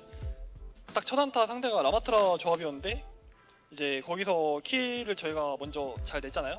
이제 그 한타 이기고 상대가 윈스턴 바꿔오는 거 보고 아 이거는 오늘은 이길 수 있겠다. 쉽게 이길 수 있겠다.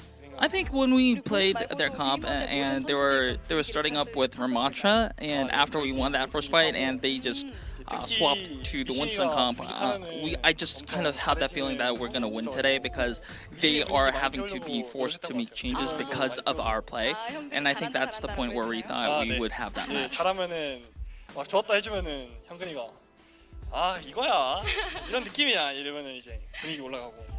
그런 좋은 분위기. So we were, and just to kind of elaborate on the team vibes right now, we were kind of cuddling each other, kind of calling out what we did great, and then that kind of like makes a, I guess, good circle of good vibes. 못하는 팀이 아니고 멤버도 엄청 쟁쟁한 사람들만 모였기 때문에 방심하지 않고 꾸준히 준비해서.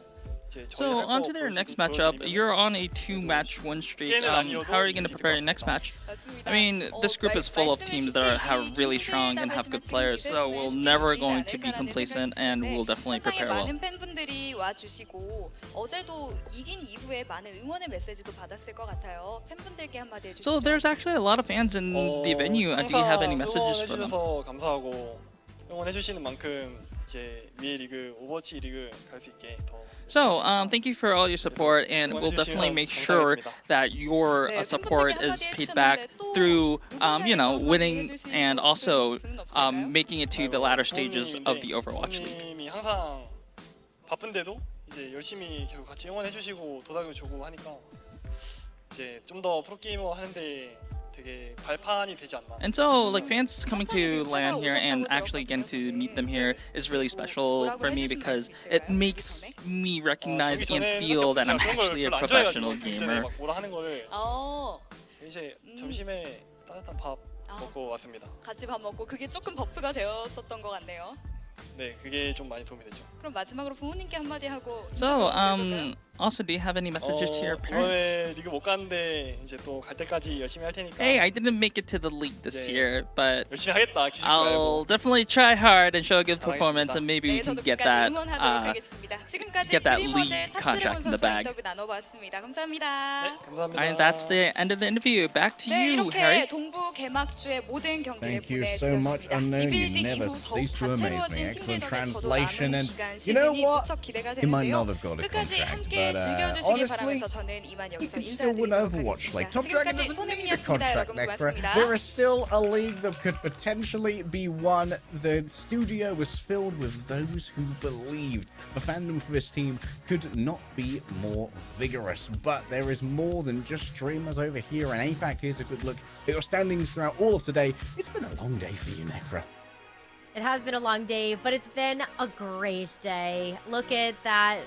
I mean, we still ended up getting, like, pretty dominant performances here on the left side of your screen, but these really are the best teams right now, as they are making a case for themselves, having undefeated records, and hopefully continuing to battle it out. But I honestly can't wait to see, like, Dallas Fuel go up against Soul Infernal. That match is going to be coming up very shortly, just in a few weeks' time, and Dreamers as well still have a tough road ahead of them because it is still just going to get harder and harder for them as the season progresses. Take a look at the overall standings, though, so you also see the middle of the pack and some of the teams that have to pick up the pace a little bit.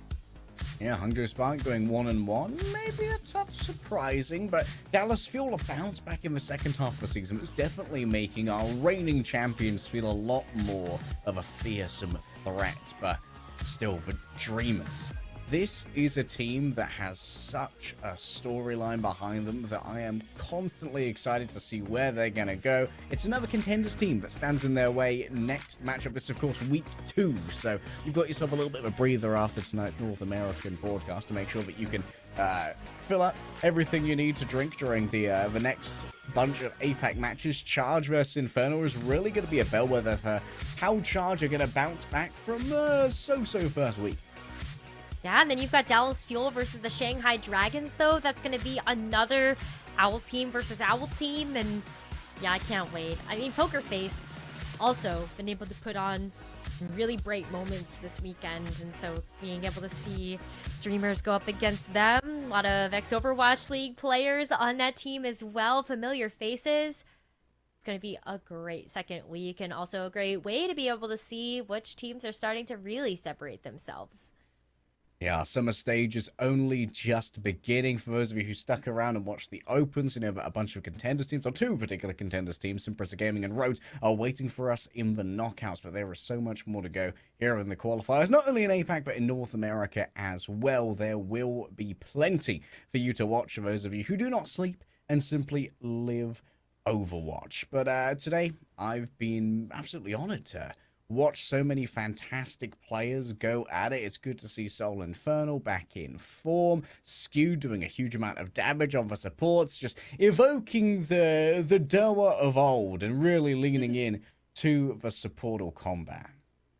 It's been awesome as well. I mean, this is my first weekend of getting a chance to really dive into what these Eastern teams have to offer, and it has not disappointed. I've been so excited about this moment for a long time, and can't wait to see more of what's going to happen in these summer stage qualifiers.